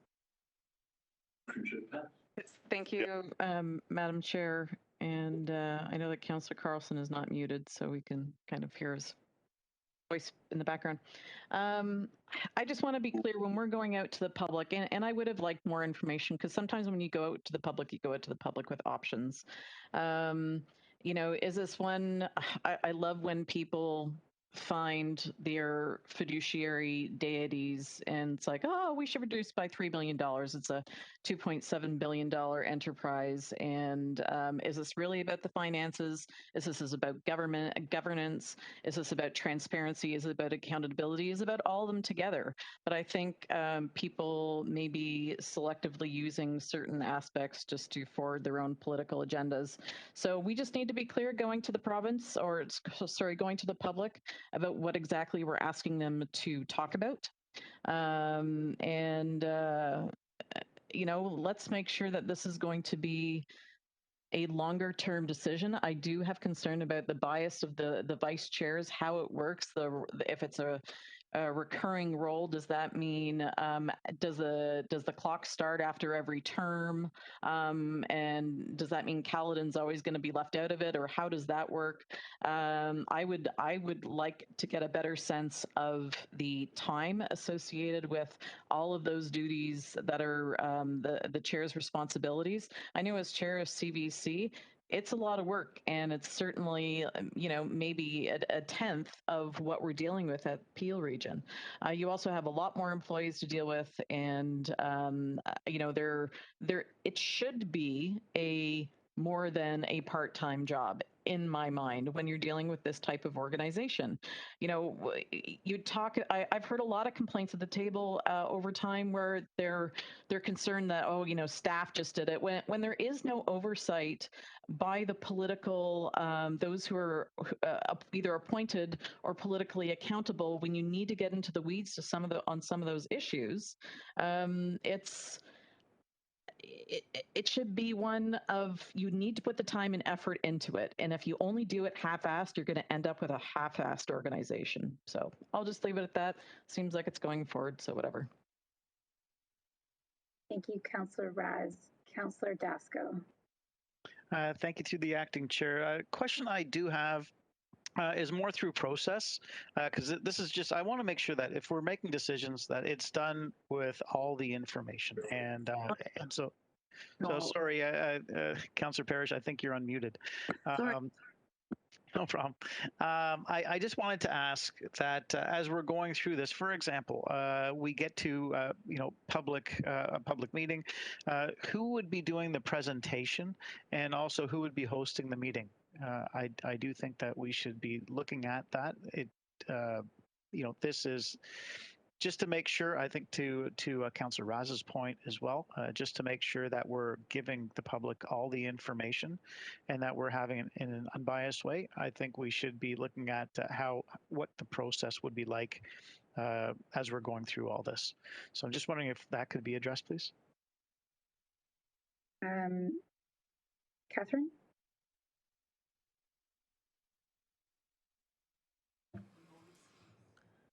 Thank you. The clerk's office can facilitate the meeting by providing the notice to the public of the time, location, and date of the meeting. We can certainly facilitate if public want to provide written submissions. And we can list those members of the public that wish to speak at the meeting, but the clerk's office would not be doing any presentations or hosting, as you say, but facilitating the mechanics of the meeting can be done through the clerk's office.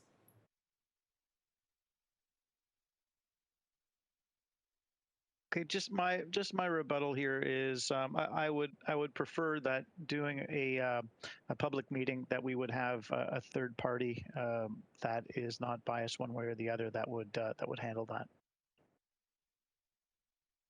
And so I don't know if does that go to the committee, or would this be something that is hashed out here?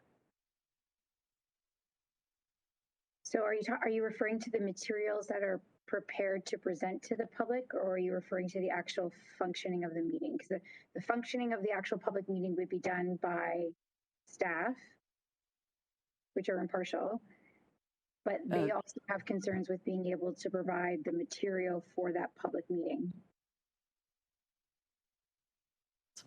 Through you, Madam Chair. Yeah, CEO Baker.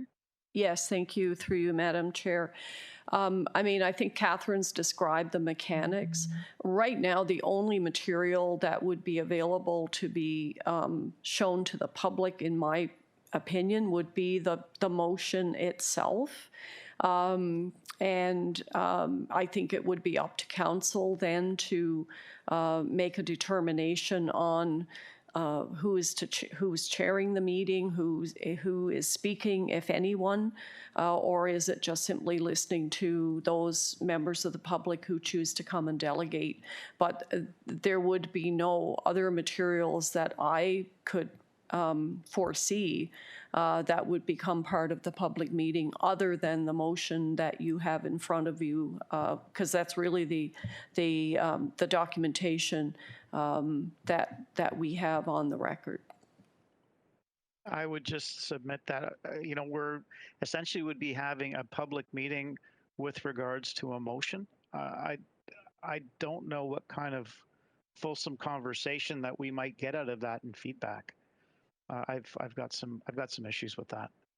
And that's why I'm asking. So I think to the acting chair, yeah, it's it would be I guess the staff running it to a large degree would be fine, because it would be taken out of anybody that serves on council right now. But just exactly what we would be taking to the public is I think more the issue, and that's why I was wondering who would handle all of that, because I do think this is such a large issue that it needs.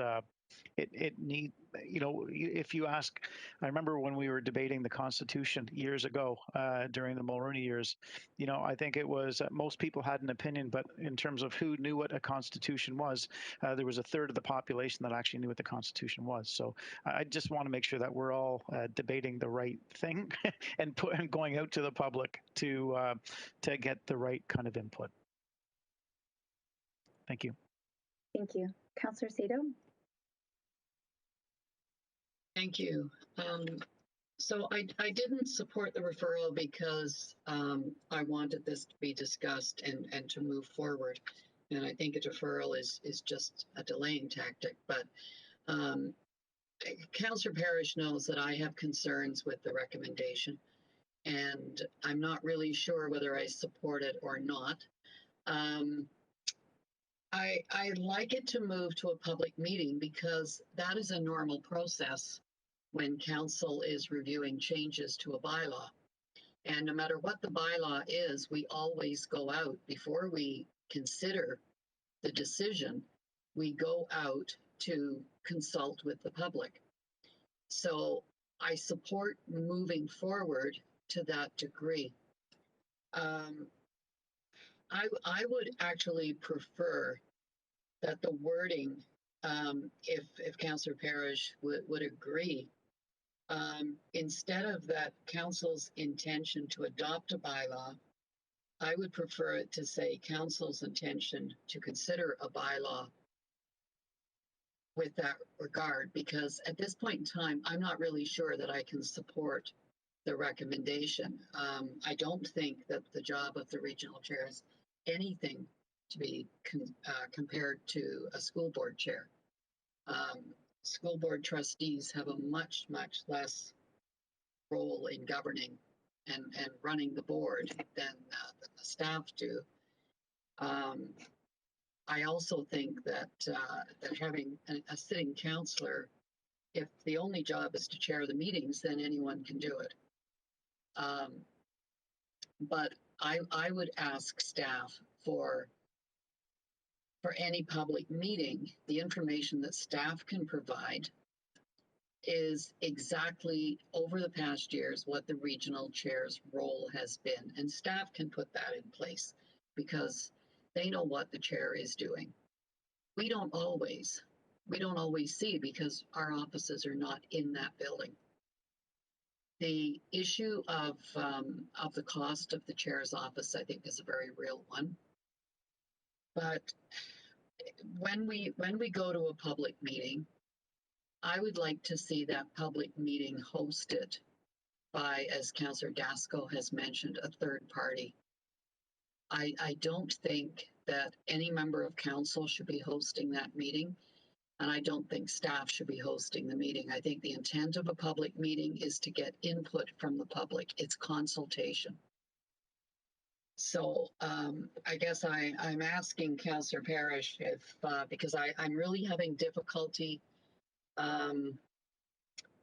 saying today that I intend to adopt this change to the bylaw, but I am prepared to consider this change to the bylaw. And I want public consultation before I make a final decision. And I've been around here, I guess, longer than anyone else sitting on council. And I've seen chairs that are extremely active, extremely involved, and I've seen chairs that are less active and less involved. And I do think that there needs to be a change, amendments in the role of the chair, the commensuration of the chair, and a complete review of that. And whether it's the election of the chair, I think definitely needs to be changed. We've had just too many issues in the past. So, Councillor Parrish, I guess I'm going to ask you if you would agree to amend your motion to say council's intention to consider a bylaw to require, and further that staff be directed to work with a third-party consultant to organize a public meeting to be held, to gather public input or to consult with the public, whatever wording could go in there, to consult with the public on the matter of council's intention to consider the proposed bylaw. And I can definitely support if those changes are made. I'm just not so sure I can support if they're not made, because I have all the information. I know the facts that people are asking for, but I'm one person on council and I've had the years of experience to gather that information. There are members of council who have not been on as long, some for less than one term, some for 2 terms. And I think they need to have that information as well. So that's my request to the mover, and hopefully we can come to an agreement that everyone can support, because I'd like to see this move forward to a public meeting. Thank you, Councillor Sato. Perhaps Patricia could comment in regards to the wording suggestion or proposed by Councillor Sato. Yes, thank you very much. I just wanted to give Council a little bit of information regarding the wording of the legislation as it regards to the provision of public notice and the holding of a public meeting. And what it says is, before passing a bylaw described in section 218, and that's the nature of the bylaw that we're looking at here, the municipality shall give notice of its intention to pass the bylaw and shall hold at least one public meeting to consider the matter. And that has to be interpreted as to consider the matter of its intention to pass the bylaw. So I wanted to bring that to Council's attention, particularly Councillor Sato, in light of her comments. So can council not, because we do this in the city all the time, when we're looking at a bylaw, we direct staff to hold public consultation. So because it says a public meeting, that then triggers the wording that you have referred to. But if we looked at it as a public consultation session, then that wording would not be triggered. We could still use the wording that I'm suggesting, because it's not an official public meeting. It is a public meeting under the legislation under section 219. Well, but why do we do it in the city all the time? I mean, we're looking at bylaw amendments right now, and we're holding public consultation sessions, several of them, before council actually considers the changes to the bylaw. So through the chair, I'm referring specifically to section 219 of the Act, which refers specifically to changes to composition in council. So that this is a bylaw that would make a change or propose a change to composition of council. So that does require the hosting of a public meeting. And I guess I do question the wording composition of council, because it's the election or appointment of a chair. Composition of council to me is a number of people that are elected to the council, and you're not changing that number. You still have whatever number of councillors plus a chair. So through the chair, my apologies, Councillor Sato, please proceed. No, that's okay. I just wanted to speak to that issue through the chair. So it is through Section 218 of the Municipal Act that these changes would be proposed. That's the authority under which the motion is brought and the bylaw would be made. Okay, thank you. Councillor Sato, did you have any other questions or comments? Councillor Parrish. Question while Patricia's on this wavelength.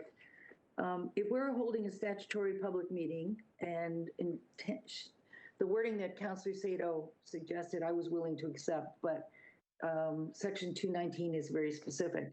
When that public meeting is completed, let's say we get 14 people that say it's a terrible idea and they're not interested.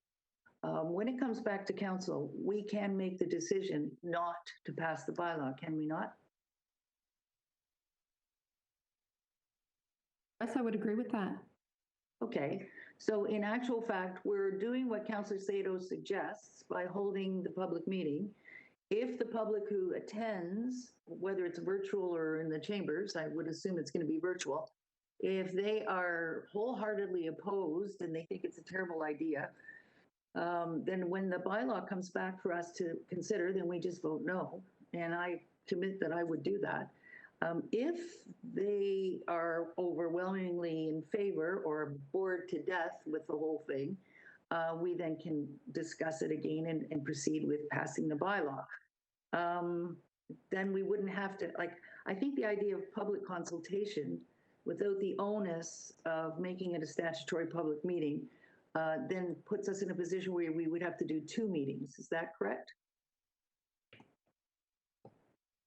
No, I don't believe so. I think as long as you have met the requirement to host 1 public meeting, you've met the requirement. Okay, so Pat, I'd be happy in my heart to change the wording, but if we do this properly, we're going to have to put it forward the way it's worded by Patricia. And then if that public meeting indicates that the public is not in favor of a change like this, then when it comes back to council, we'll vote against it. Are you okay with that? Sorry, and I was going to ask a point of order. I mean, I guess I have no option on that one, but are you willing to change the wording in the staff be directed to organize the public meeting to that the meeting would be hosted? Oh yeah, absolutely. By a third person. Absolutely. And that person, I guess, could be selected by the Procedures and Bylaws Committee. Heck, we could invite the chair of one of the school boards. I'm sure they can run public meetings. Oh, yeah. No, I have no problem with that. Okay, so then because it was a motion of council now, because it was on the agenda, it actually has to be amended to add that. So the amendment would be, and further that the CAO be authorized to direct, negotiate, to engage a consultant to host a public meeting and gather input from the public and report back to regional council. No, I asked that the committee decide on who the consultant is, not staff. I don't think it's appropriate for staff to pick the consultant. So, and further that the Policies and Procedures Committee. You could say that the CAO be directed to hire a consultant with the advice of the Policies and Procedures Committee. I think that would work. Okay. And can I get a seconder for that? Councillor Parrish, did you want to second that? Good. Okay. So are there any speakers to the amendment? Councillor Jasko to the amendment? Yeah, thank you through the acting chair. I just wanted to say, so we're going to do a third party. That's, a friendly amendment to go in. I'm just wondering, what will we be discussing? Because are we just, again, going to be discussing the motion, or is there going to be some more information to go with that?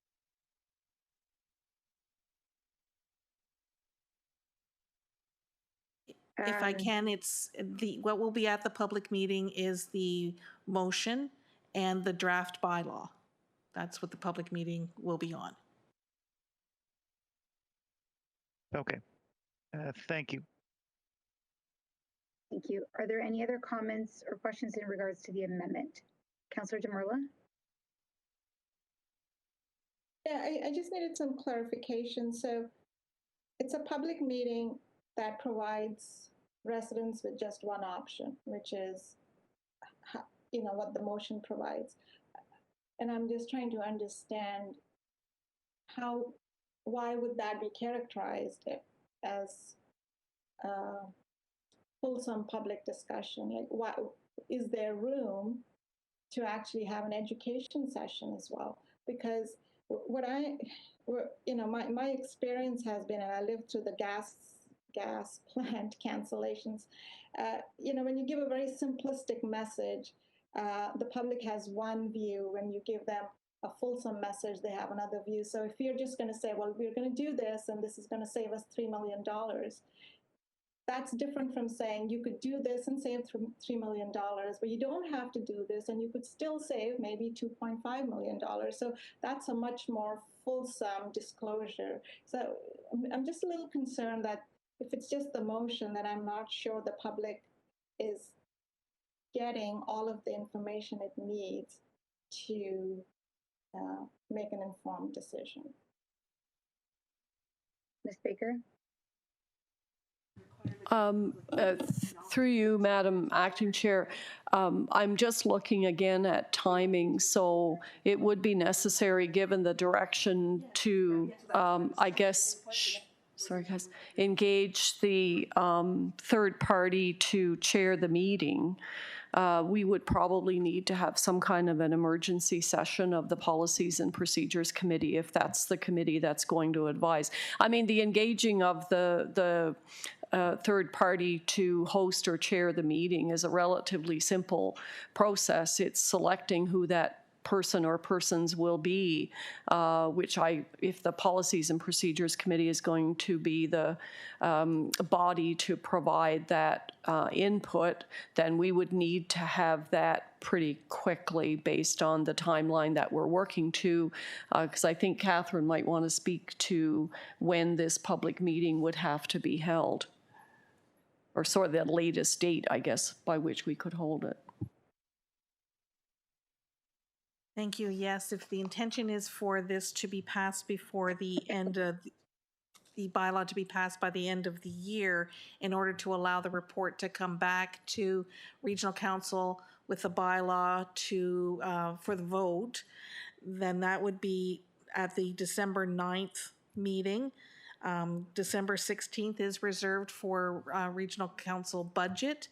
However, we could potentially call a special council meeting to deal with this one issue, which would at the latest date stretch it to December 16th.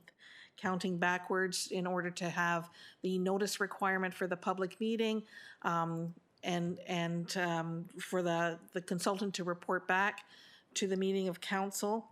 I would think that we would have to have the public meeting by about November 18th.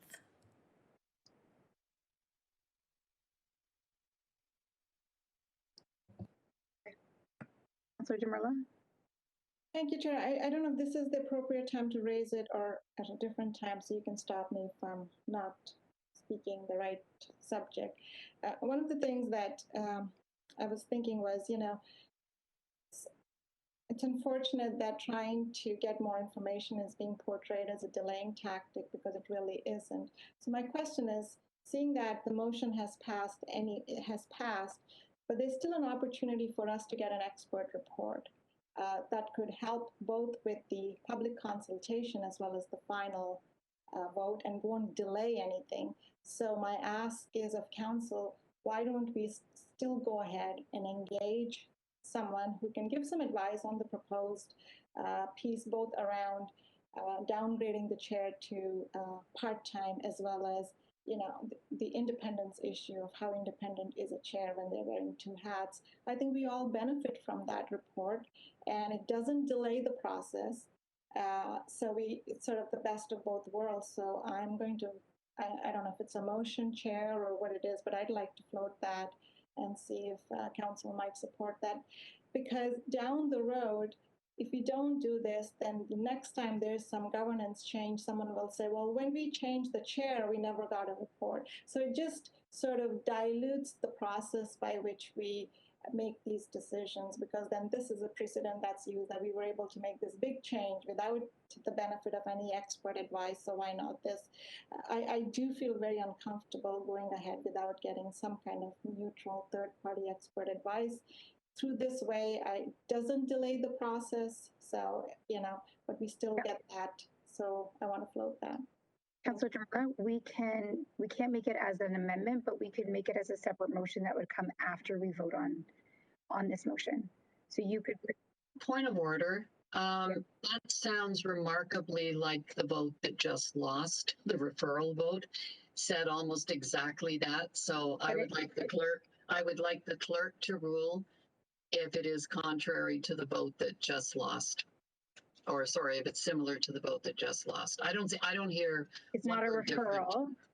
It would be a separate motion for the wording of the referral included almost identical wording to what Councillor Demurla has said. So I'd like the clerk to rule because we voted that down.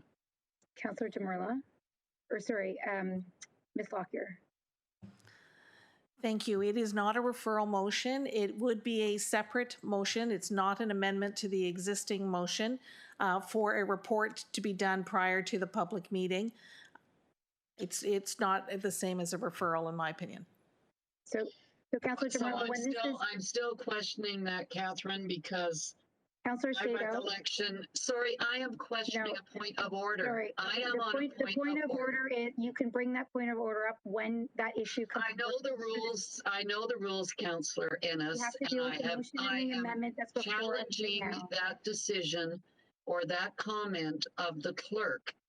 If the wording is the same as wording in a referral, then I don't see how the motion can be different than a motion that was voted down. Councillor Sato, all I'm asking is that you have that challenge when we actually have it on the agenda at that point in time. It's not before us right now. We're not, Councillor Demurla is asking if it's an option. She didn't bring it forward. What's before us is your amendment, moved by you and seconded by Councillor Parrish. So are there any other speakers to that amendment? Okay, seeing none, I will ask Ms. Lockyer to do the vote on the amendment, please. Thank you for the amendment. Councillor Carlson.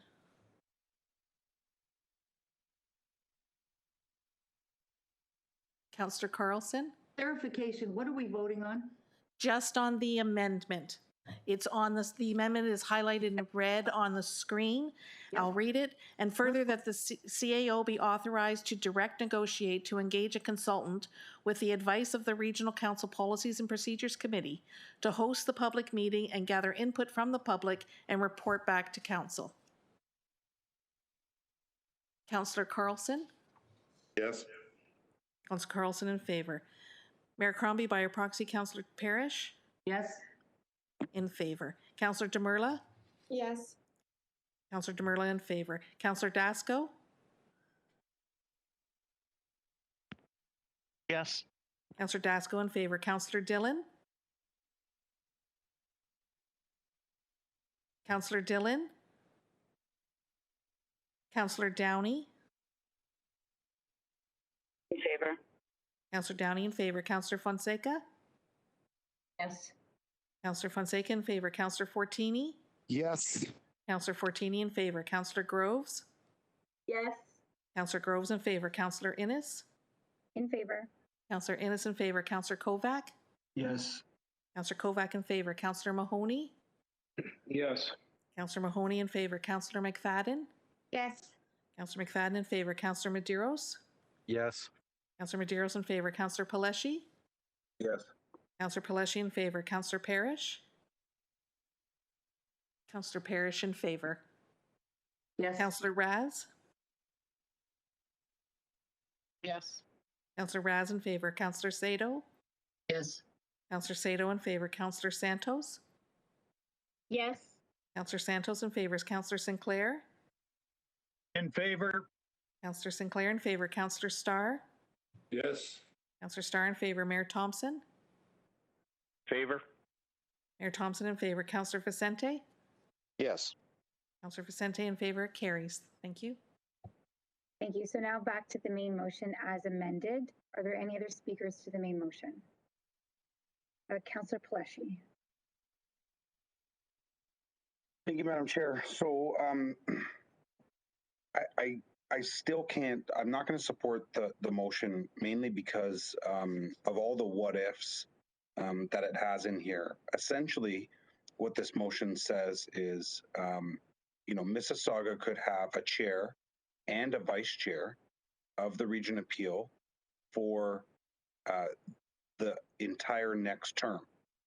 It's too specific in terms of what the potentials that could be happening.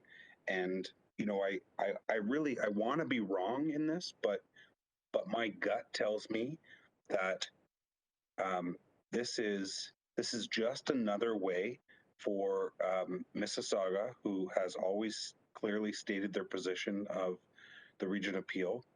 It's just their way to keep the foot on the necks of Brampton and Caledon.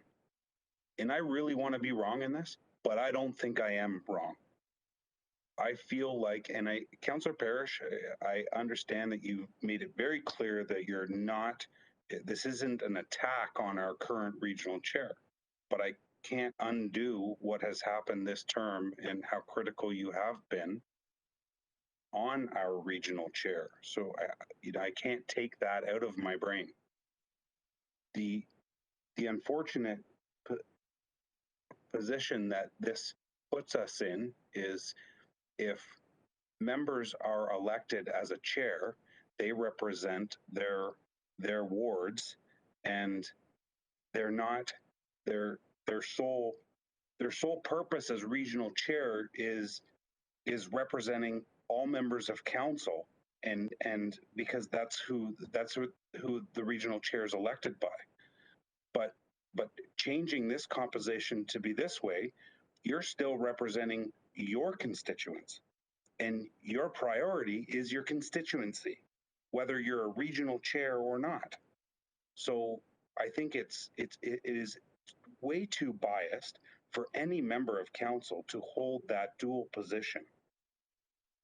I think the position should continue the way it should, or I think what Councillor Sado was saying, and where kind of I liked what she was kind of going with, is maybe we should be looking at the job of the chair and defining that. We've heard it clear that it's not defined, and maybe that's what we should be looking at. But we've been dealing with this pretty much all day today. We're changing motions on the fly. There's referrals, there's challenges happening, and we're being rushed into a decision that I don't know if we fully understand, because we don't have all the information. We don't have a report in front of us. We have one counselor, or maybe a couple counselors, that have decided to take this on and do a bunch of work on it. That's great. I appreciate it. But the fact is, you're politicians, and I trust the staff report or an independent report that we have had before us in the past anytime we're talking about the regional composition. So if you want to change this to be, let's look at the regional chair's position, and let's tighten our grips on the regional chair. If you want to do that, great. If you want to lower the regional chair's budget, great, let's do that. But let's compare that to, because from my understanding, the regional chair's budget is lower than a lot of other municipalities. But don't take my word for it. Let's ask staff to provide that information to us so that we actually have that before us. But making decisions like this now, in my gut, this is just another way for, big Mississauga to make sure that Brampton and Caledon know their role when it comes to the region appeal. And I'm not okay with it. It's not fair. And that's why I won't be supporting it. Thank you, Madam Chair. Thank you, Councillor Demorla. Thank you, Madam Chair. So, I'm not opposed to looking at how you can improve governance at the region of Peel, but I have been opposed to this, quite frankly, because I feel rushed. I feel like there's not enough research. I respect the fact that Councillor Parrish has done a ton of research on her own, and that's important, but that doesn't substitute for third-party independent research. And I'm really, really struggling with this. I'm struggling with the idea that we are deciding that the role of the region of Peel's chair should be part-time without any evidence, without a fulsome discussion. We are rushing this, and I've been really, really uncomfortable, feeling really rushed about big changes that are fundamental. And I think as councillors, it is our job to, governance is the biggest issue, and I fail to see why we are rushing, and I have to say that I am concerned. I'm concerned about the level of oversight we can provide for a corporation of a $2.7 billion, outfit, with essentially just saying someone who's going to chair the meeting. It's just baffling to me. So I am very uncomfortable. On the other hand, if there was some evidence that said, yeah, this is it, well, then that's great, although that would raise questions around governance of other places and other municipalities and whether they're over-governed then. So, you can't have a situation where at once we're saying $1 billion corporation or a $750,000 corporation or a $300,000 corporation deserves a full-time mayor, but a $2.7 billion corporation deserves essentially a glorified chairing of the meeting. So one of the two is right, but can both be right at the same time?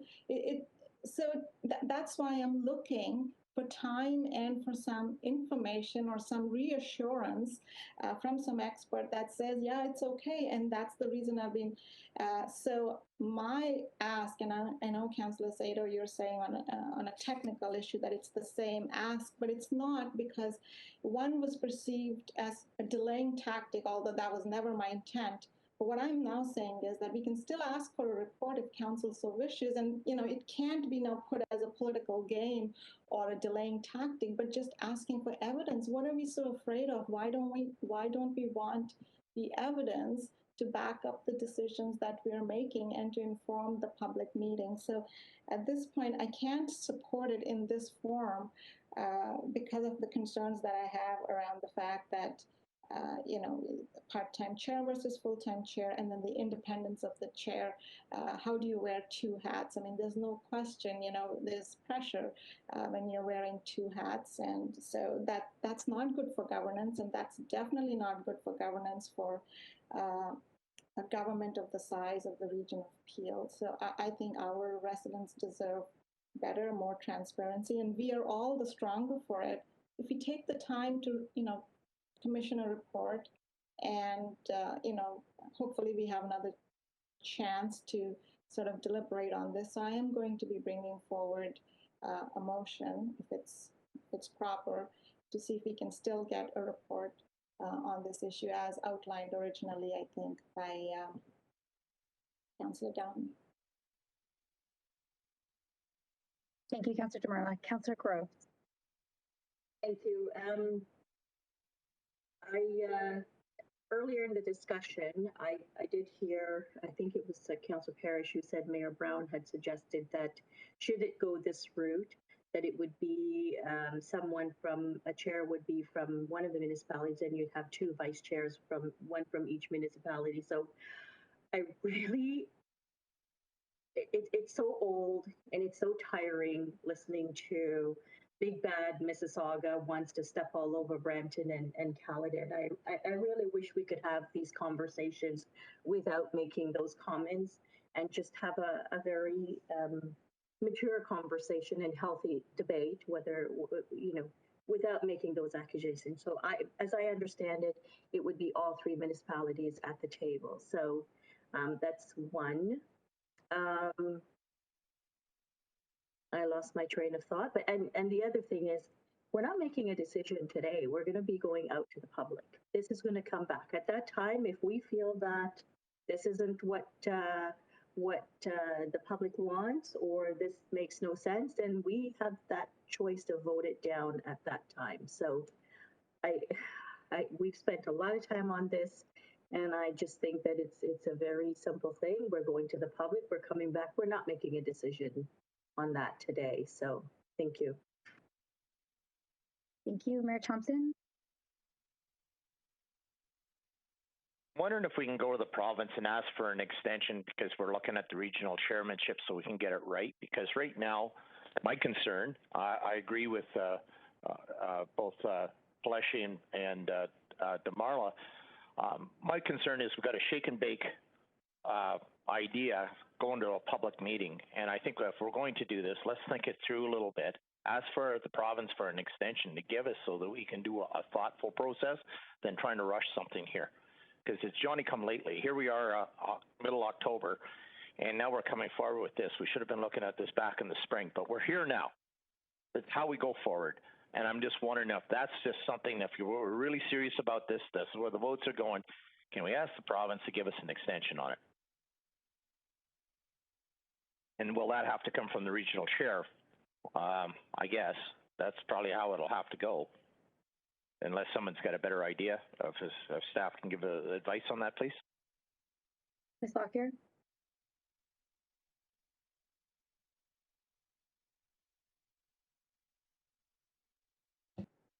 Catherine. Thank you. Yep. Thank you.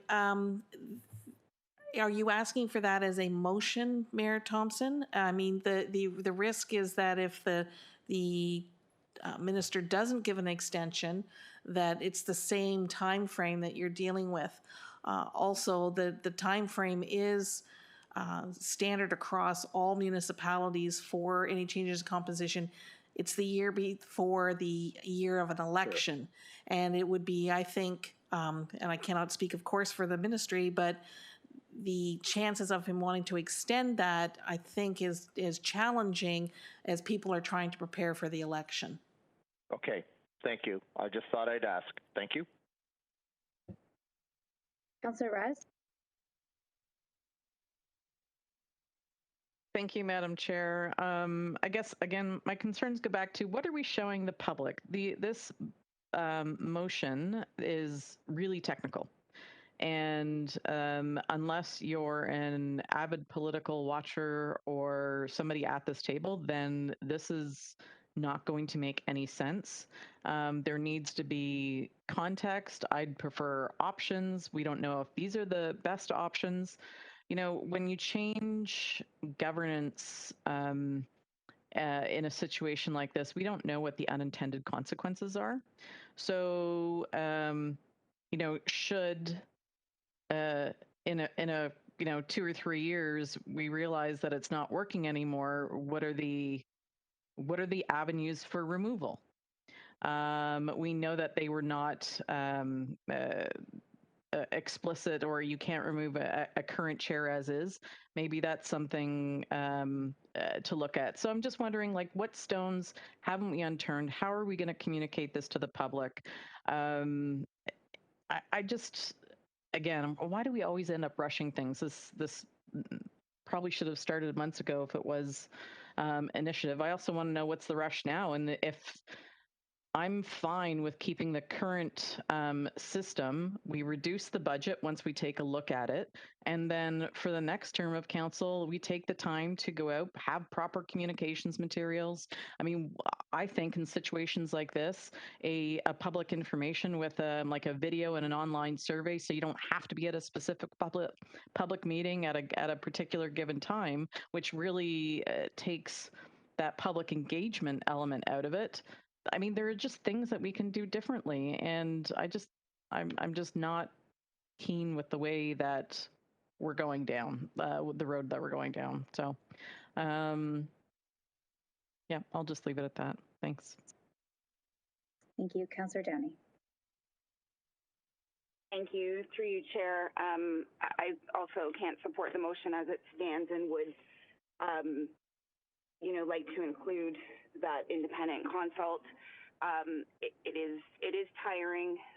It is half-baked. All of the comments that have been made by colleagues around the table this afternoon, rushed and to no avail, to have zero to take forward to the community. And as our CAO and Councillor Parrish herself commented, strictly political. It's 100% political. And Councillor Groves, you're right, it is exhausting, but the proof is in the pudding. When 16 out of 23 can't figure out the math, but can carry on to bully something through, even though it's quite clear against our own bylaw. The narrative is clear, and it is political, and I can't support it as is. And it would be completely irresponsible to the constituents of Peel to go down this road with really zero intent other than personal agendas. Thank you. Seeing no other speakers, I'm going to add my 2 cents because I haven't gotten to speak to the topic yet today, really. I have concerns with a regional chair that is beholden to their constituents. And I'm surprised that some of even you, Councillor Parrish, that are moving it, because when I recall asking to sit on the ROPA 30 committee, I was told that I could not because I voted against it in favor of my constituents. And so even though I represent at the region, nobody wanted me to sit on that committee. I could participate and I could listen, but I was not an active member, even though it was specifically an issue in my ward. And that was done because there was the thought that I couldn't be independent of what was in the best interest of my specific community versus what is in the best interest of the region of Peel, which goes to the point in case of how does a sitting councillor who is full-time have the time to give to a $3 billion organization, and B, how do they remain independent? My own colleagues have said that I potentially could not have remained independent by not allowing me to participate and be a member of that actual committee. So I have concerns with that in the sense that I don't think that the role of the chair, the idea of what the role of the chair is to be a spokesperson and to carry the directives forward of their board of directors, i.e. the council as a whole. And to not be beholden to any one specific area, region of the region of Peel. So I have concerns with that. I have concerns with the budget that has been brought forward.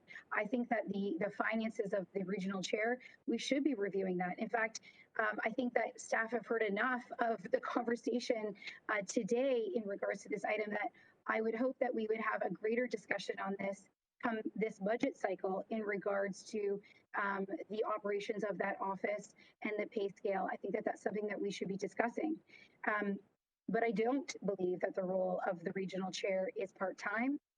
Councillor Raz referred to her role as chair of the CBC, and knowing what that organization takes. I too can tell you the amount of hours that I put in for the TRCA in comparison to my role as a regional and area councillor in town of Caledon. So I have difficulties believing that an organization of this size, this complexity, leading the things that we've all talked about today, whether it's affordable housing, the social services, the health services, and what we've been through, and more importantly, the economic recovery coming out of this, that this is a part-time job. It's not a glorified chair position, and it's definitely not a part-time job. That's not what my residents expect. And so I have concerns of what is going to be at the public meeting, what is going to be presented. If I was a resident and you said to me, well, we have an option of getting rid of $2 million in the budget if we do it this way, I'm going to say, okay, yeah, because I don't know what the unintended consequences are. I don't understand what the role of that chair actually is and does. And we should, and they should know that. And I think that we I think it has been said we're sort of colluding the two issues, the issue of the budget versus the issue of the roles and responsibilities and the election process of the regional chair. So I would like to see them separated out. I already know what the answer is going to be, that that nobody wants the finances and the budget part to actually be separated out from the public meeting. But I think that it should be, because that should be dealt with by budget through the budget cycle and absolutely by this term of council in the budget cycle. I don't think that that's the information that should be presented to the public, because that's what they're going to see is just the dollar signs. They're not going to see the roles and the responsibilities. So that's where I stand today. I would have liked to have seen more information. I think that we could look and learn. Possibly this idea is the best idea, but I'm not 100% sure what the unintended consequences are. I'm not sure that the residents of whoever, if somebody was elected from inside, if the residents of that councillor would feel comfortable knowing that they also take on the role as the regional chair. I'm not sure. It's a big responsibility, and it's a lot more work, and it's not a part-time job. We've seen the ebbs and flows of the different regional chairs. I had a long conversation with former Chair Kolb, and after having that conversation, I had more respect for the work that he did. I didn't get to work with him while he was serving as chair, but it is not a part-time job. He never treated it as a part-time job. And thankfully he didn't, because I think that a good part of the success of the region of Peel was because of the strong leadership in the chair's office combined with our CAO. So I will not be supporting this. I think that it's too rushed, too fast, and too important. And our residents deserve more information, and I deserve more information to make a better decision on this issue. So I will not be supporting this as it stands today. It's unfortunate that the referral didn't go through, because I potentially could have if that referral had gone through and we had more information and better discussion. And I spoke, and now we have more people on the board. So my apologies, because I know we're all probably getting hangry. Councillor Palleschi. Thank you, Madam Chair. And I think if I can, if there is a solution here, and if there's a way that we can all get behind something, my request would be to the mover and the seconder to stand this down, and let's have some kind of further dialogue and listen to what some of the councillors are saying about the motion. I don't think any of us are saying that, you know, let's not look at change. We're all saying let's see what change could be. I guess what and going back to what some of my comments were before about the way this motion is worded, it's clear to me in this motion that Mississauga could potentially be the regional chair for the entire next term, and vice chair. It doesn't say that all three municipalities will take a rotation. It doesn't say that all three municipalities, one will be chair, one will be vice, and the other will be vice. That's not what it says. It's not clear enough in here that that's what it says. So if you wanted to, you know, for all of us to kind of get behind this, I think the potential could be that you add some wording into that. You also add the wording into that we look at the function and the role of the regional chair, the current seat, to see what we can do to make it more defined, to make it more transparent and open, and with those opportunities to see what that position actually does, because I think that's maybe one of the questions, is we don't entirely know what that position actually does. But I think, you know, if you want to show a little bit of trust too, maybe add to this motion that the mover and the seconder of the motion will not seek chair or vice chair in the next term. If you want to add some sort of trust to this, to say, you know, let's all kind of see what we can do to get behind it, and let's have maybe the possibility of a unanimous vote on going forward and looking at the potential of making the region better, making the regional chairmanship better for our residents. maybe that's an opportunity. So that's a request that I have, that the mover maybe stand this down and take into some of the comments that that we've had around the table and incorporate that into the motion, so that the potential is that we could all get behind it. Thank you, Madam Chair. So Councillor Pleshy, the mover and the seconder cannot remove it because it is in the hands of council. It's no longer their motion. That's why they couldn't amend it either. But if you would like to propose an amendment to add that the mover and the seconder of this motion cannot hold that seat within the first term should this pass, you have that opportunity to make that amendment to that motion now. Yeah, so actually it's not really legal. I can't do that for that next term of council. It was tried in when the late Ken Willens, the mayor of Brampton, passed away. You can't be holding the future councils. You're correct. Right, but what I would do is I would ask that, you know, we can put that wording in there, and that you know, on the honor of the mover and the seconder, that they don't seek those positions. But I'd also ask for an amendment to the motion to say that each municipality will take a turn equally amongst the chair and the vice chairs, to make that more, at least provide that ability for the public to be able to comment on as well. Because I've heard members say that all the municipalities are going to get their shot. That's not what this motion says. This motion is. Go ahead. Clerk, could we put in an amendment that says that there must be a like, I think the way that the province has worded, as an example for the conservation authorities, is that the chair, each municipality must have its turn in chairing. Like, basically, you have to go through the whole cycle of every municipality before that municipality can chair again.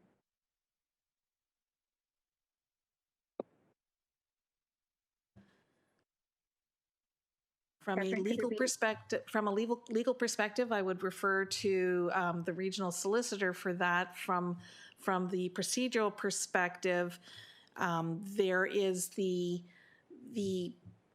next term's council is the one that actually votes on who is going to be chair. Depends on who gets nominated and voting.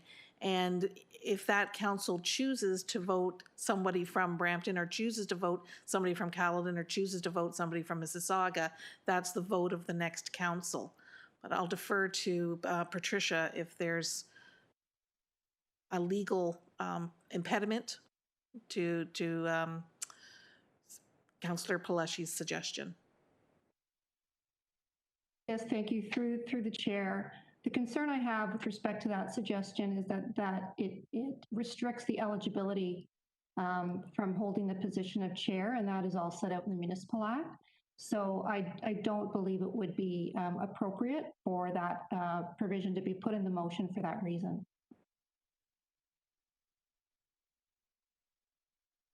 Okay. Councillor Pleshy, did you have anything you wanted to add? Yeah, I don't understand the two, and essentially what we're doing is we're saying that a chair and vice chairs be appointed by the next regional council, but we can't say that they'll be of different municipalities. The direction of council is there to appoint the chair and the vice chair.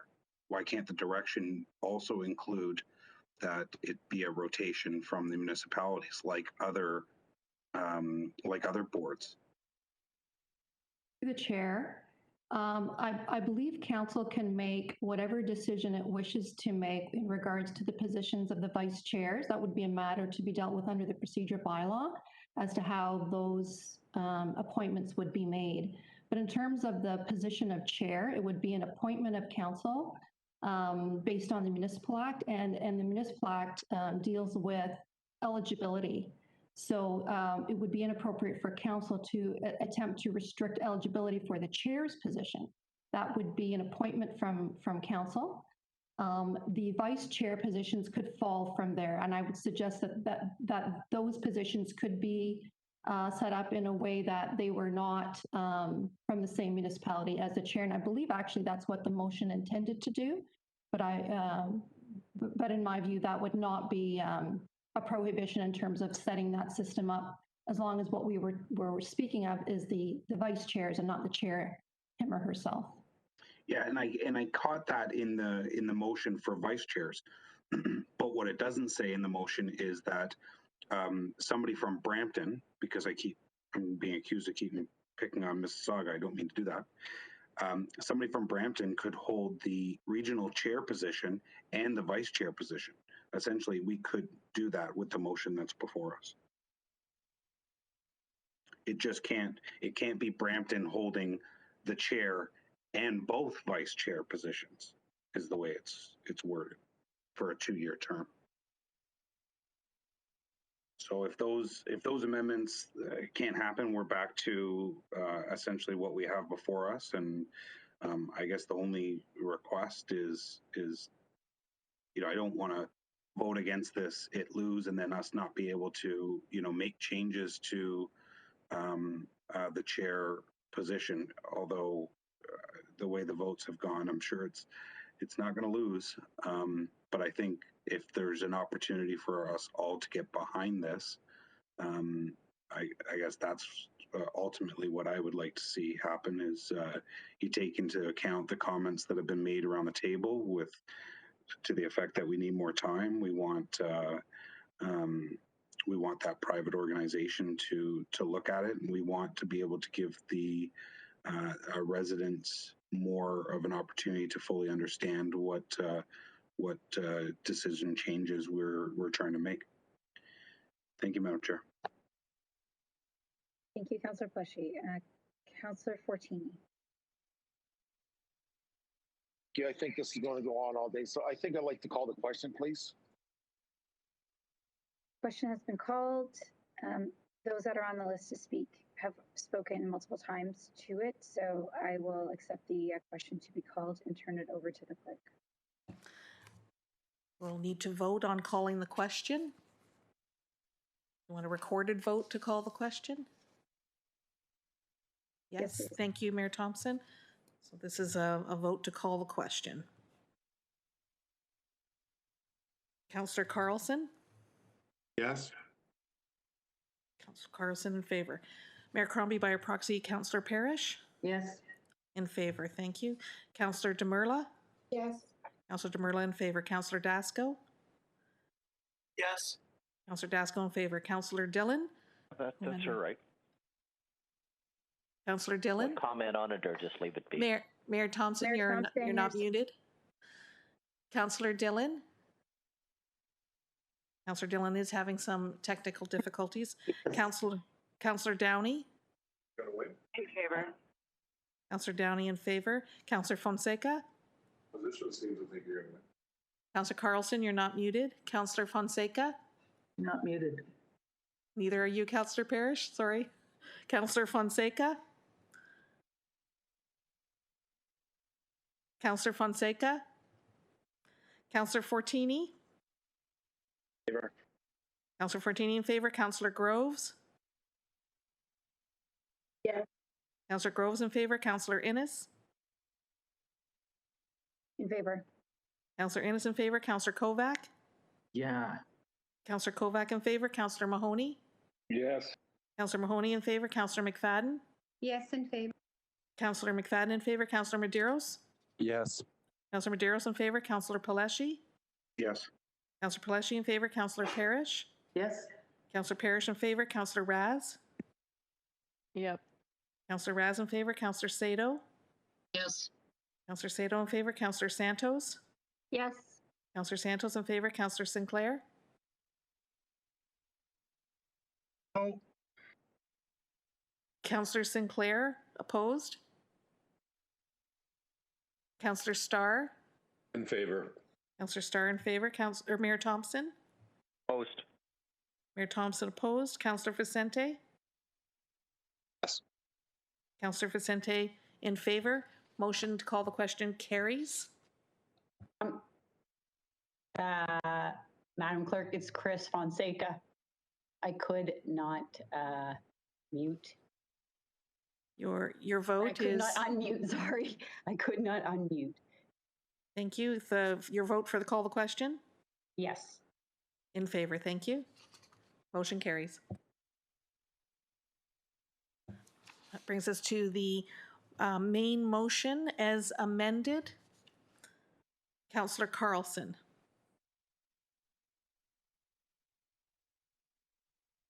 Yes. Councillor Carlson in favor. Mayor Crombie by your proxy, Councillor Parrish. Yes. In favor. Councillor Demurla. No. Councillor Demurla opposed. Councillor Dasco.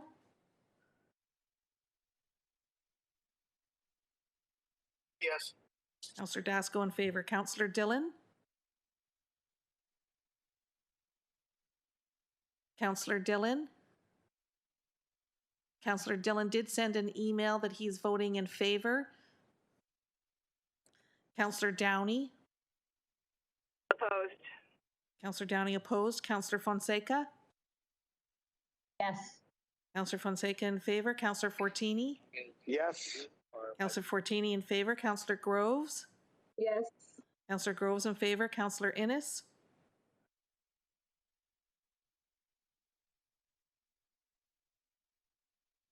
Councillor Innes. Opposed. Opposed. Councillor Innes opposed. Councillor Kovac. Yes. Councillor Kovac in favor. Councillor Mahoney. Yes. Councillor Mahoney in favor. Councillor McFadden. Yes. Councillor McFadden in favor. Councillor Medeiros. Yes. Councillor Medeiros in favor. Councillor Paleshi. Adamantly opposed. Councillor Paleshi opposed. Councillor Parrish. Yes. Councillor Parrish in favor. Councillor Raz. No. Councillor Raz opposed. Councillor Sato. Yes. Councillor Sato in favor. Councillor Santos. No. Councillor Santos opposed. Councillor Sinclair. No. Councillor Sinclair opposed. Councillor Starr. Yes. Councillor Starr in favor. Mayor Thompson. Not in favor. Not in favor. Mayor Thompson opposed. Councillor Vicente. No. Councillor Vicente opposed. Motion carries. Thank you. Councillor Demurla, did you want to bring your motion forward now? Thank you. Yes, I'd like to bring a motion forward that we go ahead and hire an outside consultant to look into the role of the chair, the proposed motion, and whether a chair should be full-time or part-time given the size of our enterprise at the region of Peel, and any other. And I think there was a request for comparables with other regions for compensation, so we can add that in as well. So that's what I would request. Thank you. And do I have a seconder? Mayor Thompson and Councillor Sato. Now's the time. Now's the time. That is totally contrary to the motion that was just passed. The motion that was just passed does say that a third party would be hired, a consultant would be hired, and the committee will be giving direction to that consultant. So I don't think this is necessary, but Councillor Demurla, the council just passed a motion. And I would claim that what you are asking for is contrary to what has just been decided by council in a majority vote. So I don't think we should be voting on it. We can discuss that because I think we all want additional information, but that's something that would be discussed at the committee of council that's going to be dealing with staff to hire that consultant. Can I ask the clerk to comment in regards to Councillor Sato's position that the motion is contrary? Thank you. The motion that was before council was a motion of referral to the main motion that was just passed by council. This is a main motion. It is not an ancillary motion. And in my opinion, it is not contrary. Catherine. Sorry, That's I'm not sorry, the- Councillor That's not the motion. No, I'm sorry, but the No, clerk I'm is asking you to let misunderstanding. the clerk finish and then you speak. We don't cut Well, off can she staff. answer? Can she Let refer her to the finish her proper answer. motion? Councillor Sato, let her finish the jeez. answer and then you can speak again. And then I'll tell her she's giving the wrong motion. Yes, after you've heard her give her answer. You can't say it's wrong without hearing the whole thing. Ms. Lockyer. The motion of referral contained the information. Motion of referral was the motion that contained the information about requesting a report. That was an ancillary motion to the main motion that was just passed, 22.1. And so this is a refreshed new main motion and is not contrary. This is not a motion to reconsider something that's already been done. So now my point of order, if I could clarify, I was not referring at all, Madam Clerk, to the referral motion. If you were listening, I said this new motion is contrary to the one that we just passed, which council has taken a position on moving forward to hold a public meeting for a bylaw. Councillor Demurla is now saying she wants to hire a consultant to look at alternate methods for the regional chair. That is totally contrary to what council just passed. Nothing to do with the referral motion. I didn't even mention that this time. Originally I did, but I referred to the motion we just passed. And I also noted that the motion we just passed by a majority vote will be hiring a consultant, and the committee can give direction to that consultant. So I think Councillor Demurla's motion is totally out of order at this point in time. Councillor Demurla, did you want to be specific about your motion? Yeah, I fail to see how it's contrary to the motion, but also, let me just finish this thought. Councillor Sato is saying the committee can go ahead and ask for such a report, but council cannot. So that doesn't make any sense to me. All I'm asking for is there's a motion before us, but I want, as council independently, I want to get information on certain items, and I'm just putting it to a vote. I don't see how it's in any way contrary to the motion that we passed. The motion that we passed is essentially quite prescriptive in saying we will do this and we will try and do this. And what I'm asking for is information, background information that would help me, in the next vote. So I do not see how one contradicts the other, but I'm in the hands of the clerk. Ms. Lockyer, did you want to respond to either Councillor Sato or Councillor Demurla? Yes, thank you.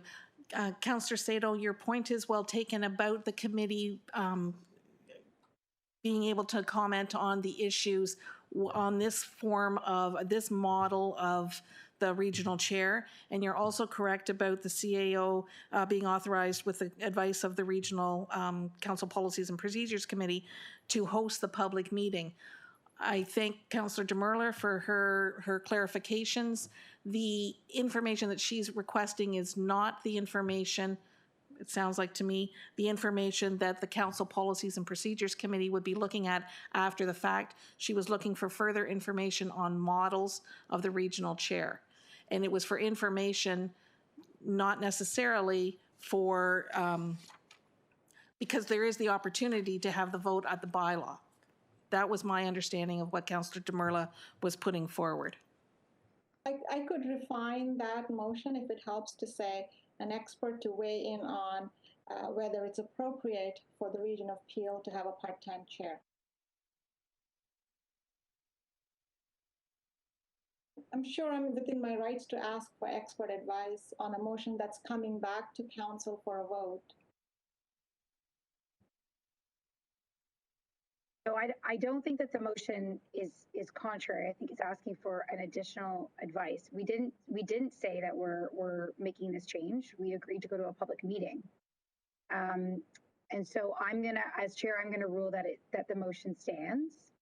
But you're free to challenge me, or we can have the vote on it or have discussion on it. You know what? It's not even worth the bother. Okay. Councillor Groves. Just calling the vote.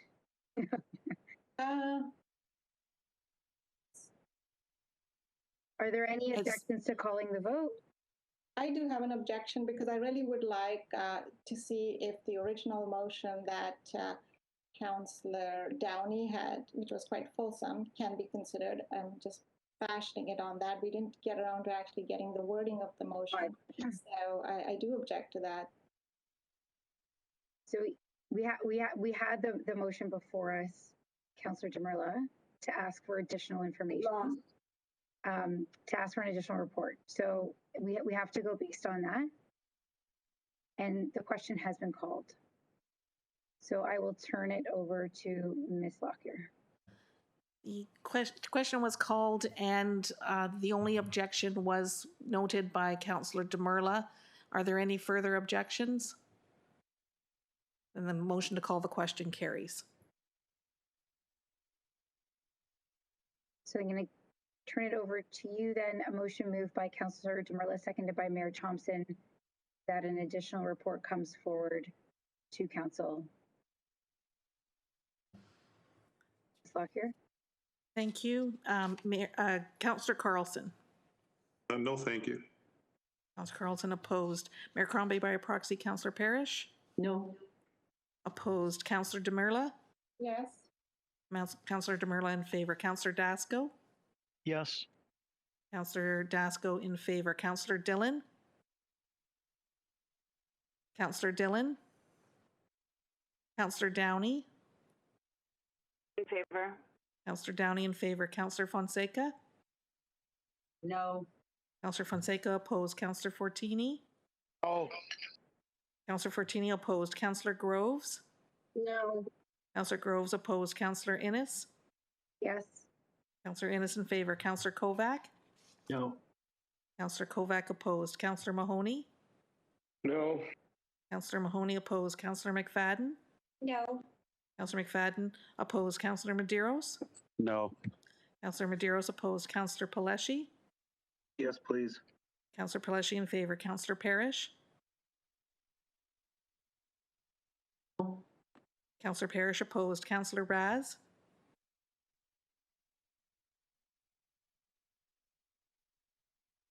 Councillor Raz? Councillor Sato? No. Councillor Sato opposed. Councillor Santos? Yes. Councillor Santos in favor. Councillor Sinclair? In favor. Councillor Sinclair in favor. Councillor Starr? No. Councillor Starr opposed. Mayor Thompson? In favor.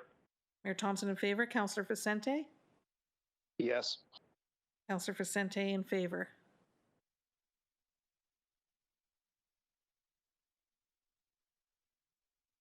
Motion fails. Thank you. Thank you. And I will now turn it back over to you, Ms. Lockyer, for the confirming bylaws. Thank you. Motion moved by Councillor Demurla, seconded by Councillor Sinclair, that bylaw number 56, 2021, to confirm the proceedings of Regional Council at its meeting held on October 14th, 2021, and to authorize the execution of documents in accordance with the Regional Appeal bylaws relating thereto, be given the required number of readings, taken as read, signed by the Regional Chair and the Regional Clerk, and the corporate seal be affixed thereto. All in favor? Any opposed? Seeing none, motion carries. Back to you. I need a mover and a seconder for adjournment. Moved by Mayor Thompson, seconded by Councillor Starr. All those in favor? Any opposed? That carries. It is adjourned. I would like the clerk just to pop on quickly to let us know about the timing and such for the planning committee. That was to start at 3 o'clock. There's going to be a few of us that are going to need at least 10, 15 minutes. Yes, why don't we break for 15 minutes? We'll end this meeting and it'll give staff a chance to reinitiate the planning meeting, which will start at 3:45. Madam Clerk? Yes? We are well past our starting time. I would prefer the meeting be canceled and we rebook it.